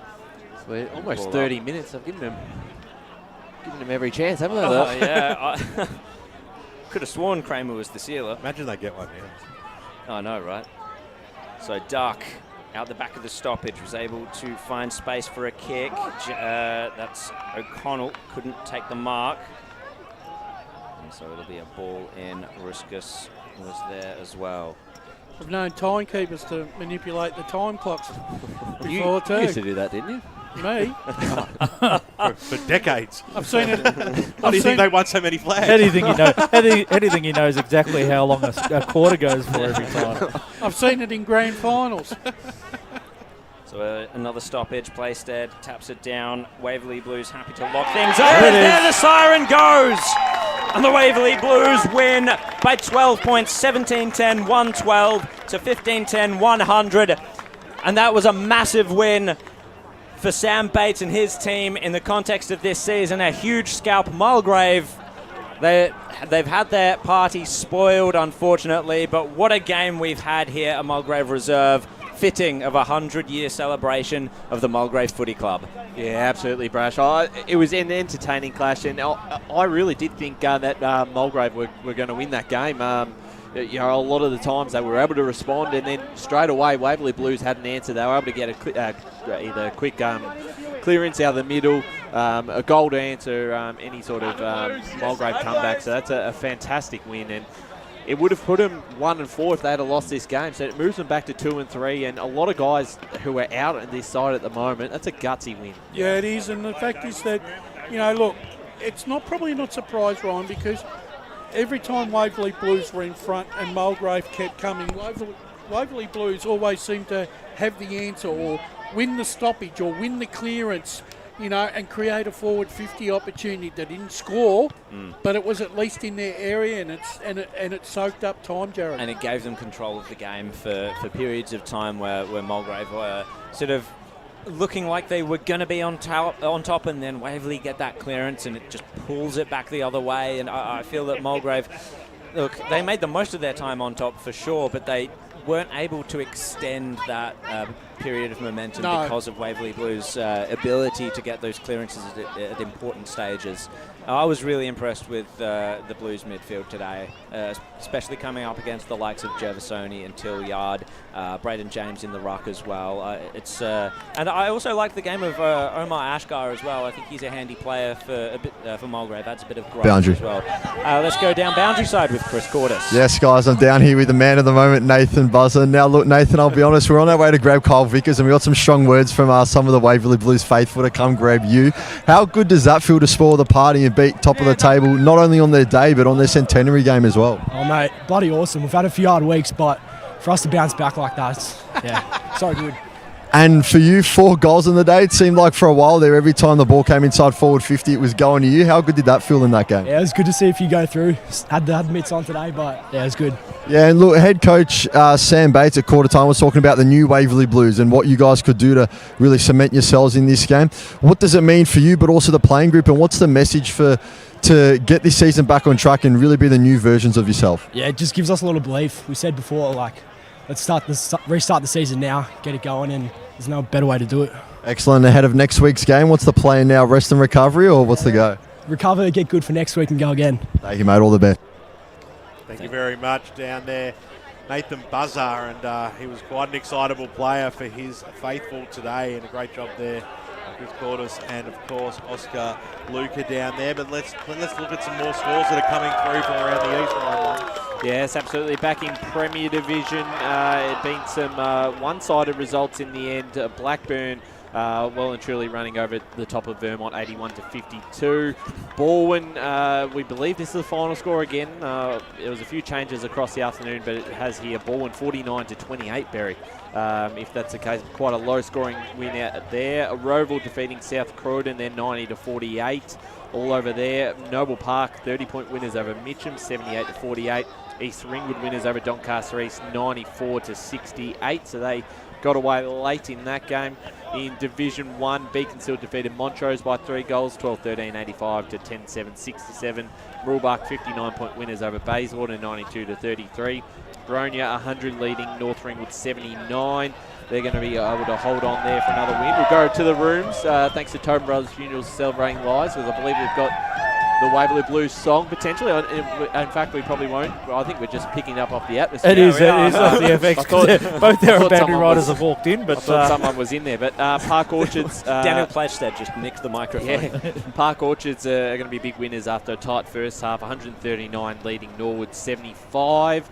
Moving into Division 2, of course, this game along with some others. Templestowe 21-point winners over Croydon 82-61. Heathmont came back a little bit, but they still trailed by 25 points. Surrey Park 77 to the Jets 52. Montana South 52-point winners over Lilydale 103-51. Ringwood and Eastfield is a night game, so you're more than welcome to head out there to Jubilee Park tonight if you're not done with local footy. And say hi to Brash, he'll be out there. Brash will be No, there. Spider's deputising for us tonight. Yes, that's true. Donvale 99-point winners over Fair Park 135-36.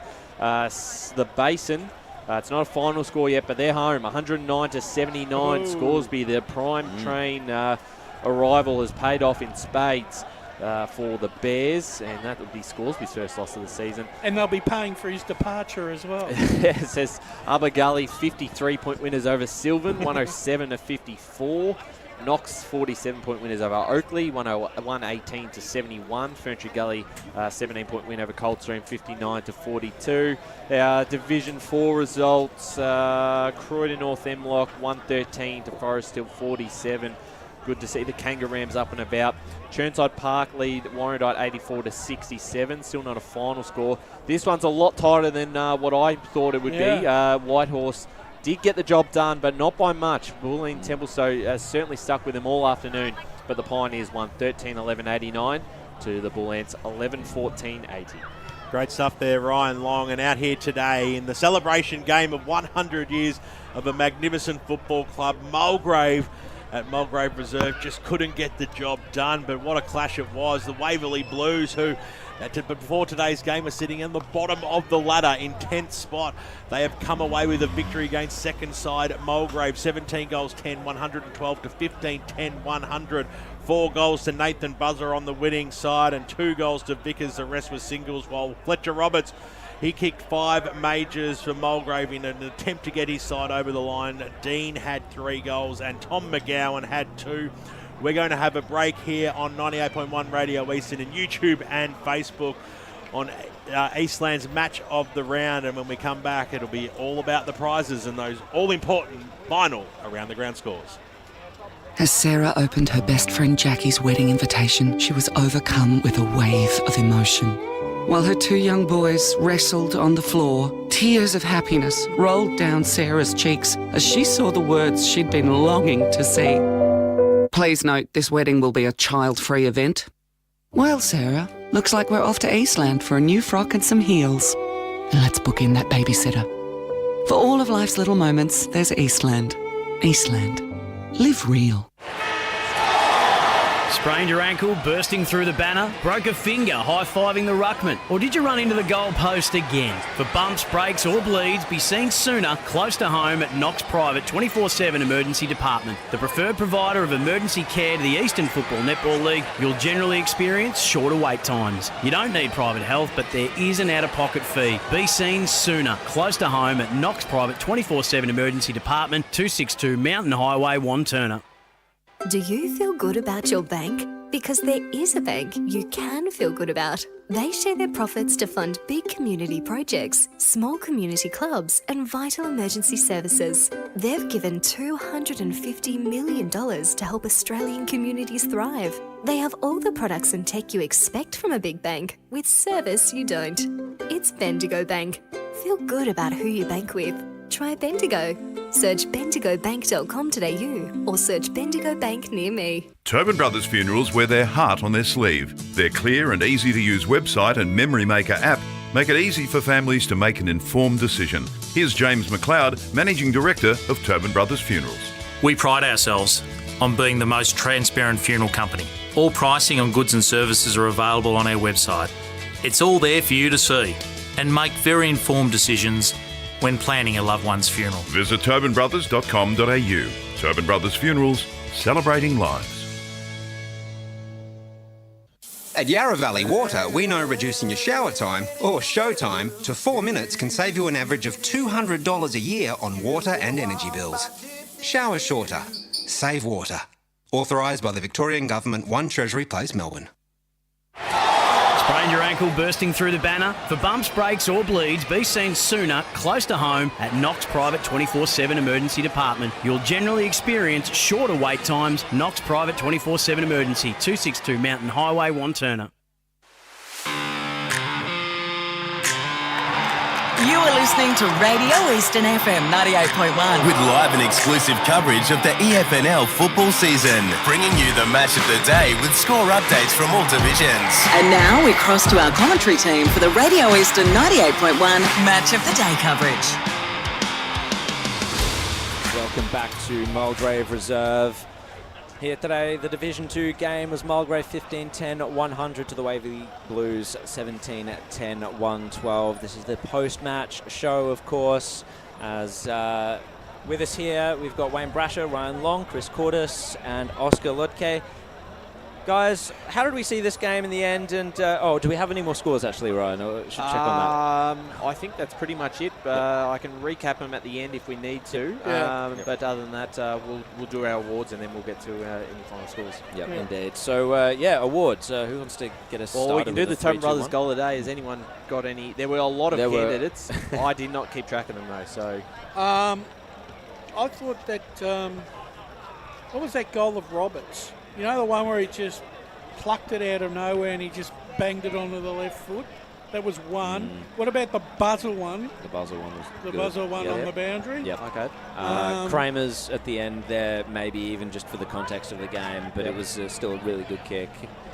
Look, there wasn't a stand-out goal, was there? Well, I thought there was about, I don't know, they're all good. Like, there wasn't like one clear one. Maybe we'll give it a... come back to that? Yeah, perhaps. All right, let's maybe we'll call it a bye. What, so you can take home the award yourself? No, just hold it over to the next week. We just couldn't decide. In a game with 32 goals, we couldn't pick one. No, look, it was hard. There wasn't, there really wasn't a real stand-out goal, but there were some very interesting ones. Let's give it to the one at the end, the sealer. The Kramer one? Yeah, sounds good.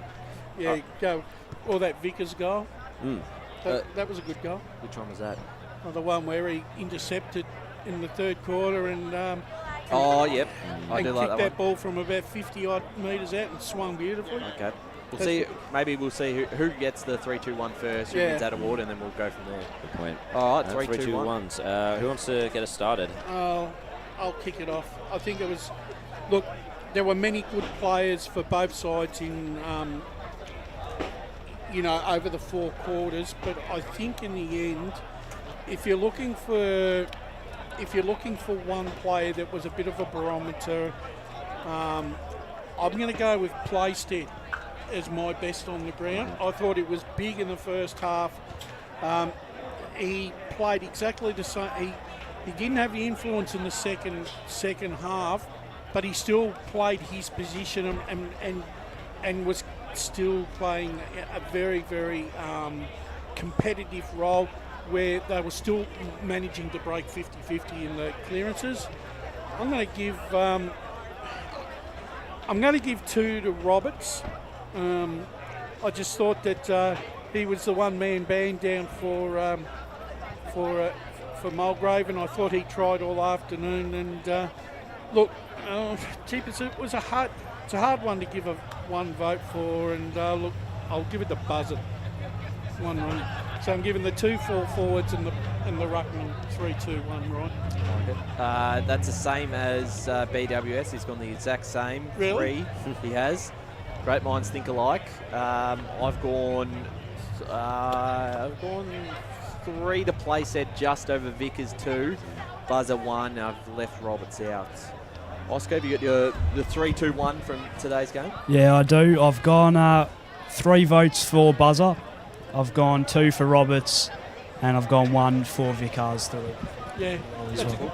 Good call. And I believe Chris is keeping tally. Yeah, well, out on mine, I've got 3 for Kyle Vickers. I thought it was very good today. 2 for Nathan Buzzer, and I think it would have been a bit stiff to not give Fletcher Roberts a vote, so I've given him 1. Give me a second to tally them up. Is that all of them? I've got mine to give. Daniel Plaisted is definitely getting the 3 for me. I got to say, Carl Vickers was very active around the ground and not just with the goals today. So he's got my 2. And I actually really liked the game of Nick Fresher. I feel like he was quite a presence throughout a lot of the contests. Moved into the midfield a bit, did some clearance work, and I think he played a good game.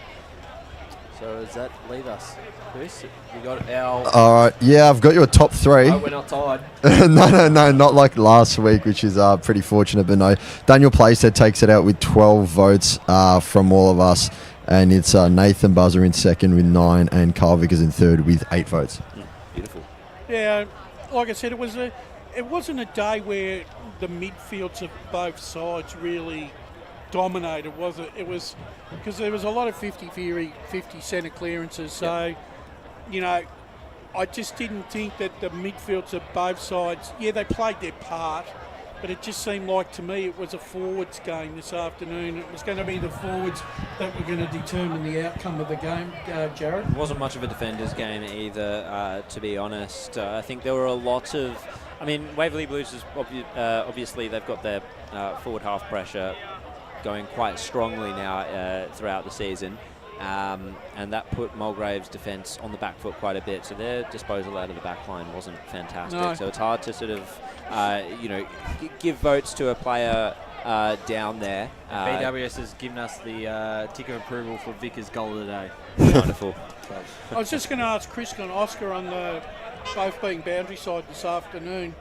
Do you think both coaches, even though they were happy to hit the scoreboard, do they still have a cause for concern, the fact that they've both conceded 100 points? I think you've got a point to what you're saying, Brush, definitely, but I think it was just kind of the way the game panned out. I think they were both happy to, given what we heard from each coach at the quarter time and 3/4 time huddles, they both seemed very happy to take the game on. It was actually at quarter time, Sam Bates from Waverley Blues actually said it's not an uncontested mark game yet, but it might get there. So I think both coaches were very willing to back in their play styles and let the game open up a bit. And I think that's why the score might have ballooned out a bit. But also just in that 4th quarter, that was obviously very back and forth. I mean, the speech Matt Richards gave to his team probably had me ready to pull on a Mulgrave jumper and get out there myself. I was ready to go, but obviously there is a bit of concern given they both conceded triple digits, but I think if you look at the game as a whole, it paints a much calmer picture. What do you think, Oscar? How did you think the game played out between the two sides? Did you, at the end of the day, does 2 goals actually justify the result? Yeah, look, I think, just touching on what you said before, I think the coaches weren't too concerned about obviously giving up that many points and conceding that much, mainly in the huddle at quarter time. The main concern seemed to just be the way they were using the ball, especially from Mulgrave's point of view, and not turning the ball over too much. And I think they did a good job to settle that down in the through the rest of the game. What do you reckon, Ryan? Yeah, I thought they did certainly improve after quarter time, and I honestly really just had that feeling.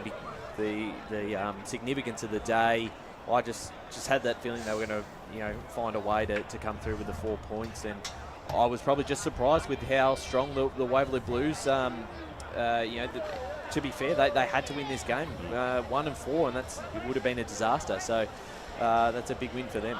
Well, and once again, we all agree this once again, creates the vagaries of trying to tip a winner in Division 2. Yeah, it's hard. Jared, it's typical Division 2 game. It is. I think it's very good that the game ended still quite close. Waverley Blues are very good. They let it all major breaks, but they were challenged a lot, and it was really encouraging for them to see this young side stand up. So I think that a 2-goal margin probably paints a better story for them than if they would have just run over the top of Mulgrave and deny people the chance to say, Mulgrave maybe just ran out of legs or something like that. They really fought for this game and they really deserved that win. You're right, Chris, because there are games that we've watched over the years, right, where one side's kicked 140, 150 points and the other side's kicked 100 or 106, and you thought, gee, that's a high-scoring game. You know, how can the other side kick 100 and you kick 150?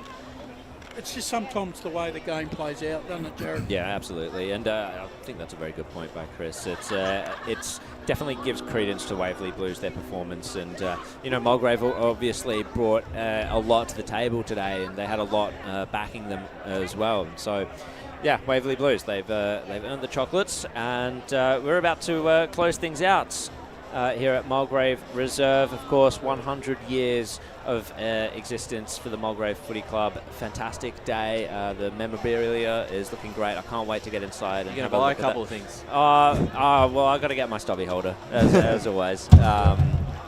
But yeah, thank you so much for joining us on Eastern FM 98.1 and the Facebook and YouTube streams. My name was Jared Beanland. I was commentating alongside BWS, who had to jet off, of course. So thanks to Ben Warren Smith. Wayne Brasher, thank you very much. Thank you, Jared.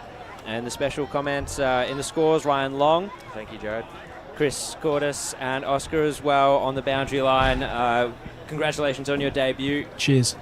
Chris, well done to you as well, mate. Thank you. Good as always. It was Mulgrave 15-10-100, losing out to Waverley Blues 17-10-112. Important win for the Blues in the context of the season. So long. That's all right.